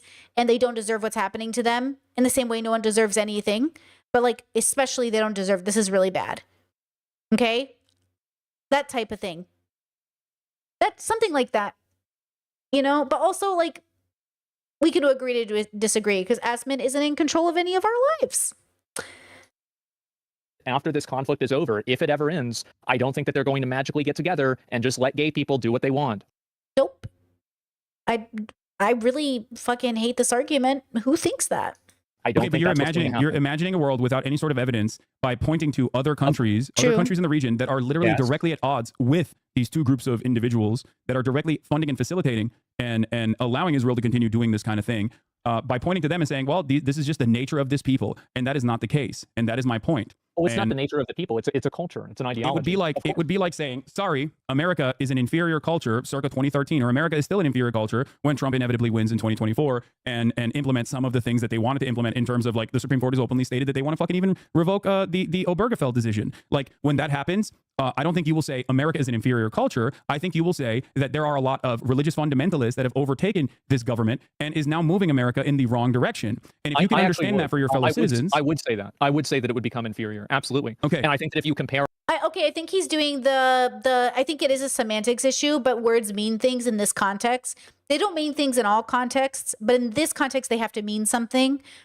So inferior is like me saying there's no way that inferior just isn't associated with bad things like racism and IQ and all this other bullshit that people create. Like white people are inferior to black people. Like it's too associated in our language for it to be connected to inherent, biological. And everything's biological, right? But nothing is specific to an ethnicity in that way. So I think I can't tell if he's being like that edgy atheist where he's like, yeah, I don't care if a Trump voter gets shot in an audience because it's a Trump voter. One less Trump voter. Like, I don't know if he's doing that, which, by the way, is unethical. It's not good for society. And it's immoral in my position as a subjective, like in a subjective sense. But like, it is unethical. It is not good for society to be excited that somebody in the society died because of who they vote for. Yes? It's not good. That's not good. Okay? Not good. And if you celebrate the death of somebody who voted differently than you, like their death because they voted differently than you, girl, Spider-Man meme, you and Hitler are gonna hang out in the afterlife, girl. Don't get it twisted. Y'all gonna hang out in the afterlife for sure, for sure. Celebrating the death of a person who died because they're different from you is not good. Not good. And that's basically what Asmin keeps doubling down on. And he probably needs to figure that out. our culture that we have now to 20 years ago, we are superior than we were 20 years ago. And I Okay. think that if My you look point- at 40 my point years ago, is- it's even more the case. And I think it continues to become So you understand more that. That's great. Okay. So Yes. my point, however, is that now add on to that equation a military force that is so much more powerful that like there is no global current existing counter. Like I can't say this about You know, Sweetie Pie, you write like somebody I know. You are just such a unique typer. And I can't figure it out, but the way you type sentences, you know what I'm saying? You just remind me of somebody else I knew once in this chat. I don't know, sweetie. I don't know. China. Like the difference in military might between China and America is that America is still far greater in terms of military superpower than China is. There is no comparison between the disproportionality of the violence that Palestinian people face from Israel and America that like suits the bill of like Americans potentially being dominated and destroyed. If Donald Trump, which is the reason why I use the hypothetical example of an alien force with like mega nukes or something that can just like wipe out entire cities overnight, just to help you understand the proportionality of this violence that Palestinians are subjected to. If Donald Trump tomorrow came into power and moved America in that direction, and then aliens invaded America, I think yourself and myself, alongside everyone else, would try our very best to fight back against the aliens rather than turn around and be like, well, hold up now. You know, we gotta really figure out gay marriage again. We gotta bring back gay marriage right now. We can't do that. And that's precisely what has happened to the Palestinian population. I don't think that's what's going to happen. And I understand, like, I feel like you are very optimistic about this. I don't share that optimism. I'm not. I'm realistic because it bears no basis. Like the cultural hangups at this moment are utterly irrelevant. Just like African tribes and their practices of like maybe homophobia or whatever the fuck people said. Sweetie Pie, fast. You're Palestinian. What's your favorite Palestinian dish? Go. You have 3 seconds. Don't Google it. Don't Google it.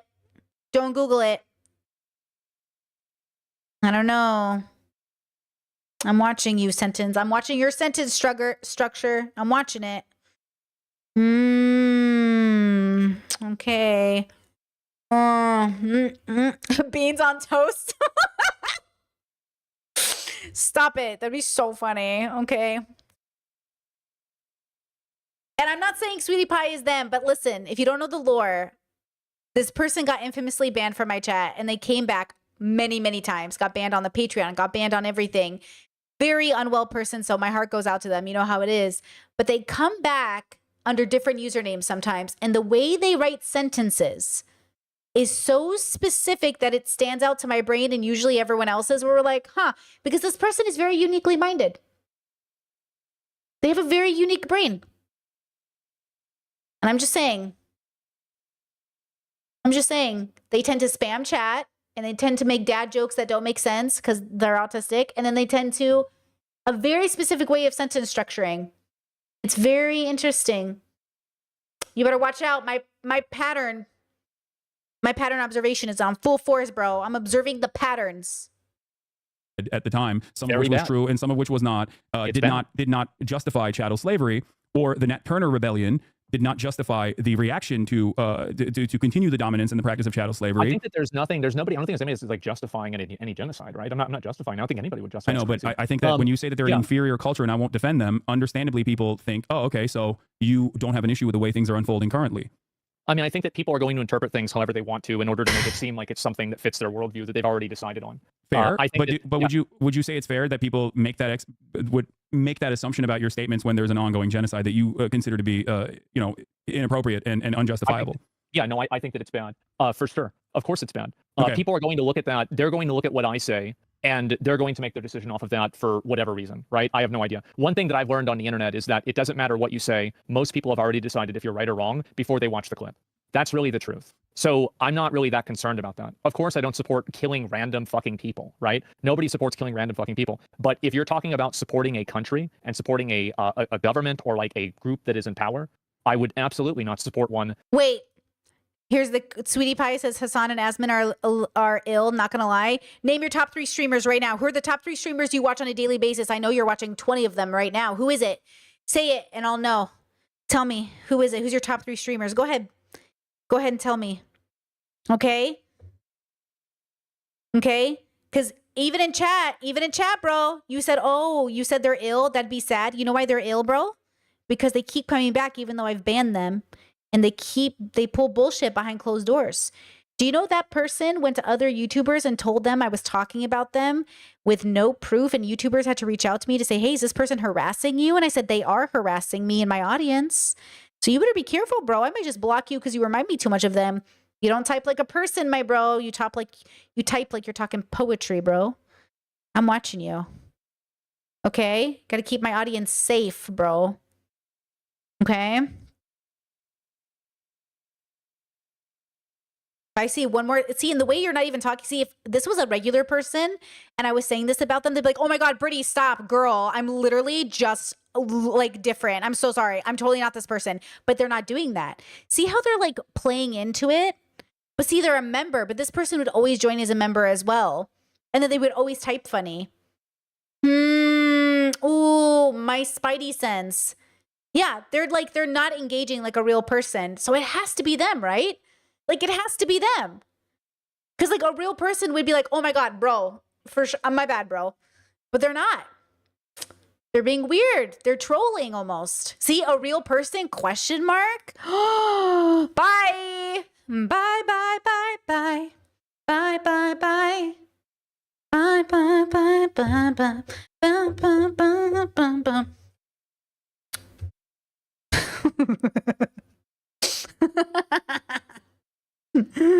I can't handle it. Even if they're not them, their vibe is off, bro. I'm throwing vibes off banned.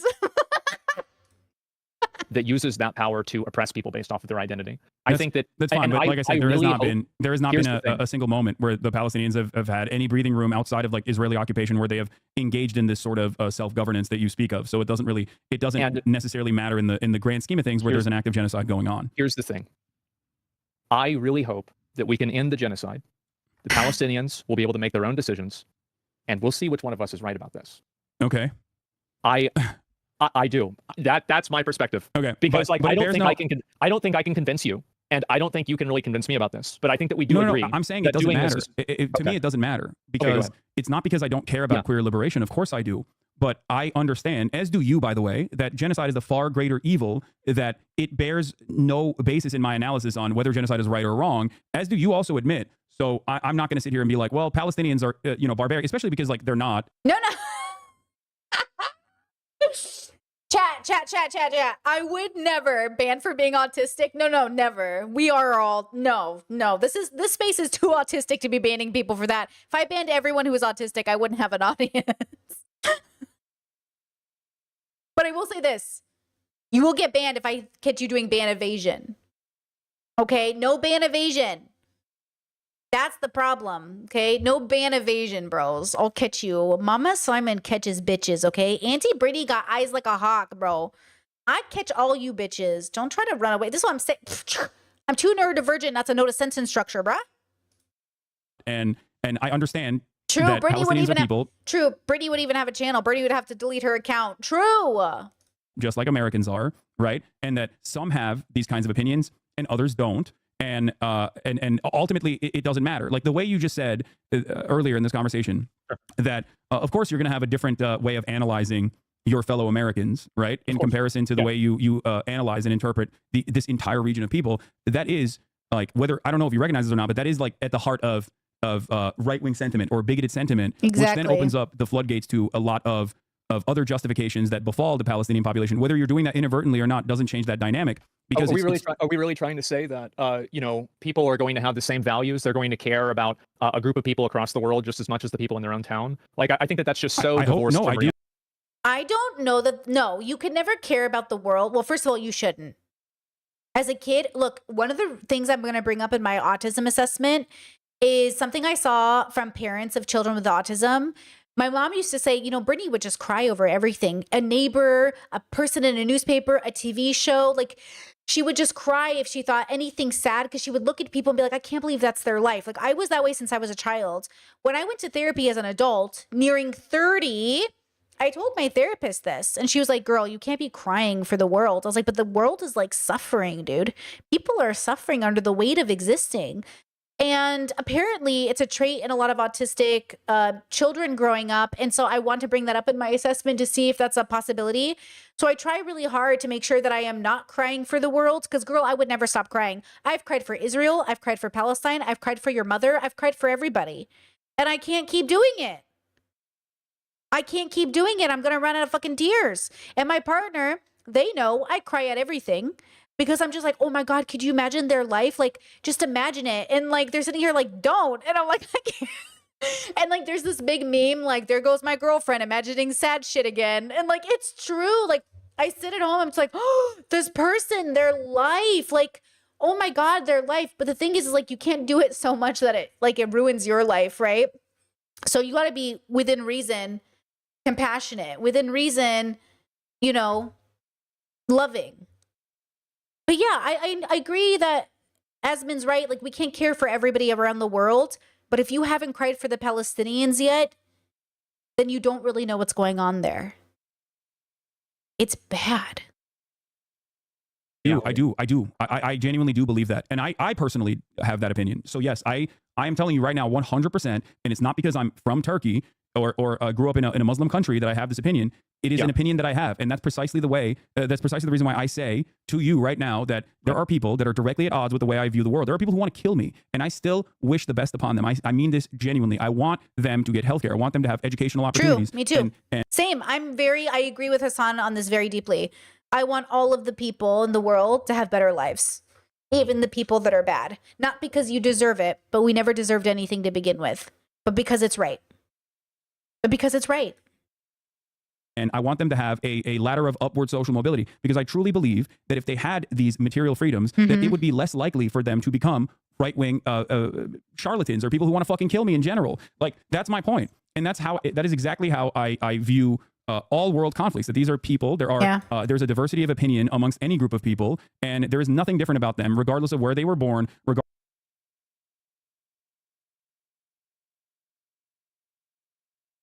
I heard a big bang. One of the realizations I had as a younger person, this probably happened, I don't know, 15 years ago. I'm sure we've all had this. I was sitting in the car with my brother, actually. And my brother was like, we were in traffic. And, you know, California traffic's crazy. 6 lanes of a highway and everything's bumper to bumper. And my brother goes, every single person in this car, bro, in these cars, their lives are just like our lives. And I was like, oh, for sure. And he was like, no, think about it. Every single person. And you just look at the waves of red lights in front of you. You know, everyone stopped dead, you know, on the fucking 15 in California. And you're just sitting there and you're like, every single car inhabits a person just like you. Dreams and family connections and jobs and stresses. And that is an overwhelming feeling. That's why when we talk about like you don't even exist and you zoom out and you realize like the world is just you in a different timeline, but it's not you. There is no you. It's just a person living a life like in the same way that it's just as valuable. It's just as fucking important. Nobody else's life is less worthy than yours. And yet, if this building was crumbling, I would grab my cat and my partner and I would leave. You know what my partner asked me today? Hypothetical. They said, okay, if you had to pick me or Indiana. And I was like, what's the scenario? And he's like, we're drowning. Okay, so we're both drowning. I was like, well, I probably have a better chance of saving Indiana from drowning than you. You'll probably pull me down and kill me. And I said, okay, let me think. And we sat there and we thought like, okay, what would we do? What would be the most logical thing to do? But logical within our values, not like logical, like objective, like I'm so smart and objective. No, I mean like within our values. So I decided I would sacrifice Indiana just for the record. But I would save Indiana over my neighbor.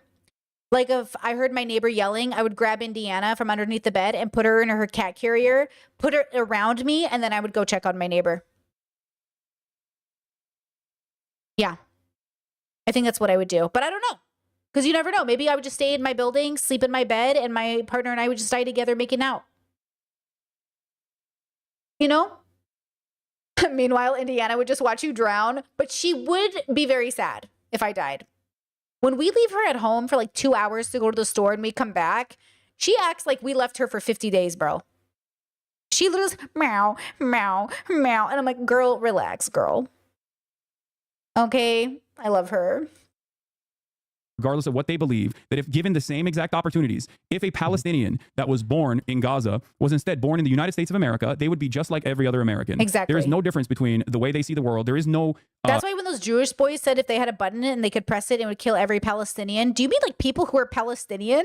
Because that's crazy. And even if you mean literally Palestinians, like, guys, if you had a button and you could kill all the Nazis, that would be the wrong decision.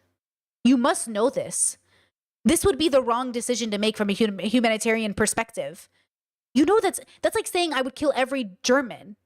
Because who would you know? How would you know who the Nazi was? Who would be the magic orbiter of the objective? Okay, scenario. You can press a button and kill all the Nazis. Does that mean, what do you think happens when that comes into your brain? Just think about what you're saying out loud. You can't just press a button and kill a bunch of people. Who's the arbiter of who the Nazi is? Arbiter, right? Wait, Kay, why are you correcting me? Did I say orbiter? Arbiter. Who's the person, right? Like who's the objective? So I do think there's an objective. I think outside of our perception, somebody would know who the quote Nazis are, but we don't know that. Yeah, and what if they were forced to be Nazis? Or what if they're just German? Did I say orbiter first? Stop it. Arbiter. So what if they're just Germans? You gonna kill all those Germans, bro? That's crazy. That's a crazy position to make. And that's ultimately why we don't do these things. We're not supposed to nuke people. We're not supposed to genocide people. We're not supposed to do these things, guys. They're not good. There is no value that is like genetically brought upon them. They are all responding to stimuli in the same way that you are. They're responding to their material conditions in the same exact way that you are. The only difference is they were born under a colonial rule. You know, Hassan is describing bubbles so perfectly right now. We're all raised in bubbles and we all exist in bubbles. And our ego and our survival brain tells us like we are the thing that needs to survive more than anyone else to some extent. But Hassan is like spitting fire right now. At least maybe that's because I share his values in this though. An occupation that is very brutal and very humiliating that dominates every aspect of their lives. Whereas you and I, myself included, were born in the United States of America. And therefore we have a tremendous amount more freedom in terms of like, in terms of what we believe, what kind of opportunities we want to pursue. Because we don't live in a religious theocracy, because that would be worse. No, it's not. There is no intractable quality of people born under a religious theocracy. Like no one, if you were to talk to regular Saudi citizens or regular citizens from Qatar or regular citizens from Dubai, there are plenty of people who don't like that form of governance, who want something to change, who want to change their government so that they can. There's also plenty of people who like it. Like, that's just the reality. We have to accept that some people would like it. So that they can live free lives in the same way that Americans, to a certain degree, in comparison to those other countries, can live freely and express themselves sexually, even though there is plenty of setbacks here in modern America as well towards trans people, for example. And the only difference is where they were born. And I don't think that that is a sentence of that automatically means that they're immoral people. I do not make my assumptions about an entire region of the planet just by the nature of where they were born. I talk to people as they're human beings. If you took everybody that was in China and you put them in a random place, what do you think the laws would be like? Do you think they'd be like Chinese laws? What do you mean? Like where?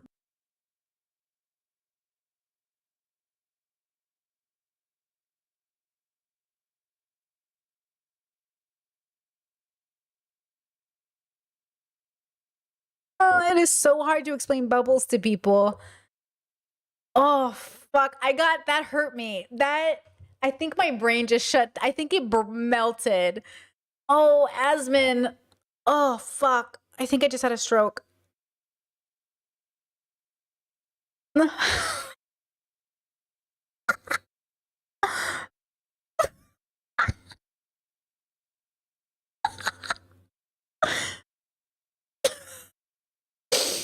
Fuck. Oh, that was.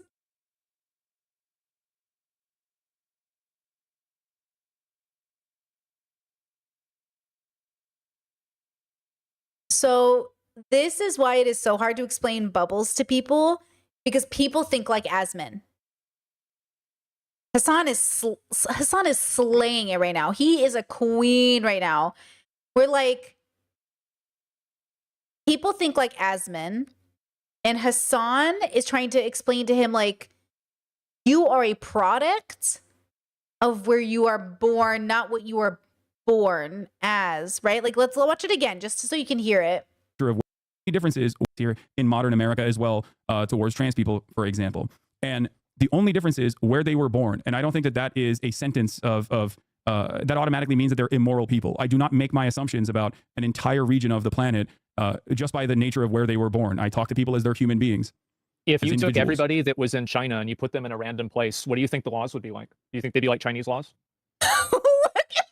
Look at Hassan's face. Hassan's face is like, what?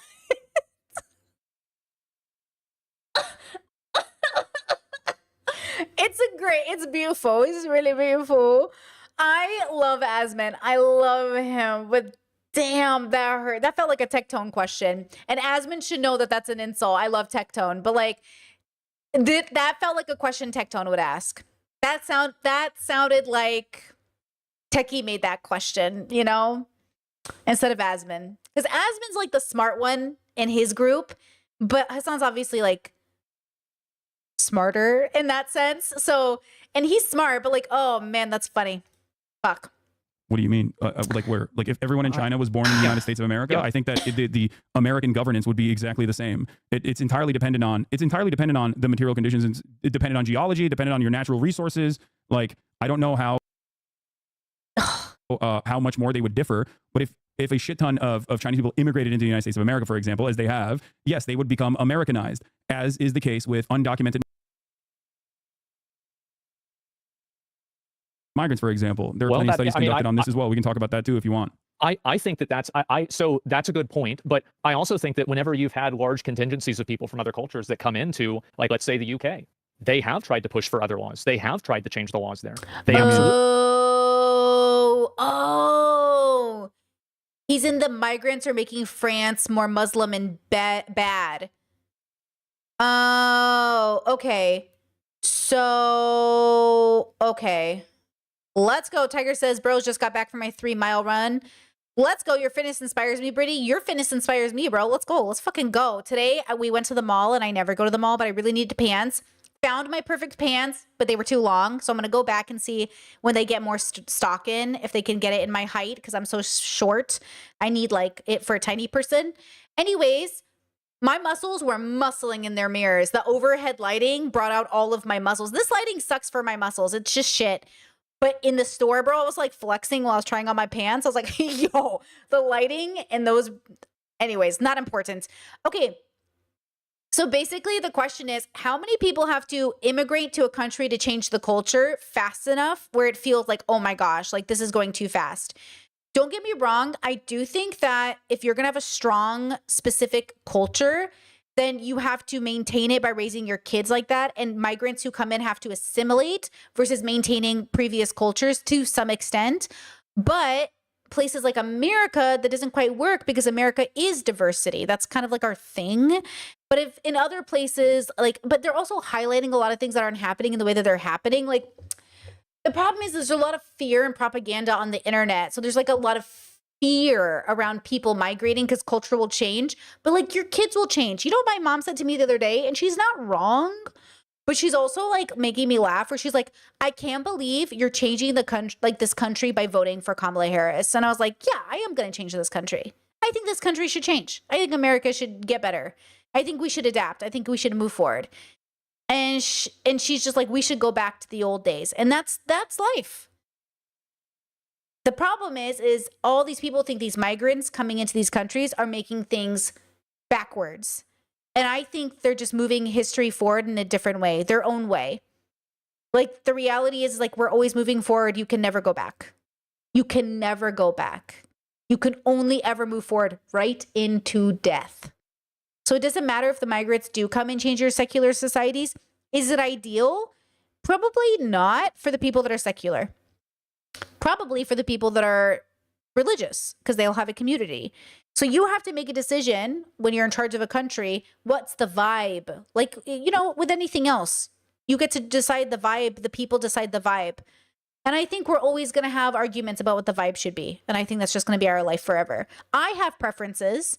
I want a gay, progressive, inviting, freedom of religion, but everyone minds their own business. I want us to not litter, no graffiti in the walls unless it's artistic and beautiful. I want plants and trees everywhere. I want clean oceans. I want basic income, universal income. I want healthcare paid for. I want us to encourage everybody to work in fields that make sense for them. And if you're a moocher in the family, you have to go to therapy. Nobody needs a moocher in a community. Moochers do not look like people who are disabled. Moochers look like people with even the basic income. They're somehow fucking up the system. Okay? That's what I'm saying. So I want an ideal world where like we all kind of mind our business, but work together. That nice balance. Because, you know, it's not my business, but also, and we're not going to have it because humans are too diverse. We're too unique. We're just too unique. You know?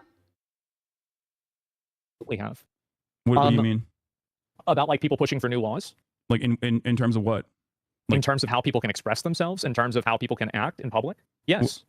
You need to elaborate a little bit. I'm a little confused about what you were saying.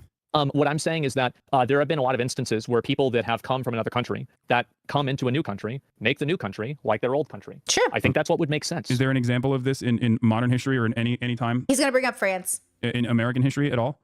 Yeah. An example is that, so I live in Austin, Texas, and I can drive over to other parts of Austin, Texas that are a lot closer to Mexico than they are like America.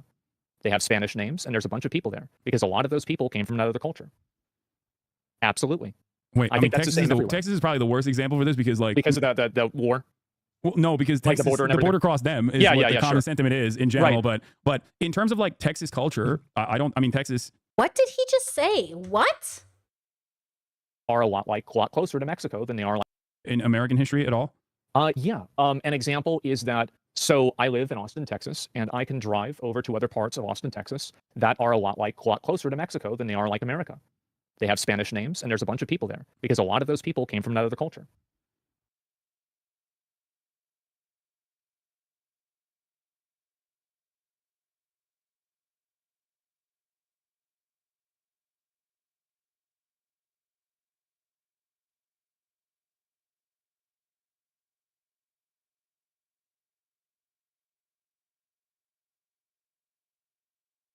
think Asmon knows history. I grew up in Southern California. Everything is Hispanic names because it was part of Mexico. Like, it's influenced by Hispanic culture. Like, it's influenced by Mexico. And also Mexico is America. Like, they're Americans. They're just,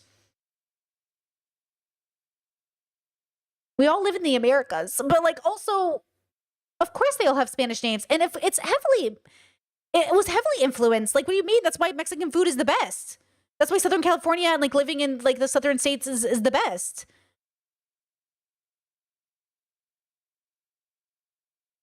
What? Is he saying they have Spanish names now because people are coming from Mexico? Did he think they didn't have Spanish names before? Absolutely. Wait, I think that's Texas the is, same everywhere. Texas is probably the worst example for this because like Because of the war. well, no, because Like Texas, the border and the everything. border across them is Yeah, what yeah, the yeah, common sure. sentiment is in general. Right. But in terms of like Texas culture, I mean Texas. Here, I'll give you actual data on this, right?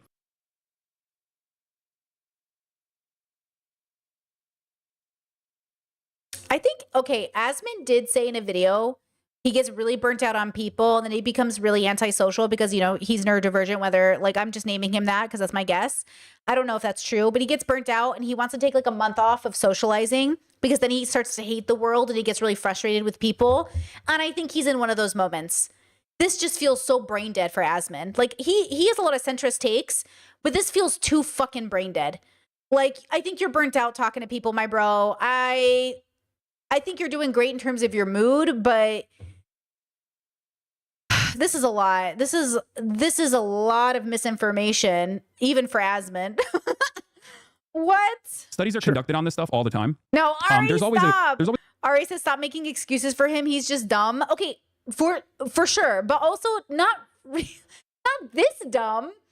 Like, Asmon's usually pretty fucking good. I watch enough of his content to know that he wouldn't let this slide if somebody else said this, but he might be. But to be fair, most of us are. We're very stupid. The moon is a planet after all. Like, I'm not saying he's not dumb. We're all very stupid.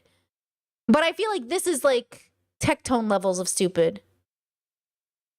You know, he is autistic. He said it in a video on YouTube.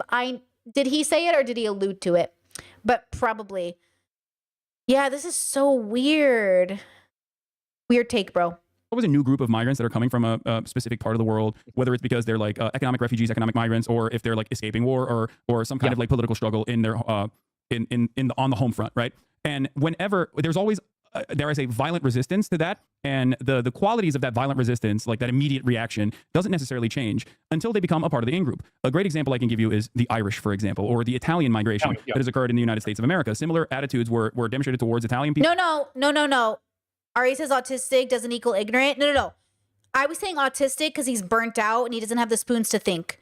Because like when you're out of energy and you've hyper focused on one thing and you've shut off you've got the black and white thinking going on.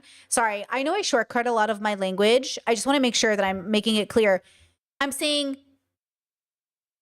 look, you think worse when you're sleep deprived. You think worse when you're hungry. You think worse about people when you're sleep deprived. And you think worse about in general when you're hungry. Like you literally think worse.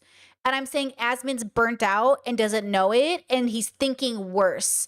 And I'm just saying he's stuck in this like black and white thing where he's doubling down for some reason, but he's being very calm. He's trying to listen to to Hasan, but he's not like really, I think, engaging with the ideas. But to be fair, Hasan is also being very cordial. You notice how Hasan is talking to him?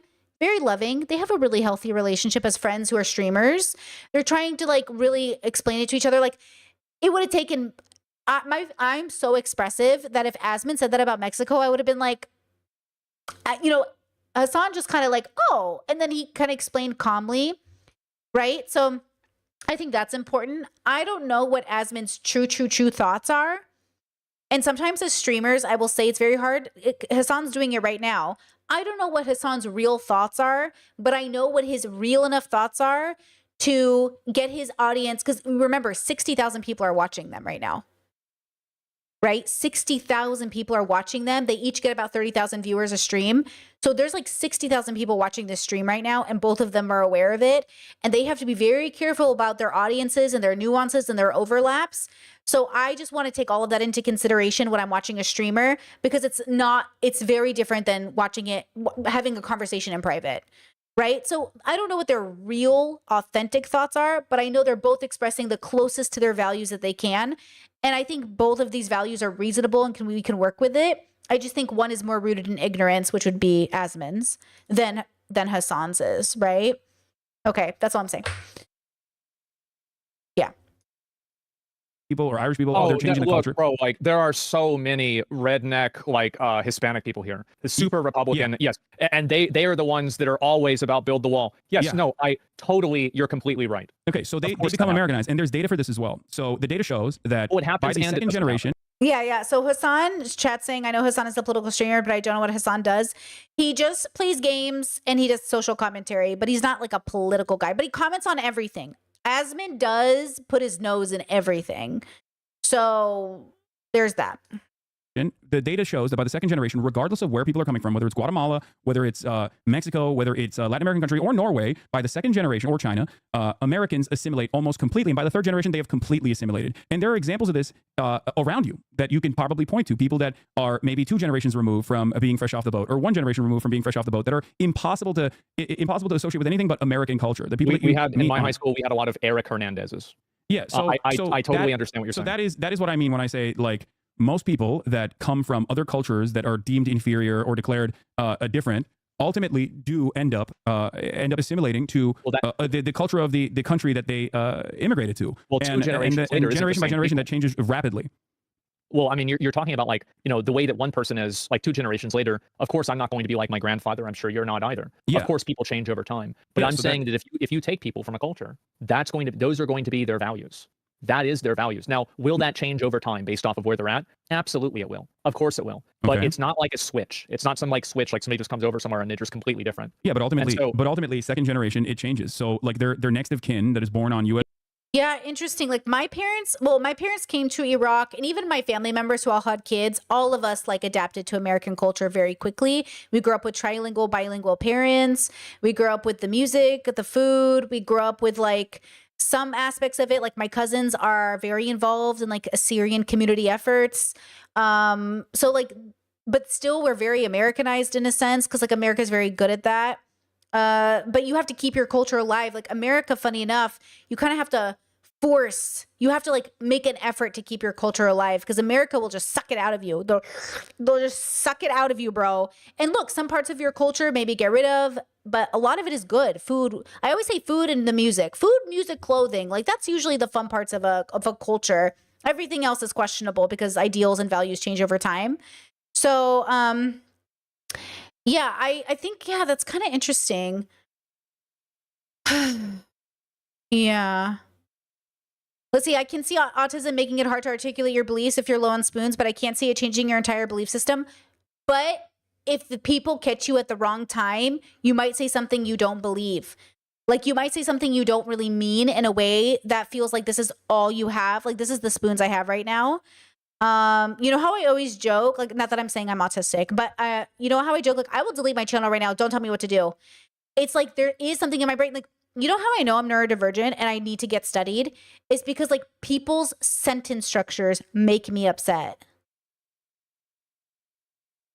Like to the point where I have to fight it internally, not to block people just because of the way they type, even though they're writing perfectly decent things, like perfectly nice things. They're just so nice. They're the nicest comments ever, but the sentence structure pisses my brain off and my brain goes, delete that. And I'm like, don't delete anything. That's just because I don't like the way it looks.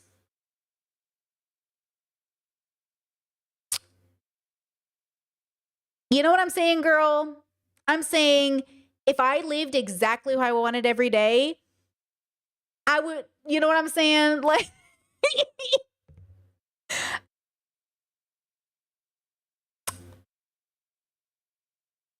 brains are interesting. They make you do interesting things. Now, that does not excuse any of the stances that Asmin doubled down on.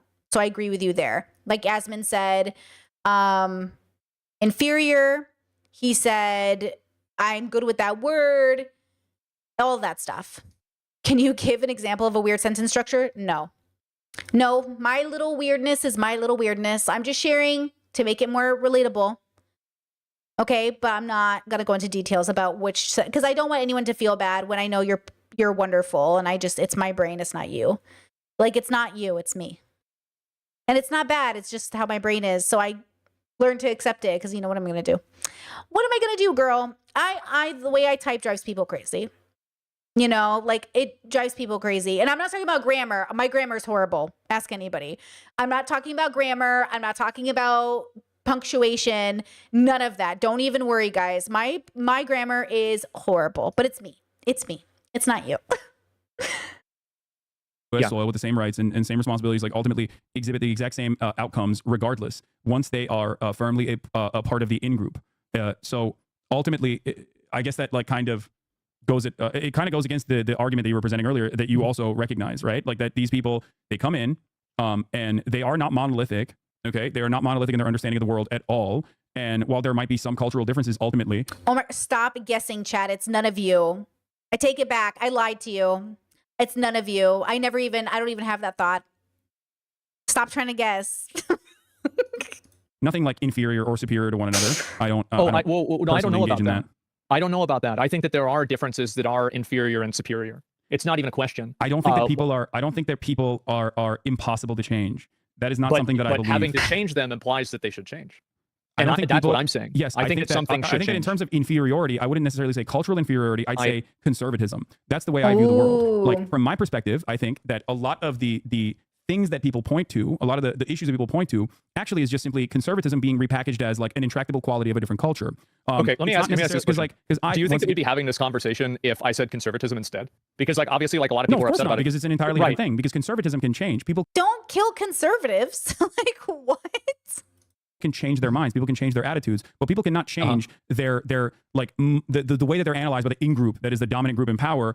If they're being analyzed as like an intractable, inalienable group of like a force almost that is like completely monolithic. Yes, if you were to say that the conservatism demonstrated by certain groups is inferior to I don't know, like broader. It's not even that their conservatism is different. It's just conservatism adjusted to their material conditions as well. I feel like you kind of have the same viewpoint on this that I do, though. Like it's just that like your vocabulary is different. No, I think that really okay. No, of course not, because vocabulary could be different via bubble, but I do think that Asmon is making a grave mistake of not understanding that the bubbles that are upset with him need him to clarify language in a way that they can confirm. Because right now it sounds like he is advocating for something that's really, really bad, which is a belief system around Palestinians that I think is ultimately very unethical. But I can't figure out if Asmon is picking up on that or if he's denying that that's what's happening, which we all do. Like I've had moments like that. You just don't want to fucking change your language for the bubble that's listening to you. And you're like, no. But at the same time, I think Asmon maybe doesn't even know that's what's happening. Even though he said semantics earlier, in this conversation, there's no room for semantics because it's a very serious conversation about discrimination of a whole group while allegedly advocating for another. Like the irony of the conversation is too big, where he's trying to like advocate for gay people by discriminating against Palestinians. Look, if enough of a population immigrants to one place at one time, culture can shift and change. But more than that, 1 generation, 2 generations, 3 generations of a different education level is going to change culture. Tell me this. Do you ever think about conservative states that keep homeschooling their kids and don't teach them like basic science stuff? Like, how's that going to turn out? I am curious if America has another realization of, oh no, we have to force people to get a basic education. Because we've done that before where people aren't like adhering to a certain criteria. And then we wonder, like, isn't it interesting that criteria for teachers is higher in New York and California than it is for the Midwest states? Like, don't you think it's interesting that American kids are getting different levels of education and we're not all coming up the same? And then you wonder why there's such a disparity between our income levels and our expectations. And look, we're not all meant to go to Harvard. I certainly wasn't, but maybe it'd be nice if we had like a standard. And then maybe we get to the point where we pay attention to kids, like the nuances of children, which by the way, we have. When I was in school, I wasn't given like what's that called, an IPA, like an assisted like where you have like a someone who helps you take tests longer and stuff like that and kind of helps you through the questions. Like I didn't have one of those in high school, but I have family in the education system and they're like, oh, you probably would have had that if you were in school now. An IEP. Yeah, like a lot of my cousins who had ADHD, they had IEPs. And if I was in school now, I probably would have one. because I really struggled to test in school. And I know I'm not stupid. I just think like my brain, like I would love to see a world that took the kids that are sort of ignored as like stupid and just gave them a test that made sense to their brain. And I think they would excel basically on the same level. Like, I think those kids aren't stupid. I think they're just navigating in a world that has a standard that doesn't fit how their brain works. And I think it would be great if they could be given those opportunities, because I was reading more than any of the kids. I was doing extra homework in class. I love doing essays. Like, I was doing more homework than anybody else. I just couldn't test. Like, I could not test to save my life. And I still, by the way, struggle to take a test because I never know what the question is, but I think the question could be 10 different questions, because that's how language works in my head. I'm like, you could mean this, you could mean this, you could mean this. And then I have to play a guessing game of what they mean. And I just would like, I can't raise my hand in class and be like, what do you mean by this? And they're like, you have to understand the question. I know, but do you understand the nuance of the question? You know what I mean? So it's, anyways. For me, it's not like the cultural differences. I like to say that there's a universality to. Also, the other reason I think Asmon also is going through it is because his house is a mess. Remember that Asmon's house being the way it is not healthy or typical. Hoarders, I think it's a neurodivergency doesn't mean ADHD autism. Like, it could be a traumatic brain injury. It could be a personality disorder. Like, when I say neurodivergency, it could be a lot of things, but like his house being a mess is something. That is something. You can't be a hoarder. You can't be messy and it not be something. So what's going on? That's what's so exciting about humans. Ooh, what's this about? If you have somebody with a house that's so clean and it never looks like it's lived in, what's that? What's going on there? Asmon is the opposite. His home is an indication of something. I want to know what it is. So I know something's going on. The question is, what is it? What is it? Hogs. I call conservatives hogs all the time. I do hog watch, whatever, Okay. right? And I've seen it. And the reason why I don't have an issue saying that, even though many people get very upset at me when I say things like that, is because Wait, I disagree. Chet says he's extremely flawed and he doesn't want to change in the slightest. I disagree. I think his recent video was him admitting he's extremely flawed and he does want to change. And I think he's trying. Oh, in that way, flawed in that way. Yeah, maybe. I mean, he says he wants to change. This is the first time Asmon's ever talked about it. So hopefully he does. I mean, this is a big deal, by the way. This deconstruction, if Asmon's going through a deconstruction, this will be a hard year because it's hard. And he's on stream. People are watching him, right? So if he does deconstruct, it will be a big deal. And I hope he goes to therapy. Chet says that's the thing. He will not go to therapy about it. That would be a mistake. I think you do. To watch my latest podcast on how to be a whole human being, he's got to know what's going on with his brain. And that's where therapy, a doctor's visit, a brain scan, like he's got to know what's going on with that brain of his. conservatism or liberalism, okay, is just simply a way of understanding the world. Reactionary approaches to understanding the world is simply a way that you look at the regular stimuli that you experience on a daily basis, and your analysis can change. Your analysis can very easily change, and you can be an entirely different person. There's a shit ton of people that are in my community that used to be right-wing on one issue or many other issues that have over time understood and demonstrated empathy and have changed their minds on these issues and no longer consider themselves to be conservative. Whereas when you engage in like cultural inferiority and conversations like that, there is an intractable quality that is associated with this like entire group of individuals, and entire group of people, instead of individualizing them as like people that might have a different perspective than you that can change over time, you end up treating them as the other. And that is that is what I try to fight against on a regular basis here as well. Like there are groupings that are appropriate, like for example, Nazis, people who believe in Nazi ideology or fascist ideology. You can group them just as well as you can group like socialists or any other form of ideology, and you can associate certain aspects of their understanding of the world as like you can ascribe certain aspects of the way that they analyze the world as good or bad. But when you start talking about like inferior cultures, that sets up the opportunity for historically at least dehumanization, and also it justifies a lot of the atrocities that those people. I'm honestly kind of impressed they're both talking for so long and we still have like another hour to go. Like they're doing very well on Spoon. No, 2 hours to go. Wait, an hour to go. Wait. Oh my God. We have 2 more hours of this. We're at 1 hour and 47 minutes and there's 3.5 hours. Am I stupid? That's a long fucking collab. I can't believe so much is still left. I'm pausing too much. People end up experiencing. But you do agree that those viewpoints, though, are worse, right? Ooh. What do you mean? Ooh. Okay. This is where my brain goes. Are you asking me, Brittany, the individual, the consciousness? Or are you asking me, Brittany, the citizen? And this is what pisses off people in my family because they're like, Brittany, that's the same thing. You wish it was the same thing, bitch. Are you asking me, Brittany, who's alone in her apartment? Or are you asking me, Brittany, the voting citizen that lives in a country where we have to get along? Because these are two answers. Because this is what I mean to say. I get along with everybody, but I disagree with most of you. I literally disagree with how most people exist. Like, I just don't agree with it. And I think it's probably bad. But it doesn't matter what I think. Because, like, I live in a society and I'm willing to compromise with you. And also, I'm going to die in 70 years. So it really doesn't matter. But this is the dilemma we're having. Is Asmon is trying to share his own personal beliefs, but he's speaking as a citizen. And he has to separate those two things. Right? Well, like, for example, being against it's against the law to be gay. Like, this is a worse viewpoint. I think it's okay. I think that bigotry of that sort is, of course, abhorrent. I do not agree with that at all. But so how would you define that? But like, I also would you say? not, Would you say conservatism is inferior to liberalism?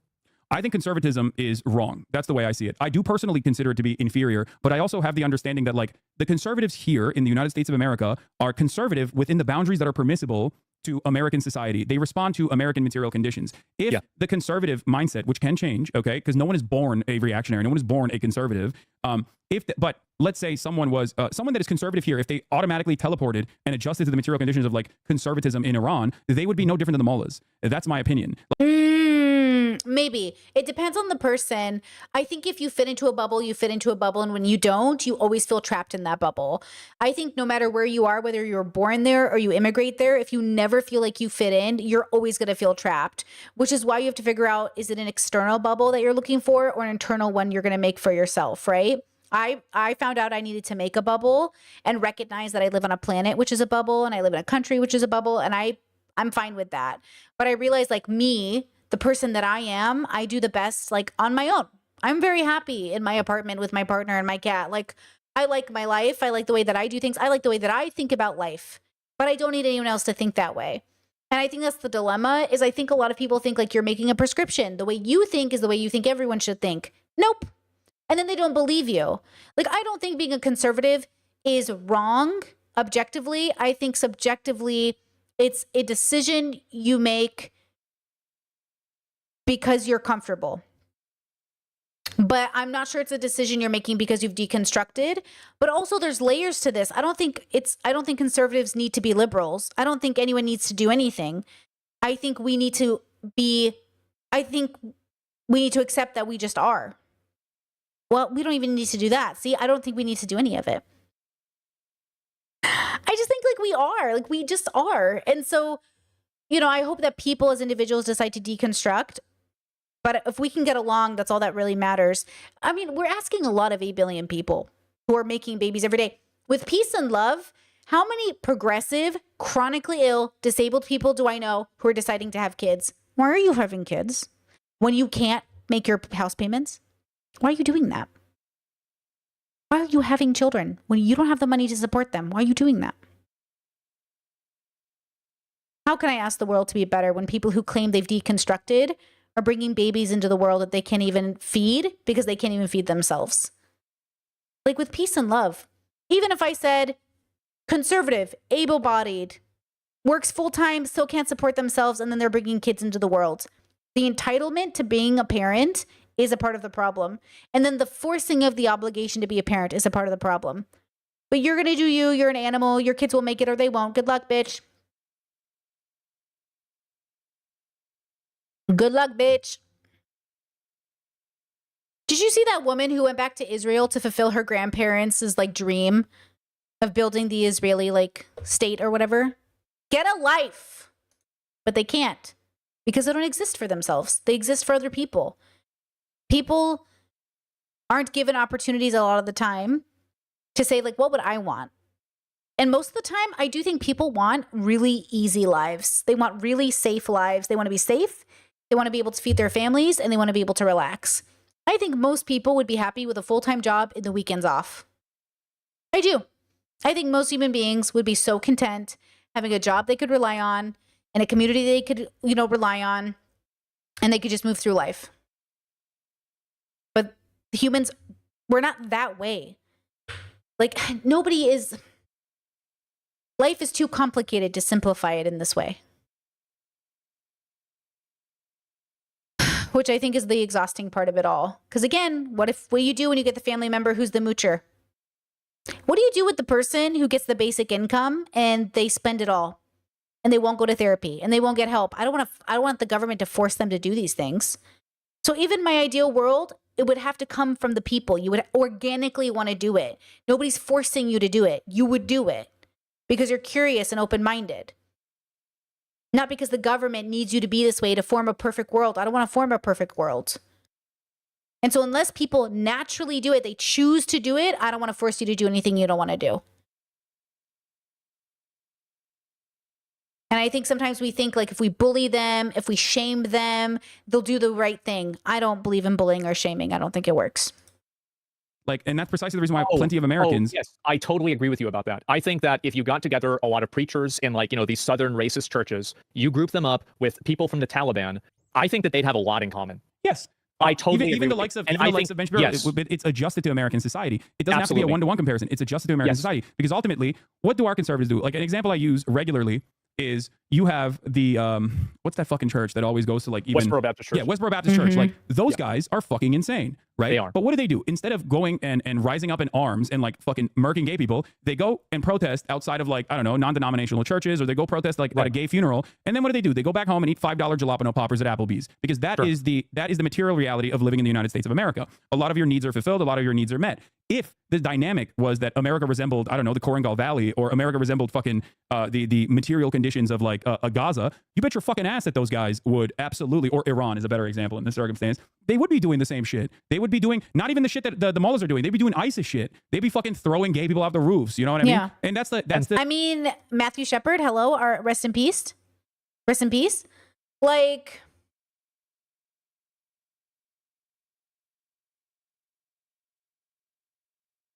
look, at the end of the day, humans are a combination of a product of their environment, their genetics, and their introspection levels. That's why I'm so interested in introspection, because I think I deconstructed using introspection and extrospection to get to the next level of a relationship with my biological experience. And I think it leads me to making better decisions, and ones that often just don't. I have no desire to control people. I have no desire to like make prescriptions. I only have a desire to stream, enjoy my life, masturbate, and watch anime. That's very simple living, guys. Very simple living. I just want to enjoy my life, and then I want to die. And I want to hurt as few people throughout my life as possible. It won't be perfect. We always hurt people we love or come in contact with or take our feelings out on people. But like, I just want to hurt the least amount of people. That's my goal.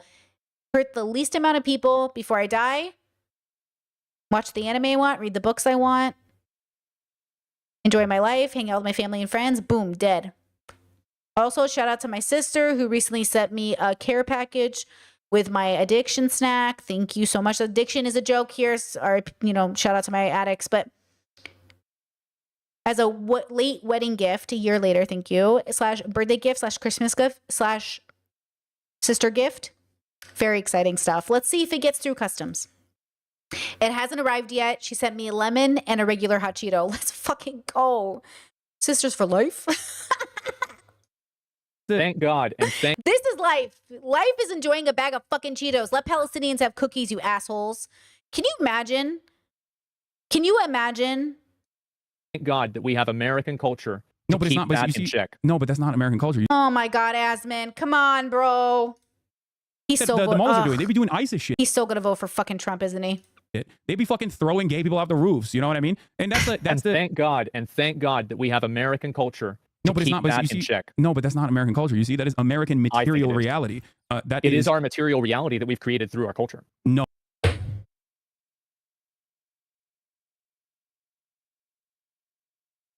Oh, no, culture is Oh, not you what disagree. created this material reality. I absolutely disagree with that. Yes, it is American domination that that there is an invisibility to that has allowed us to live in the heart of luxury. There is no Like we are so privileged as a country off the backs of so many people. Like American culture is without a doubt such a unique experience because it's willing to do things to the rest of the world that other people haven't decided to do in the way that we have. And it has not been without suffering, deep suffering.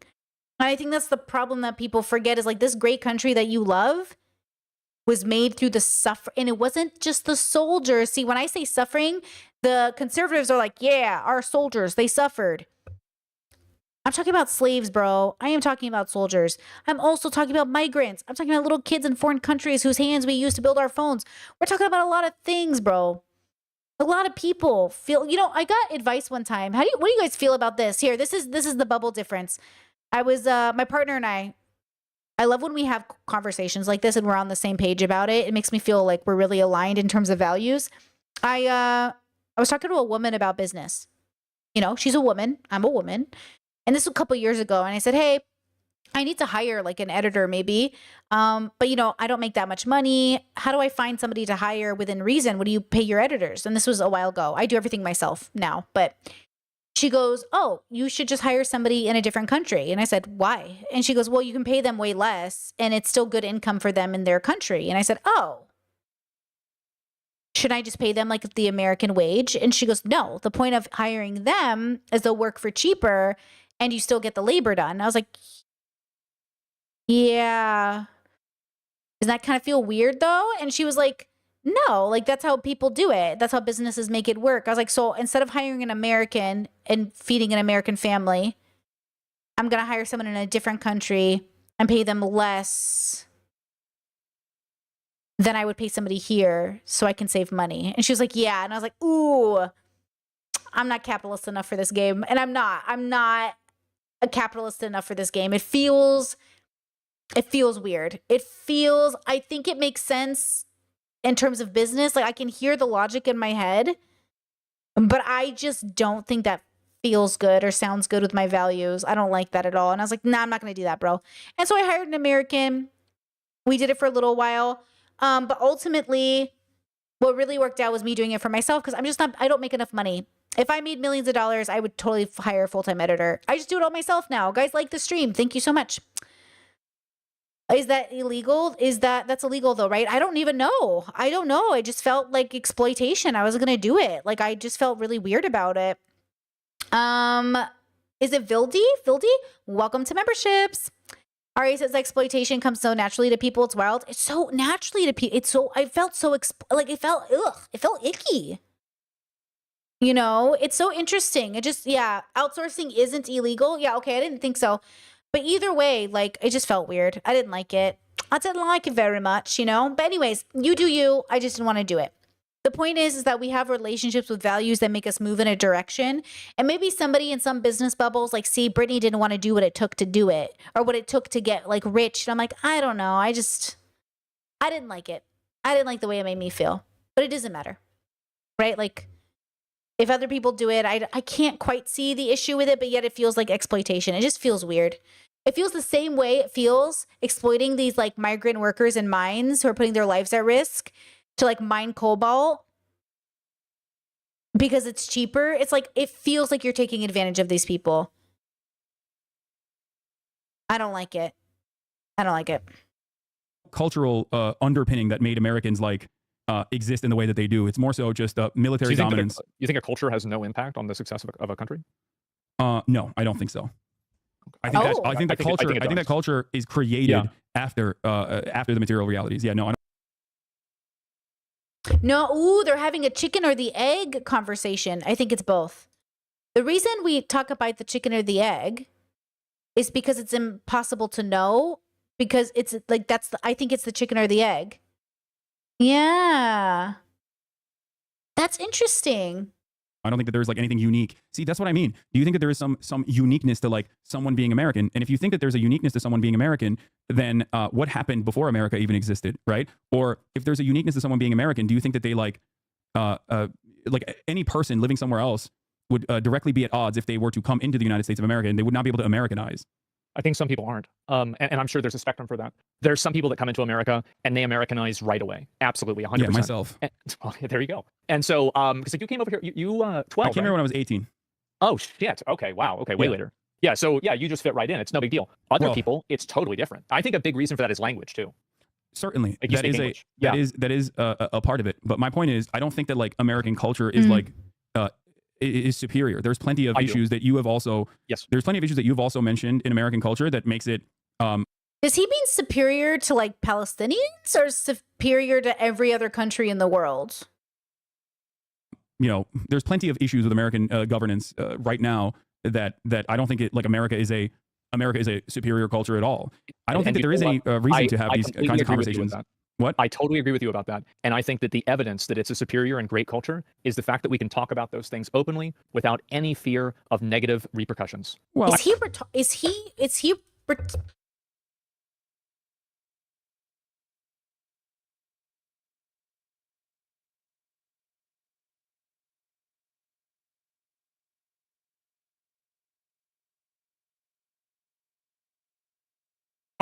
he's being so white man centrist right now. Yeah, he's being restarted right now, bro. He's redacted. He's redundant. Fuck, like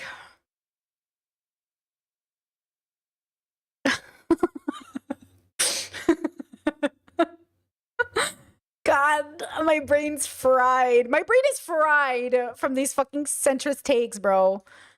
I think it is. I do. And think about how many countries do not enjoy the privilege that we have right now. Yeah, and it's because they're constantly, if we're talking about like countries in the global south, that is directly a consequence of being under constant domination. That's the whole point. Oh, I mean, come on. We both know that there's no, plenty that of is countries 100%. that are not under. What about China? What about Russia? Right? No, I mean, that's a great, okay, you just brought up a great example. You brought up a great example, okay? America, and you will see this, we're starting to experience this right now, but you will probably start seeing this a little bit more, has not had the bountiful and fully liberated attitude towards our First Amendment throughout even American history. And that is going to come back right now. The only reason why America gets to be the way it is because it was the domineering force on the planet for a very long time without any sort of real threat. During the Cold War era, we had the McCarthy trials. Being a communist is still technically illegal in the books, but no one really applies it. Is that true? I've never heard that. Yeah. The I'll take your word for it. That sounds insane. The Espionage Act was directly designed during World War II in an effort to stop people from speaking out against the war efforts. Like, so sure. Even throughout American history during the Cold War, and even before that during World War II and even World War I, there were plenty of instances where naysayers were actually jailed. Something that seems insane to contend with now in current American existence, right? Yeah. Exactly. Horrible. And yet, historically speaking, revolutionary figures have not only been imprisoned, but also been assassinated by the American state, specifically black revolutionary figures in our history. And that was because... Or attempted to assassinate, like with Martin Luther King. Yeah, so, he was assassinated. But like what I'm saying is like, it was not really determined that it was from the U.S., but the U.S. had, but yeah, I see what you're saying. The point is, you do that when you are afraid, when you don't have like weak governments and governments that are worried about complete control, engage in these like authoritarian acts. And yes, America, I suspect, especially with like China growing in power on the global stage, engaging in a lot of soft power initiatives, especially, is causing American society and American governance to become once again as restrictive as it once was during the Cold War. And I think that we will see a very different understanding of the First Amendment. And I can give you a current understanding of the direct violation of the First Amendment and free speech. I'm at 1.75 now. Because we know it and understand it. BDS laws, boycott, divestment, and sanctions against the state of Israel. BDS laws or Okay, I keep hearing BDSM laws, so maybe we'll turn it back down to 1.5. BDS, boycott, divestment, and sanctions, was a movement that was ending of the direct violation of the First Amendment and free speech as we know it and understand it. Give me an example.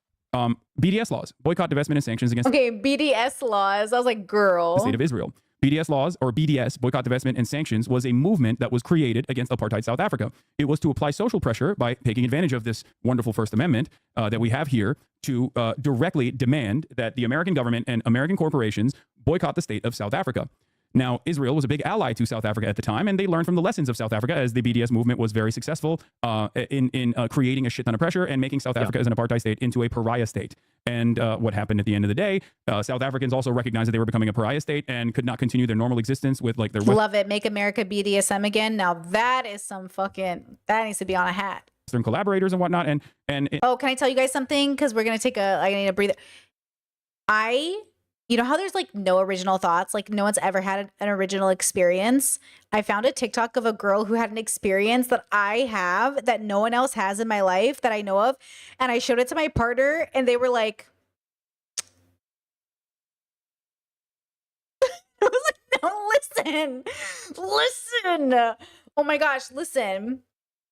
This girl made a TikTok saying that she has anxiety when she wears a ball cap, like a baseball cap, because she is afraid people will know and can tell she doesn't wear hats. And she's just wearing it because she tried it on, but they know she doesn't wear hats.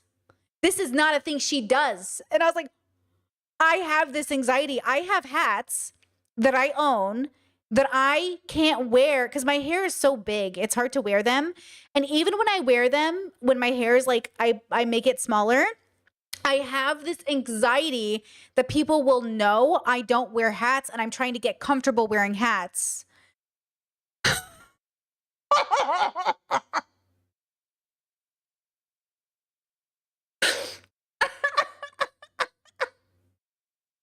Okay, now listen. I do wear the hat when I want to wear the hat, but I feel like an imposter. Like, this can't be me. Now, maybe that's it. Maybe I want to be a girl who wears hats, but when I wear the hat, it doesn't feel right. It feels like people know I'm impostering. Like if I walked around with like a cross around my neck, I feel like people will know. But like it's just a anxiety. That's what it is. And I saw this TikTok and the girl had the same anxiety and I was like, "Oh, that's so nice."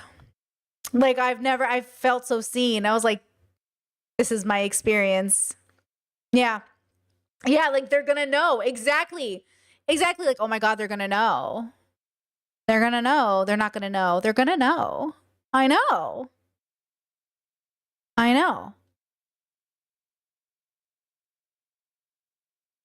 Okay.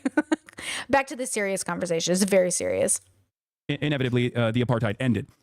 Israel learned that lesson and decided to lobby the American government and lobby American Congress and write direct laws that are in contravention with the First Amendment. In 32 states right now in the United States of America, including the state that you're currently in, if you want to be a public school teacher, you have to sign a piece of paper, at least now. I don't know if you have any family members that are school teachers. You have to sign a piece of paper that says you will never participate in boycotting or demanding sanctions or demanding divestment from the state of Israel. Holy fuck, are you kidding me? This is the thing. I think when you have like an interest in something and you read all about it, first you're going to get things wrong, even if you're obsessed with the topic. You're going to hear information wrong, even if you're obsessed with the topic. You're going to read it wrong, even if you're obsessed with the topic, which is why when someone dedicates their life to something, they reread, they rewatch, they dissect. Now, I think Asmin, who's not into politics the way that Hassan is, and even Hassan has his limitations. I don't know how often Hassan reads. I don't know if he's an active reader. I don't know if he just watches, TV all day. I don't know what Hassan does in that sense. But I will say there is a difference between a person who's read 1,000 books on the Palestinian, Israeli conflict. Not that there is 1,000 books, but you know what I'm saying. And a person who hasn't. But at the end of the day, Hassan will know more because this is what he does day in and day out. And I think he'll know it a little bit more deeply than Asmin. And Asmin admitting right now, oh my God, are you serious? I think that's really beautiful. I think it's really beautiful. And I think getting lost in your work is such a gift. And I think it is also, of course, a life stopper. But I think that's what makes the difference. I think there's always a difference between a person who actually dedicates their life to something, a person who just gets hyper focused on a particular subject for a day or two or a week or a month or a year, and then a person who's just interested enough to hop into bubbles and read about it, but never fully ingrain themselves in it. Because again, you're gonna die. And you're not going to have enough time. So sometimes you have to pick and choose what you're obsessed with or what you focus on.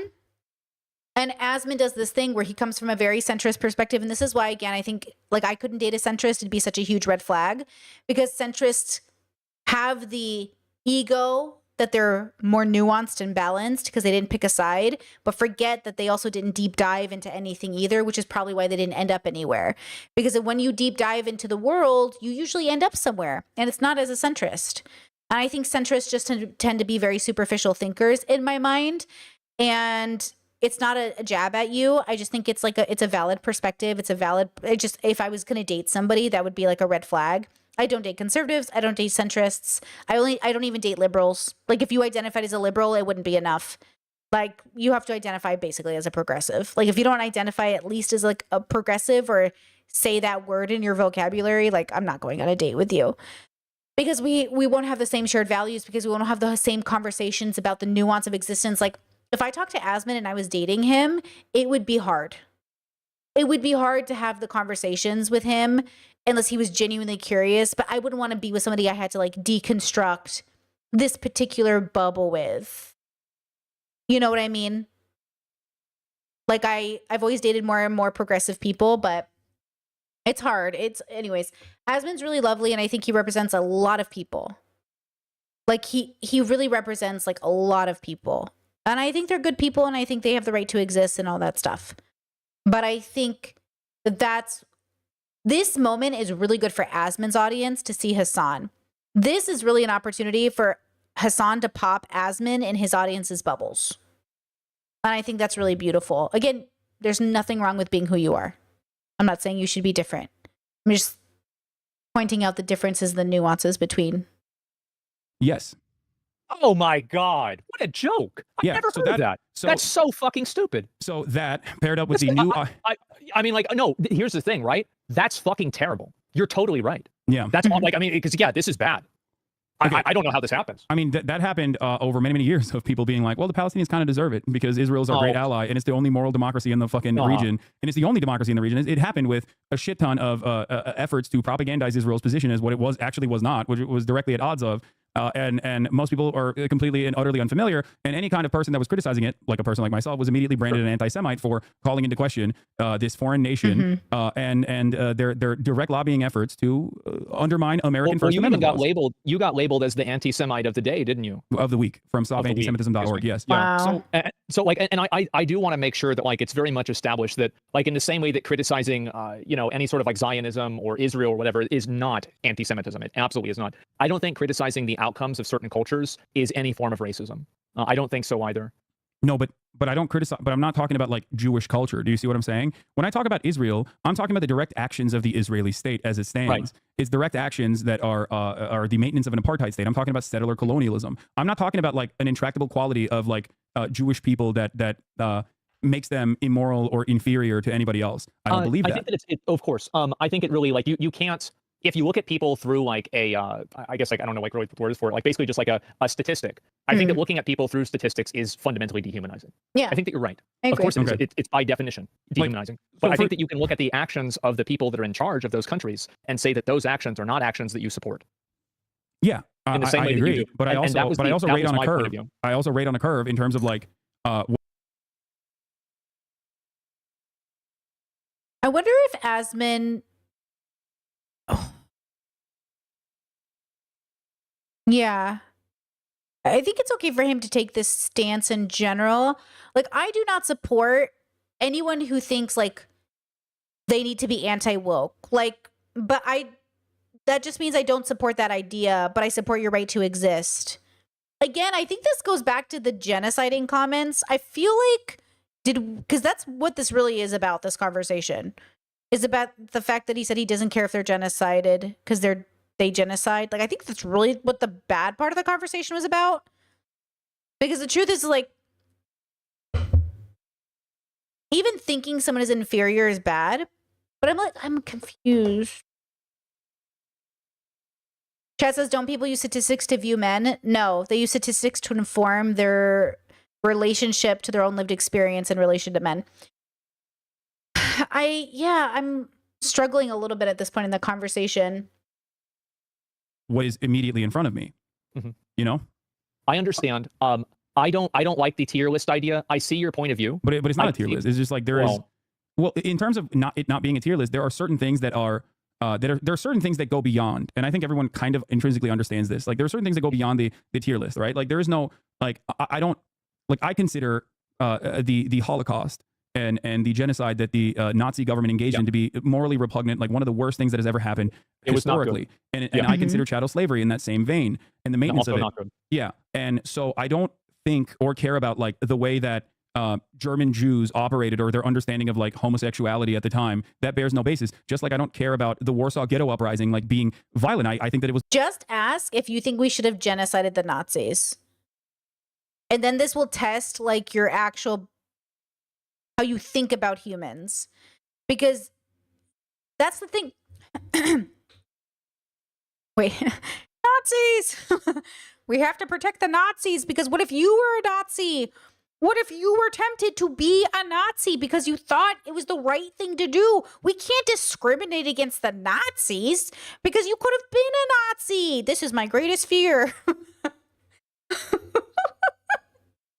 You know how Peterson is always saying that? Like, he's like, I could have been a Nazi. And if I didn't marry Tammy and have my beautiful daughter who only eats meat, not Andrew Tate's, by the way, she never did that, but I wouldn't have been myself, you know?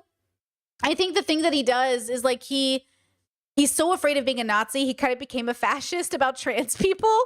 And that's sort of the irony of Peterson. Is like you were so afraid about, this is why fear is the root of all evil. You became so afraid, you became the thing you were afraid of. He's a typical, he is that stereotype. He is that trope in the story. He was so afraid of becoming a fascist, so he became one. I'm not afraid of anything, so I become nothing but what I was meant to be, which is one with my joy. I don't have to worry about hating people or being afraid of them. It was never my job in the first place.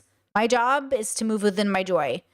And that usually means to move within reasonable self-defense, to feed myself and clothe myself, to be good to my neighbors. My joy coincides with getting along with people. I do a pretty good job of that within reason. I won't get along with everybody, but I don't need to. I think if we all learn to get along with people we get along with, the world would be better. But we're always trying to get along with people that it won't work with. I think that's why you have to make such an effort when there's an opportunity like this, because at the end of the day, Hasan and Azmin, they're going to get along, and they should get along, because it's already going to be hard enough with the people you can't get along with. Okay.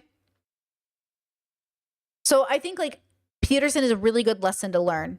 Don't become the thing you're afraid of becoming, because that self-fulfilling prophecy is just so typical of the human experience. Was the moral and righteous thing to do. The Warsaw Ghetto Uprising was the correct thing to do at the time. And that's because I look at the far greater evil and the far greater violence in that circumstance. And I consider it to be unproductive to think about like what people did in resisting towards that violence. Because as long as it never meets the standard of the dominating force, like ultimately it doesn't matter. I'm not going to hypothesize like what German Jews would have done if they had the same military power that Germany did. Would they have dominated like the Volkish German society? And also that fear is what causes people to feel justified in hurting people. If I don't hurt them first, they're going to hurt me. You know what we should do? We should just jail every man, and that man should have to work to get out of prison, because statistics show, studies show, you know, it's not, you know, it's not all men, but it's always a man. So maybe all men, all little boys should be raised in prisons. Because, you know, the culture around men and patriarchy just makes them so misogynistic. So maybe we should lock them away, and then they should earn their right by doing good deeds in the community. And then they can maybe get married and paired with a spouse who will have good offspring. Yes, male internment camps. Exactly. You know, that makes a lot of sense to me. Come on, guys, be for real. Be for real. Okay? I'm not going to sit around and literally, like, that's the kind of the irony of it. Like, no matter how progressive I become, I just don't think your gender defines you. I want this to be so clear to you. Gender doesn't define you. You being born or you identifying as a man doesn't define you.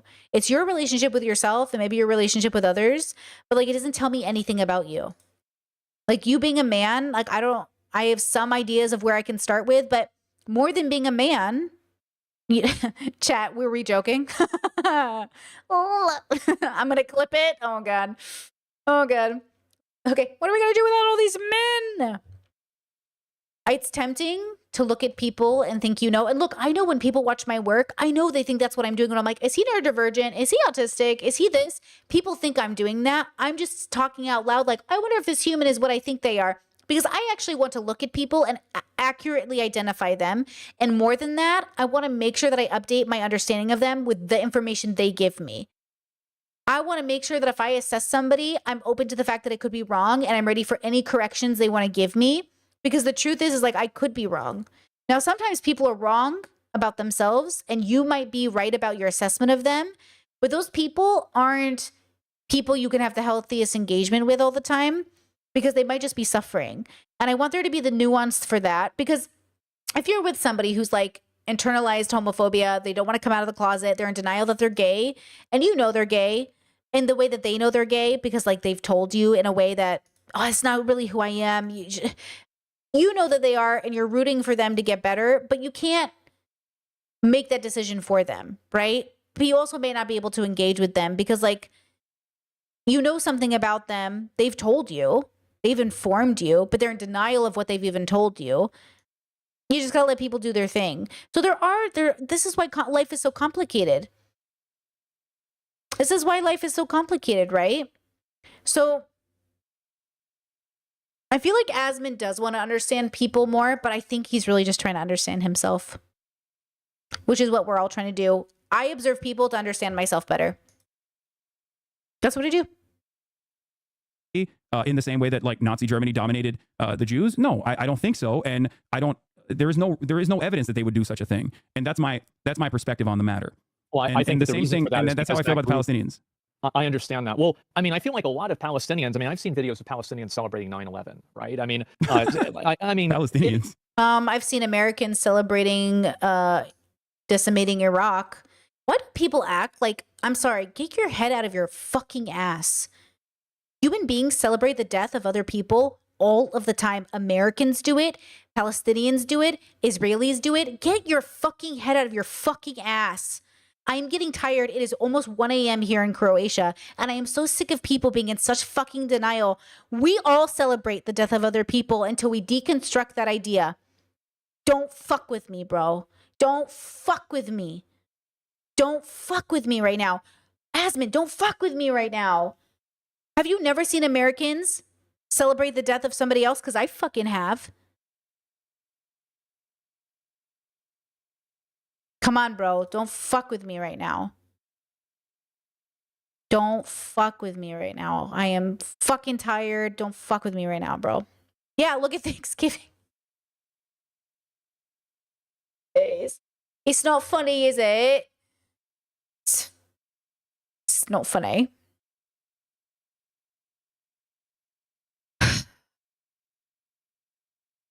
yeah. I mean, I'm not sure really whether this is entirely true with all of them, and also like, But so like, I don't you're even, looking- do you fault them for celebrating like I mean there were Palestinians that were celebrating like Iran attacking Israel, for example. Iran did a retaliation strike against Israel, and they said that they were going to hit 2 bases, 2 air bases, and they were going to hit the Mossad headquarters directly inside of Tel Aviv. Do I fault somebody, not Palestinians, let's just say anybody, for celebrating the deaths of a lot of people that are innocent? Yes, I think it's bad. He just said Palestinians deserve to be genocided. We've lost the conversation. We've lost the conversation. This whole clip that he got in trouble for was because he literally said he doesn't care if Palestinians get genocided. He was celebrating the deaths of Palestinians. Bad. Do you think that if Jews in concentration camps were celebrating the bombing of Dresden, would you fault them in a similar vein? I would say that it was bad. Yeah, it would. Okay, I agree with Asmon, but it does contradict what he said earlier, right? Am I confused? And isn't the whole reason we're watching this clip because of what he said earlier? Because I agree, like we shouldn't be. It's human. I've celebrated the death of people who have died, thinking it was the right thing, and now I've recontextualized that. I broke that, deconstructed it like a decade ago. I really recommend you deconstruct it. It's very hard when you grow up in a place anywhere in the world where you feel like you have enemies. See, to have an enemy is to celebrate the death of your enemy. I have no enemies, so I celebrate no one's death. And that is the difference. I have no enemies. But I used to. I used to think I had enemies. So until you can live in a world where you have no enemies, it will be very hard not to want to celebrate their demise because you're justified in your thinking that they're my enemy. Who should die more than my enemy? Yeah, Jews in obviously, concentration camps, if they were to see like bombs falling over Dresden and they were like, wow, this is sick, like we're going to get liberated, I think like things are changing, I would not fault them. I think that they have every right to do so. So I think that Very basis on. a lot of things you can understand why somebody is doing something. Oh, wait. Twofold. I could not fault a person for doing it. I'd recommend you deconstruct it all the same. How can I fault a human for doing what they think is within reason, no matter what it is? I don't fault, I don't blame. I can't point a finger at people for doing what they're doing. I can only ask if they'd be willing to deconstruct it because I think there's something better after the deconstruction. So both are correct, but both are different layers of the introspection. But I actually think Asmon is doing something that I think a lot of, on my introspection scale, oh, let's talk about this. 2s and 3s, but mostly like 2s have this realization where they're like, I don't think we should be celebrating people dying. Hey, that's a great idea, my bro. And Hasan has this realization where he's like, wait, but like people do it for a reason. And it's like, yeah, but these two things have to be in symbiosis to get to the next part, which is like that realization of like, oh, we're all just doing what we think is right. Like all of us, every single one of us, even when we know it's wrong, we think it's right enough or we do it. And this idea of evoking free will or having free will comes into question because you're like, why did I do that? Why did I have this realization? Why did this happen to me? Wait. And then you have to recontextualize your whole existence, which is very hard. So there is like this realization where Asmon's on the beginning steps of like, I don't know if we should celebrate people dying. Also, fuck the Palestinians. And Hasan's like, whoa, don't you know why the Palestinians did that? It's like Americans who are like celebrating the death of Iraqis, and then Mad bin Laden celebrated the death during 9/11. They're like, they can't, the cognitive dissonance isn't there because they're in their own bubbles, only seeing it from their perspective. My kid dies, it's the tragedy. Your kid dies, it's like, it's what it is, it's war. And that is the justification because they're my enemy.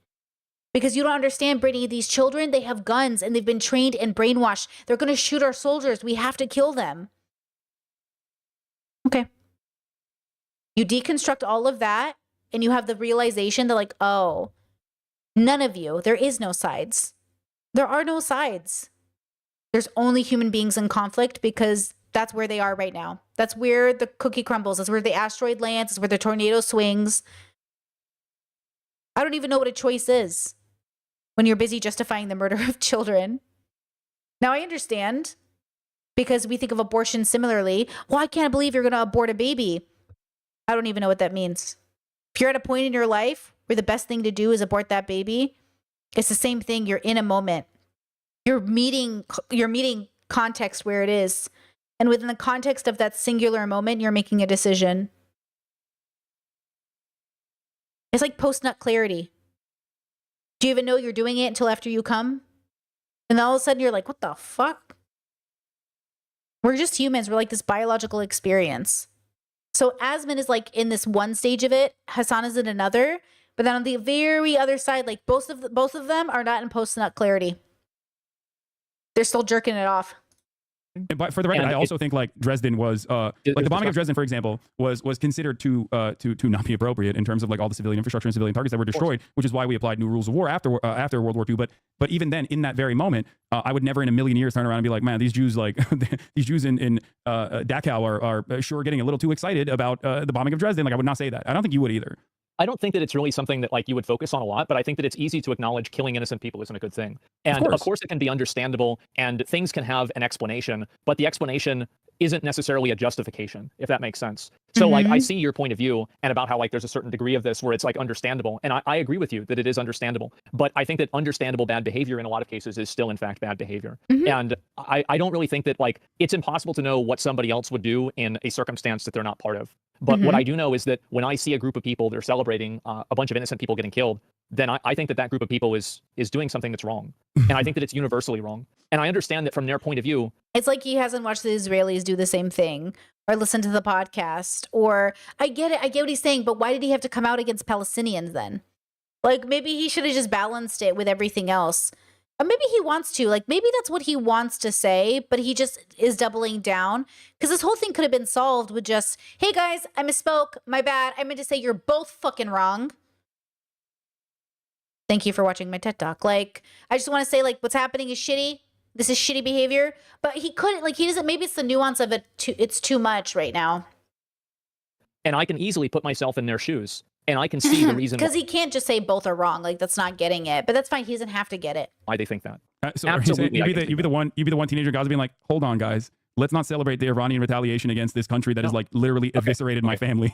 Like, you know what like, no, this is I would be cheering it on. I would say yes. Fuck okay, yes. I'm glad that you agree. Okay. I wouldn't be sitting on a soapbox saying that I'm the good guy. I would be like, no, yeah, I still think you get what you fucking deserve. That's they're what I not would the good say. guys in this situation. They're the victims, and that's the point. Like, I'm not going to fault the victims of a genocide for experiencing a little bit of joy. You know, I don't fault any of them. I don't think we can blame anybody. I don't think you can blame people. You can only acknowledge it's happening. You know, I think we point blame, and I learned this from therapy and then in philosophy. Both have a overlap there, of course, like letting go of attachment in the philosophical sense, but also allowing people to be their own people. Like in order to humanize the people who have hurt you, you have to understand that they did it in the same way that you do it to other people in different ways, or to yourself. Like if you're not kind to yourself, like that's not any better than hurting somebody else. You only think it's better because it's only hurting you, but you're still you. So it's kind of ironic in a way, but like Americans absolutely celebrate the death of other people in other countries. It's just so funny that like there's not that tired in that moment. And I get then, that, but sometimes victims can create more victims. well, Sure. historically, so that's a good example. That's a good point that you made. This is something that every single like world-changing event. This is a genuine fear that a lot of people have exhibited in the aftermath of the abolition of slavery in the Reconstruction era. Okay, there was a lot of fear from the whites in the South that newly freed slaves were going to come and like dominate them and enslave them. That of course didn't happen, but they very quickly sought to restore the racial pecking order. And they were able to do so. And the violence actually in even in the aftermath of like liberation of a people that were dominated, the violence usually still comes from people that don't want that sort of change. So it's not necessarily that it wasn't that like black people were like dominating white people and like enslaving them or anything or like killing them. It was more so white people that were fearful that they would do such a thing, that or at least use that unjustifiable fear as a way to continue dominating black people. That's how we came up with Jim Crow laws and segregation and the like. And that's where the Klan was invented. Creative with racism. What? Oh, I know. We've been very creative with racism. Yeah, so the 3/5 compromise. But you have to remember. But you have to remember once again, it was never. But black people did not actually end up dominating white people. Is my point, and not because they weren't given the opportunity. There was no interest or need. The idea that the idea that like you do it out of fear. You do it because of what will happen. We can't let gay people have rights, guys. What if they seduce our children, even though heterosexuals are doing it every day? Like the irony is like, we can't trust our kids with these homosexuals, but we'll trust them with these priests that are doing it anyways. And by the way, a lot of those kids, like, we're so miscalculate. Like we miscalculate so heavily socially as a species. colonial. I do it all the time, by the way. You see me on stream. I'm fucking here to be witnessed. How many times do I miscalculate on stream with people? And I'm like, fuck. And like, you think you know, and you get enough of it, but you're like, and then you're like, who do I trust? Like, who do I vouch for? Like, who do Ethan said it best. H3H3 was making me laugh, where every time he'd be like, hey, I love this guy. He's really funny. A week later, the guy would be accused of something. He's like, fuck. He's like, I can never like vouch for people. It feels the same way because people are not here to be vouched for. They're here to be experienced. I like experiencing Hasan. I like experiencing Asmin. I will continue to experience them. But they're not here to validate my feelings, and I'm not here to validate theirs, but they are here to be experienced. We're just experiencing each other. Victims will do the very same if given the opportunity is false. It has never happened throughout history, and that's my point. That usually is the domineering principle from those who are at least like watching from the sidelines, or those who are directly a part of the dominating group, like the colonial entity. But that's usually not how it goes. That's never how it goes. Right? So if Palestine had the ability to, do you think Israel would exist? That's a great question. One that people ask me all the time. If Palestine, if historic Palestine existed, right, in the same way as like a nuclear militant force, Israel as an apartheid regime would not exist. Israel would have never been able to dominate and occupy Palestinian villages and wipe out Palestinians, and that there is no like the dynamic would be so different that where would they the dynamic would be so different that like the notion that Palestinians would wipe out Israel is silly. Like it's not. They just. There would be no need for the Palestinians to wipe out Israeli citizens because that need is born. The irony is like, okay, let's say Asmin's right and Palestinians start wiping out Israel. That's bad, right? Yes, okay. But in this timeline, it's Israel who's wiping out Palestine. And Palestine is reacting. Like, don't get me wrong. Israelis live under fear every day. They're afraid. Like, Israelis are afraid for their lives. They're worried. And they should be. You're in a fucking war zone right now. But everyone's worried. Everyone's afraid. Like, we're in a specific timeline. We're not in the timeline where the Palestinians have the power. We're in the timeline where the Israelis do, because we're being backed by all these countries, or specifically America. That's the timeline we're in. We're not in a timeline where it went differently. And so that's what we're contending with. We're not contending with this possible timeline that won't happen. That's just not what's happening. So now we have to make a decision, right? And I think sometimes it's hard because genuinely, look, Islam in the extreme is a very exhausting religion. Islam, moderate, it's fine. It's like every other fucking religion. Literally. It's fucking no different. But the irony is the West is so convinced that even modern Islam is somehow very extreme. And it's just not fucking extreme, bro. Extreme Islam? Sure. In the same way these weird Christians and Mormons be doing their weird shit, bro. Okay, nobody likes the extremists. But moderate, everything in moderation, pretty digestible. Pretty doable. Okay? You know my favorite? Muslim TikTok is my favorite TikTok bubble. One of them. I have a lot. But it's one of my favorite. Do you know why? Because it's my opportunity to remind myself and recontextualize like all of the propaganda I've heard my whole life about Muslims. Modern Muslims are the funniest people on TikTok. Okay, best food recipes.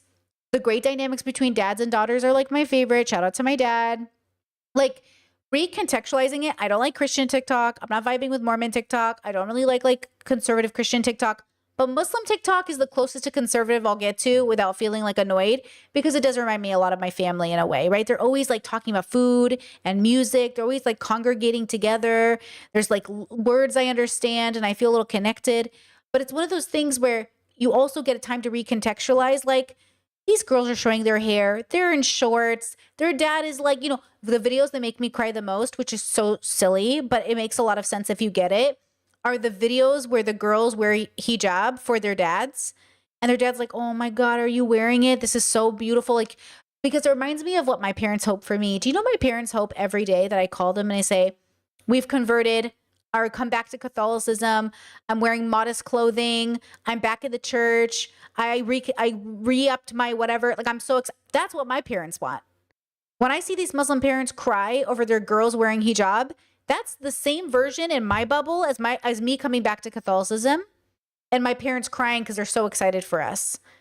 But if I go to my feminist bubble or like my more like sex worker bubble, I'm like looking at both of those bubbles like, have fun, because that's not my vibe. And that's how I feel. My default bubble, the bubble my partner and I live in, our little not anti, but atheistic bubble, like we look at them and we're like, have fun. Not for us. Not for us. But I can put myself back in those shoes of those parents. I can put myself in their brains and think like, oh, I can see why this is so important for them. But I don't hold that. I gave up the idea of my parents like becoming pro-gay or pro-trans. Like I don't sit here and fantasize anymore about my parents being like, Betsy, we've decided we're pro-gay. And I'm like, okay, like I don't live in that bubble. But my parents to this day, they will always like, they want that so badly for me. And that experience is happening in Muslim communities. So again, like these people are having like universal experiences. It just looks a little different. Born out of being removed from their homes, their ancestral homelands, and being destroyed. If, for example, in the 20s, when the settler... And yeah, great example, actually. Chat says I grew up a lot around Muslim people, and I remember being a kid and being like, oh man, it'd be cool if we had a Muslim president. My dad got so mad. Oh yeah, Christians in America. I mean, they were terrified that we had, JFK was Catholic, Biden was Catholic, and that was a big deal. We had Protestants and Quakers. If we had a Muslim president, Jesus Christ, the way people would like panic. And that's the irony of it all is, you know, Asmin and all these people say like, we're free in America. We're free, but not from judgment. And we're free, but not from discrimination. And we're free, but not that free. You know? Colonial initiative started after the Balfour Declaration. If this was not done as a dominating force in British Empire at the time, was not purposely and willingly shipping Jewish people into the region and giving them areas that they had declared that was basically created in the same way that like America was created, giving them areas of land specifically. And instead, if Jewish people were like voluntarily migrating into the region, then it would resemble American society. It would be a diverse society of Jews and Muslims and Christians living side by side. But that is a complete alternative history in this situation, so I don't even know how that would work. Massively. Yeah, it's total alternative. Well, I don't know whether that would happen. I could point to like Ottoman rule in the region because Jews did. True. Barack Obama was labeled a Muslim as an insult. I remember Donald Trump wanting his birth certificate. Oh, he's still Hussein, Barack Hussein Obama. Barack Hussein Obama. Barack Hussein Obama Lama. Obama Kamalama. Obama Lama Kamalama. Watch out for him. He'll come out. Whoop. Yeah. Yeah. And people believe that shit. I heard fucking, they're all sleepers. He's not even from here. He's got a Muslim background. Blah, blah, blah, blah, blah. Yo, just racist. Racist, homophobic, Islamophobic. I'm so bored. I'm so tired. Holy shit, this video is...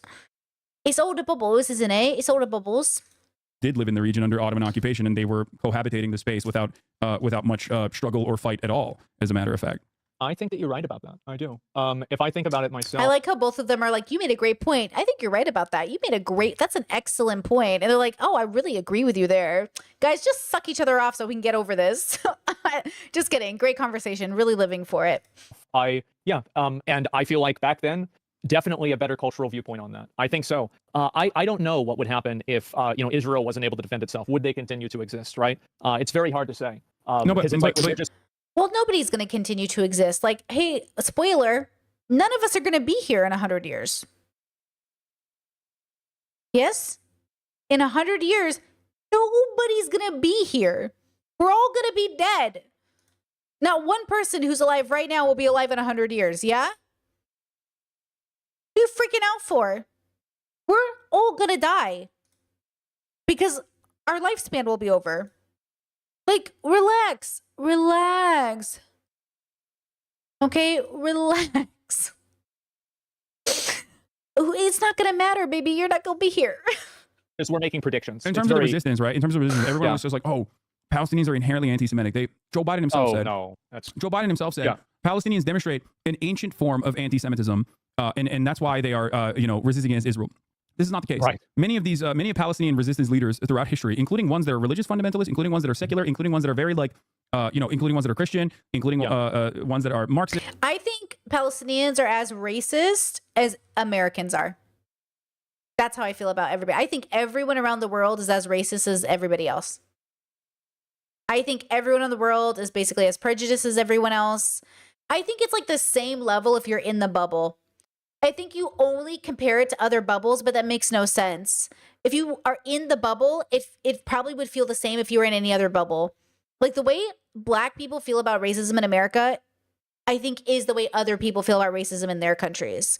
Because it's the biggest thing to you. So like homophobia in America probably will feel the same. Like it feels the same here in Croatia. Like I don't feel like completely different in it, but I don't know because like it's like there was an attack that happened to a gay tourist here, but the police were on it right away and they arrested the guy who did the hate crime. And so like even though Croatia doesn't allow gay marriage, like they protected a gay tourist very quickly as far as I know. So it's like, is everybody a little racist? I think all communities are racist. I don't think all individuals are racist.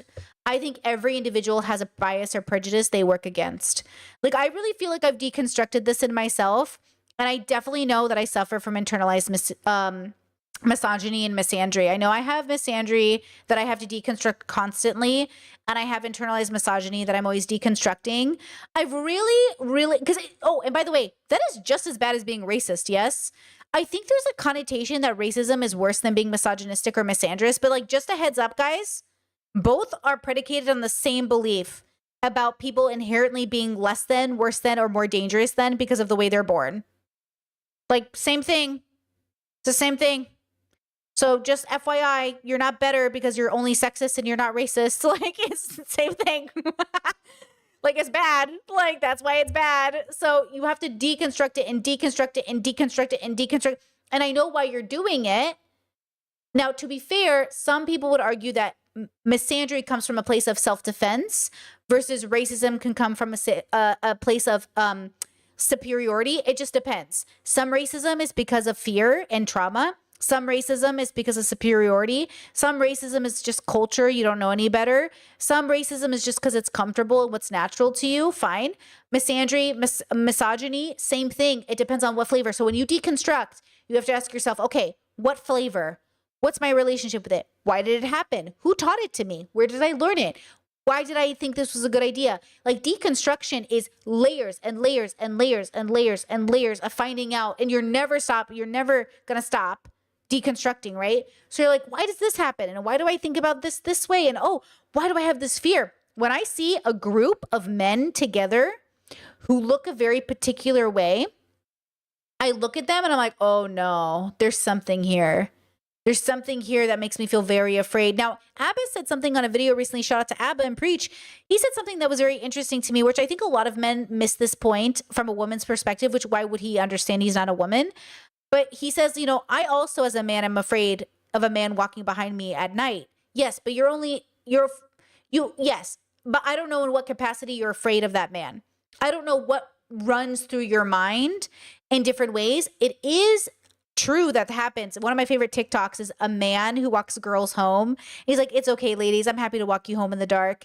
And then he says bye to the girls. The girls shut the door and then the man runs as fast as he can to his car because he's also afraid. That's a valid and real experience that men are having. Men are afraid of other men, right? Women are afraid of men. Like, we're afraid of people. We're afraid of people acting weird. Like, my partner and I, when we're having deconstruction conversations, we always say, okay, what would you like? How would you feel if this kind of person was walking behind you versus this kind of person was walking behind you? The other day, a man, very nice, nice clothes, casual, nice clothes, an umbrella. He waves me down across the street in Croatia. And I was like, and when people talk to me here, I just kind of freeze because like I can't speak the language. And I'm like, and I was just like, and I usually like signal my partner and I'm like, hey, that guy's like yelling at me. What is he saying? And he actually is a local man in the neighborhood that's kind of disabled and has like an interesting way of interacting with people. And I think people mostly kind of leave him alone. He's not homeless. He's like well taken care of or whatever, but he gives me a weird vibe. And I don't think it's his disability, but a part of me was like, oh my God, do I think weird of him because he's disabled? And I was like, no, that's not what you do. And I was like, what is it about this man? Allegedly, apparently he has a reputation of being like a little inappropriate with people. And I got this feeling from him across the street. And I know myself. I know it's not that he's disabled. Like, that's silly. Like, I know that he's a man. I know that it wasn't his clothes because his clothes were nice. I clocked him right away as like somebody that I had seen maybe, but I didn't remember. It was his aura. Something was signaling to me. And maybe it was just my partner had told me about him and I put it in the back of my head and I didn't know. Or I tried to think like, why did I have this initial thought of like, oh, he's giving me bad vibes? But whatever that intuition was, apparently it was like a correct association. But I know the bias people have of disabled people is that they're creepy. So I try really hard to, make sure that's not the issue. But also, to be fair, I grew up around a lot of disabled friends. And so we were always taught like they weren't different than us. So a part of me knew that I don't have that in my upbringing. I wasn't taught that they were different or creepy. I was actually taught as a child, like people think disabled people are creepy, which is like a very interesting idea. Now, I don't know if in 2024 people are having those conversations with their kids, but I remember being sat down and being told like, you don't treat people differently. And people who think they're creepy because they're disabled, those are not good people. Oh, good point. Discord says maybe cultural to like wave people down like that in Croatia is odd from what you said. That is true. That probably played into it. Nobody talks to you here. It's very weird. Like Croatians do not bother you. So nobody had done that to me. And I was like, like the social contract is being like, yeah, fucked with. I think you're right. I think that is a part of why it sent a warning bell to my brain because I was like a little confused. Yeah. So anyways, all of this to say that we do have these inherent biases and prejudices, and then we have these warnings, and then we have these intuitions. So we just got to make sure. Dr. Gurkanda made a really good video the other day, and I think this is important. Our intuition isn't always correct. Our gut isn't always correct, but sometimes it can be. So make sure you're even deconstructing your own gut and reaction to like, okay, what is this feeling I'm having? Is this like prejudice or bias, or is this like intuition? That kind of stuff. Okay, let's keep going with this video. Socialists, they've always said that this has nothing to do with Judaism or Jews in general. If Israel was a Christian state, or if Israel was a Muslim state, and they said they were doing, then they would hate Israel as a Muslim state. It has nothing to do. It bears no basis. And Palestinian resistance throughout time, you're right about that. And Palestinian resistance throughout time has hardened and has become more violent as Israel has become more violent towards Palestinians. Because the standard is always set by the occupying power. And it goes in the opposite direction as well. If Palestinians were allowed to coexist amongst Israelis in a singular nation state, then there would be no conflict. There would be no Hold on. More violent as Israel has become more violent towards Palestinians, because the standard is always set by the occupying power. And it goes in the opposite direction as well. If Palestinians were allowed to coexist amongst Israelis in a singular nation state, then there would be no conflict. There would be no Hamas, because Well, but they just didn't do that. Like, that didn't happen. As much as we'd like it to happen, this brings me back to a very similar war and conflict that happened in a universe far, far away with a very dirty tribe and a very clean tribe, and they really got into it together. I'm referencing Avatar: The Last Airbender. And I think like that is also a thing that people forget is I think what Avatar: The Last Airbender teaches us is about people is like they won't get along unless they want to. And I am not convinced Palestinians and Israelis want to get along, by the way. I am fully convinced they don't want to get along. Even if some people in the country want to get along, which I see, I think, oh my God, I feel like the youth is the answer. I really do. I've been watching Palestinian youths, who, by the way, are being bombed constantly and killed. I've already lost like 3 TikTokers. I'm so over all of you. And then Israeli youths and the more progressive ones, obviously, not the weird ones. Okay, you take the progressive Palestinians and the progressive Israelis, and they get to decide what happens because they're more likely to get along with each other. The rest of them are fucked. You get conservative Israelis and conservative Palestinians, they're not going to get along.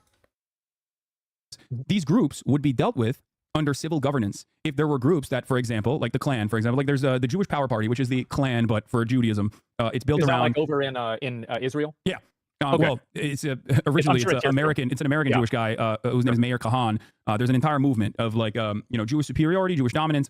Right. It basically, in the simplest terms, it resembles the Klan. But imagine if like instead of Christianity, the Klan was like Jewish, I guess.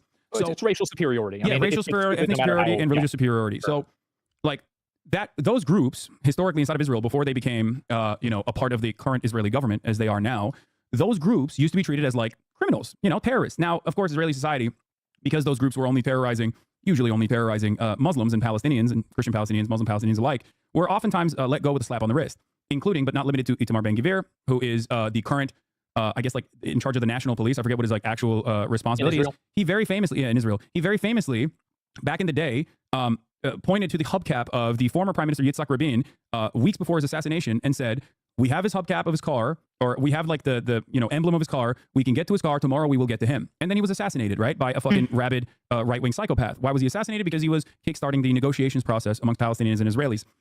So how do you see this being resolved? Because like I don't really see it being resolved unless one group wipes the other group out. No, and I don't want to sound like I mean, that is one way to do it. I don't think that's going to change. See, the problem is like one group can wipe another group out, and that's one way to solve this immediate problem. But like, there's going to be international conflict over that possibly. So like, that doesn't solve the bigger problem. But I think time heals all wounds because people change, and also elders die. With peace and love, old people got to die for new people to come in to make a better world. The kids are the future, as they say. it's great. What do you think? I mean, the greatest example of this is Europe. Yeah. The European Union. You think it's gonna be like that? Well, look at the European Union. These guys were fucking each other's cousins and killing each other for hundreds of years. Like England and France. Okay, they had the 100-year war. Nazi Germany did Oh, the Holocaust. there you go. And That was bad. All time. and yeah, so much death and destruction. And yet now there's free travel between Eastern Europe Nice. and all parts of Europe that you cannot even imagine a world where these guys will be fighting one another. They are constantly collaborating with one another, they're constantly trading with one another. They have literally the Schengen visa where you have free travel even before the last iteration of the European Union. Great point. What about a good old fashioned basketball tournament? Let's go. Israel versus Palestine. Whoever wins needs to chill. But see, ultimately, I think he's right. Like, we need time and we need new people to be born and new hearts to change. We need a lot of humans need time. We're in a cycle of existence. We're just in a cycle of history, guys. We're not special.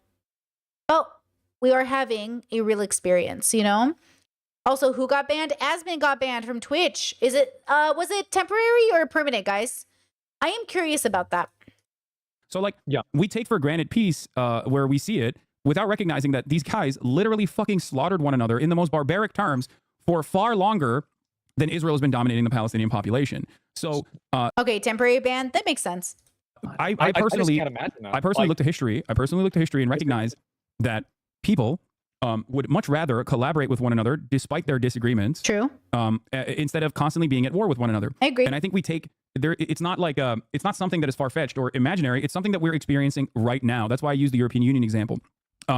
And the same The same goes for coexistence amongst Israelis and Palestinians. It's just that the domineering force, Israel, has to be brought to heel. And whether that looks like what happened to Nazi Germany, or whether that looks like what happened with the Algerian freedom movement, the FLN, or whether it looks like what happened with apartheid South Africa, is entirely in the hands of the party that has all of the power, Israel. If Israel continues its death and destruction campaign, well, it will probably bring America down. I can't believe there is another hour of this conversation. Y'all, that's crazy, bro. With it, most likely because of our undying loyalty and allegiance to Israel's violent endeavors. If Why do you think that America is so fiercely loyal to Israel? I mean, there's so many. The easiest way to describe it is that Israel is a nation state that we basically designed and developed, or at least took over from British colonial rule. And it is an unsinkable aircraft carrier with its own espionage facilities that dishes out our violence that we want to do in the region and test it out at the behest of American imperialism. That gets to be our attack dog. It's an unsinkable aircraft carrier in a resource-rich region that, in a moment's notice, could overtake our more finicky allies, such as Egypt, if there is an issue with like the Suez Canal, for example. That's what Israel's goal is. It secures a trade route, and it also secures, by destabilizing the entire region, It is interesting. We live in such an interesting universe. As an American, I always thought it was funny that we had bases all over the world. Or the fact that, like, we all decide, like, who can have nukes and who can't have nukes. Like, don't get me wrong. It is more complicated than we think it is. But I think more than that, it's interesting that we can't agree not to have them. Because we don't trust each other. I heard that my whole life. We can't live in a world where people don't have nukes. Because, like, if we don't have nukes, you know they're going to secretly have nukes. And I'm like, I hope the nuke hits me right on the forehead and I die so I can get out of this world with these men who are making nukes. I'm so over all of you. I am over that, like, argument. Like, okay, I just want you to hear yourself. So we don't have nukes. And somebody else has nukes. And what's the worst case scenario? They nuke us and we what? Die? You mean just like we did to Japan? We can't, as Americans, we can't give other people nukes. What if they use it? We can't trust people not to use it. Oh, is that Japan? We should nuke them. So that one. Oh, my bad, guys. You're right. My bad. It's like, I just think if sometimes superpowers, and I know I'm a very privileged bitch. I live in one. I get it. All right. I'm a part of one. I just feel like we're the guys who fuck everything up. And we're like, but when we do it, there's a reason. It makes sense when we do it. But I'm like, okay, I don't know. I don't know about that. I don't know. I don't know about that. Okay, guys, I'm getting a little burnt out on this conversation. As you guys know, it's way past my fucking bedtime, and I'm an old lady. I should have started this stream hours ago, like earlier. Let me just move through this a little bit and see if there's anything interesting. Now, of course, you guys can go to Hassan's channel and watch the rest of it if you guys would like. Let's see. 15 hours ago, we're 2 hours and 17 minutes. No. I meant superpower like America. I'm from a superpower. I didn't mean I live in a superpower. But I from a superpower. Okay. So is a The recent there was a bombings lot of and everything? what's up With the recent bombings you're talking about? with Lebanon, the invasion of Lebanon. Yeah. And that's precisely the reason why Joe Biden will turn around and say things like, "Oh, I'm really working tirelessly for a ceasefire," but like seemingly no ceasefire exists, like it doesn't happen, and then they send another made by the American government, whether that is the Trump administration or the Kamala Harris administration, who knows? But it will Tapper being like, Israel's doing this for Judaism, and if you look at this carnage and don't think that it's unacceptable, then you yourself are anti-Semitic. Yeah, if you're a guy living in fucking Arkansas, you're gonna be like, wait a minute, maybe Jews do control the media, and that's how anti-Semitism grows in the Western. Yeah, which we don't want. We don't want people to see this conflict and then all of a sudden make excuses to like be anti-Jew or to say that they're controlling the media or like, you know, this is exhausting too. It's like, but this is human beings. That's what I mean. Human beings are like racist. Like they're very prejudiced. They're sexist. Like a group of people that talk positively about Jews my whole life, like in the media, conservative media, all of a sudden it's talking about like Jewish conspiracies. And I'm like, what's happening? What's going on? What's going on? One, people are so swayed. They're just so easily swayed by who they listen to. If it sounds good, it's enough. That's why I say like, we're all very stupid. And then we die. But you can be very smart as a stupid person. I'm one of them. But please don't change your mind every time you hear someone say something nice. in a way that's like interesting. It's like, hold on, deconstruct that too, because they might sound good, but they might be feeding you bullshit, bros. We don't want people to be anti-Israel as like, or anti-Israeli. Like, that's not our goal here, right? That's not helpful. In West End is the same everywhere around the world, as a matter of fact. The only places where it's not the same, the only places where like there are more religious people or more fundamentalist people are oftentimes areas of conflict, like areas that are in direct conflict, areas that are being dominated. In those places, Well, like people even use if there religion is, as a cultural rallying point. I think that's what happens, and Yes, then they use the it's a- religion to have a, like, this is like how you're establishing the values. Because I mean, the truth is, Sure. right? Like, you are going to have your, like, a culture is going to be like, we are more influenced by, like, let's say Christianity than China is, or Sure. than Saudi Arabia is, right? Or like which they're China's not more religious at influenced. all. Exactly, right? And so, like, that's what I'm saying. And so, like, of course, there's going to be like a relation there, and so that it makes sense why people would use that. But there's a lot of misuse of it. I don't think that religion's like bad, like, entirely, Okay. but I feel like a lot of people use it as a weapon. Yeah, And, they do. no, that's I the way- agree. I think we all three of us agree on this. What really, and that's what really scares me the most. And it scares me a lot with, like, I mean, we went through like 20 years of this with like George Bush and like Obama with the this like the Middle Eastern adventures, right? Of like, George Bush saying that God told him that like he was supposed to go over there. It's fucking insane, absolutely batshit crazy. And so I am very, very like afraid of that. I'm very worrisome of that, and that's where I think a lot of my It's good that he admitted he was afraid. People who are afraid make bad decisions. distrust comes from with like any sort of culture that prioritizes religion as like a cultural like rallying point. Is that I just feel like a lot of the ideas that they have are really bad. Yeah. Yeah. So I don't disagree with religious fundamentalism on principle. I agree that it is a bad thing, and there is never a moment where I've said that like religious fundamentalism is appropriate. I love when Hassan goes edgy atheist with his audience. He's like, don't make me an edgy atheist right now. And he'll go after like Muslims. And I think that's great. I think it's important to recognize, like, especially for people who have come from conservative bubbles, it really sucks when people think my parents are like bad people. Like, that sucks. They're not bad people, bros. But like everybody else, they're kind of limited in how they see the world because they live in a bubble like everybody else does. Like, they're not bad people, though. And if they're the bad people, then, like, God, we're all fucked. Like, we're all fucked. Like, I mean that in the nicest way possible. We gotta have some allowance for people's differences. Now, do I think the world will be better when people are less homophobic and racist? Yes, but they'll never be if you keep having kids.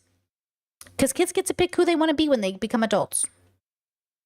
It was just why every time I get that question, like, oh, if Fives raised a kid, would that kid be a 5 girl? That kid could be a racist.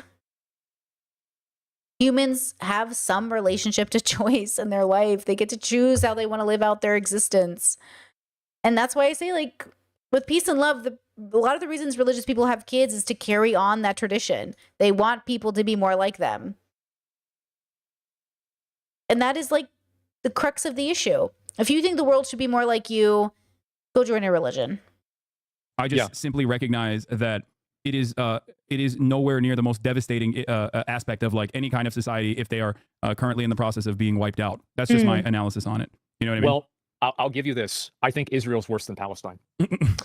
How about that? Is that good? I mean, yeah, I agree. Okay. I mean, far worse in terms of what kind of power it has. Because Sure. I think we understand, right, that if you are like, if I'm 6'4", Hello. 225 pounds on a good day.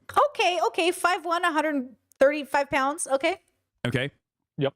If I were to go and beat the shit out of kindergartners, like, I would be held responsible. That's what it feels like. It feels like Israel is just fucking the big kids on the playground, and they keep fucking. It feels like Israel is the big kids on the playground, and Israelis are like throwing water balloons at them, and then they're just like pouring an ocean of water. They're just like.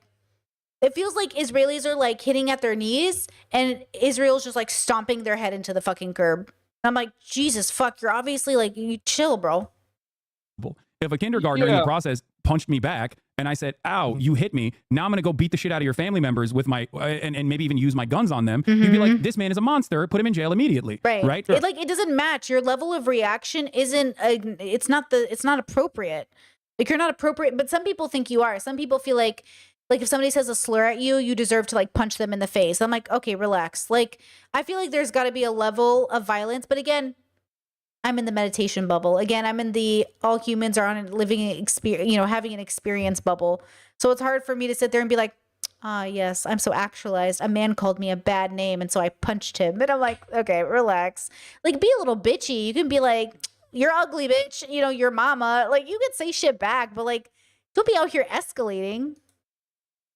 Yeah, but when Israel does it, and you turn around and you go, what about the vibes of those kindergartners, though? Did they deserve it? Maybe they do deserve it. Maybe they had some bad opinions. Maybe they called him Baldy or something. Uh-huh. Yeah. Then obviously it would be seen as like even if I was interested or not interested, even if I could recognize right from wrong, it would come across to onlookers that I was like justifying some of the some of the things that the much larger party in this circumstance, me, did to the kindergartners. Right. I really hope that Palestine can be free. I don't think that I don't think it's going to go the way you think it will. I don't. What do you mean? I think that with continuing to control people with like religious fundamentalism. I think that's going to continue. I don't think that the moment that like they get out. It's gonna be 100 years. Why does correct him, Hassan? Say, Asmin, of course it's not gonna happen now. It's not gonna happen in our lifetime. We're going to be dead before it happens, guys. We're gonna be in the grave. We're never gonna see a gay Palestine. We will be dead. But our grandkids will see it. We are not gonna see it. It won't happen. And if it does, great, but it probably won't. From under Israel, they're going to just like be okay with all these other types of like identities. I don't think that's going to happen. Of course. Yeah, but that's never happened, is what I'm trying to tell you. Like Right. that's never even been able to be implemented in terms of like Palestinian history. So much so that there is. It didn't even happen in the United States. It happened nowhere. Like nothing happens we're arguing right now in the States of whether or not gay people should be teaching our kids in the school system. Like whether or not like teaching or kissing or having a picture of you and your gay husband or whatever is like grounds for firing people. Like we don't even have it in the States. There's never been a moment in Palestinian history where there's like any sort of sovereignty. So we can't make that we can't make that assumption, because that has never even throughout Palestinian history ever existed. I agree with you. And I think that I have an assumption. I think you also probably have an assumption, but I think that we both agree that it would be good to find out who's right. I think you're both missing the fucking point. It's not about who's right. It doesn't matter. Like it doesn't matter for the next 100 years. Palestine and Israel fight it out. What matters is like this is how life is going. What matters is like this is I saw a clip. I want to watch it. Do you guys know about that serial killer movie that's like apparently based off the best version of a psychopath? It's with what's his name, the hot guy from Pirates of the Caribbean, and from that one movie with what's her name, and he's sitting in a room with a woman. This is the only scene from the movie I've seen, and he's like gonna kill her basically, but he's like, I'll flip a coin. And she goes, no, it's not about the coin. It's about whether or not you're going to kill me. It's just between you. Like, don't do it. And he's looking at her like, I didn't even get here because of myself. I got here because of this coin. Like, we're flipping a coin. And I was like, okay. No, not Orlando Bloom. The 4th or 5th Pirates of the Caribbean. The hot guy with the accent. I don't know what his name is. And he's always mistaken for the other guy. Anyways, the point is I think that idea is interesting. Like, it is just between you and you making a choice. That's why everything comes down to you making a choice. Yeah, Javier or something. I think it's that guy. He's like a Spanish guy or whatever. He's hot. Okay, that's all that matters. Listen, you're coming down to a choice. Everything comes down to a decision. But think about cheating. We can't even get people not to cheat on their spouses. Because we think, it just comes down to a decision. You think you're going to stop serial killers? You think you're going to stop? No, not No Country for No Old Men. No, not. It's a new one. The idea is like, you think you're going to stop serial killers or Palestinians or Israelis or your mom? Like, you think you're going to stop any of these people? You can't even stop yourself from cheating. Like, human beings are not this like perfect disciplined thing. They are annoyingly undisciplined. Yeah, Javier, I think that's him. Wait, serial killer? He is serial killer? Yes. No. Yes, that's him. It is No Country for Old Men? No way. No way. Is it? You were right, chat. No. I thought No Country for Old Men was totally different. Is that really No Country for Old Men? No way. Really? Why did I think that movie was like a funny movie? Oh my God, stop. You were right. Shout out to Molly. Molly, you were right. You killed it. Thank you, Molly. I thought it was a new movie, girl. I'm so out of it. The point is, okay. I literally thought No Country for Old Men was like a fun old man movie. Oh, it's a serial killer movie. I'm really tired because I am a person and I'm flawed. Now imagine you're a Palestinian who hasn't slept for days because your family's being massacred. We are so lucky to be here. And we are so lucky that we're not Palestinian. Because if we were Palestinian, we wouldn't be sleeping, hanging out. This is, you know what I'm saying? Like, people are suffering, bro. And I'm too tired to be more empathetic than that, but people are suffering.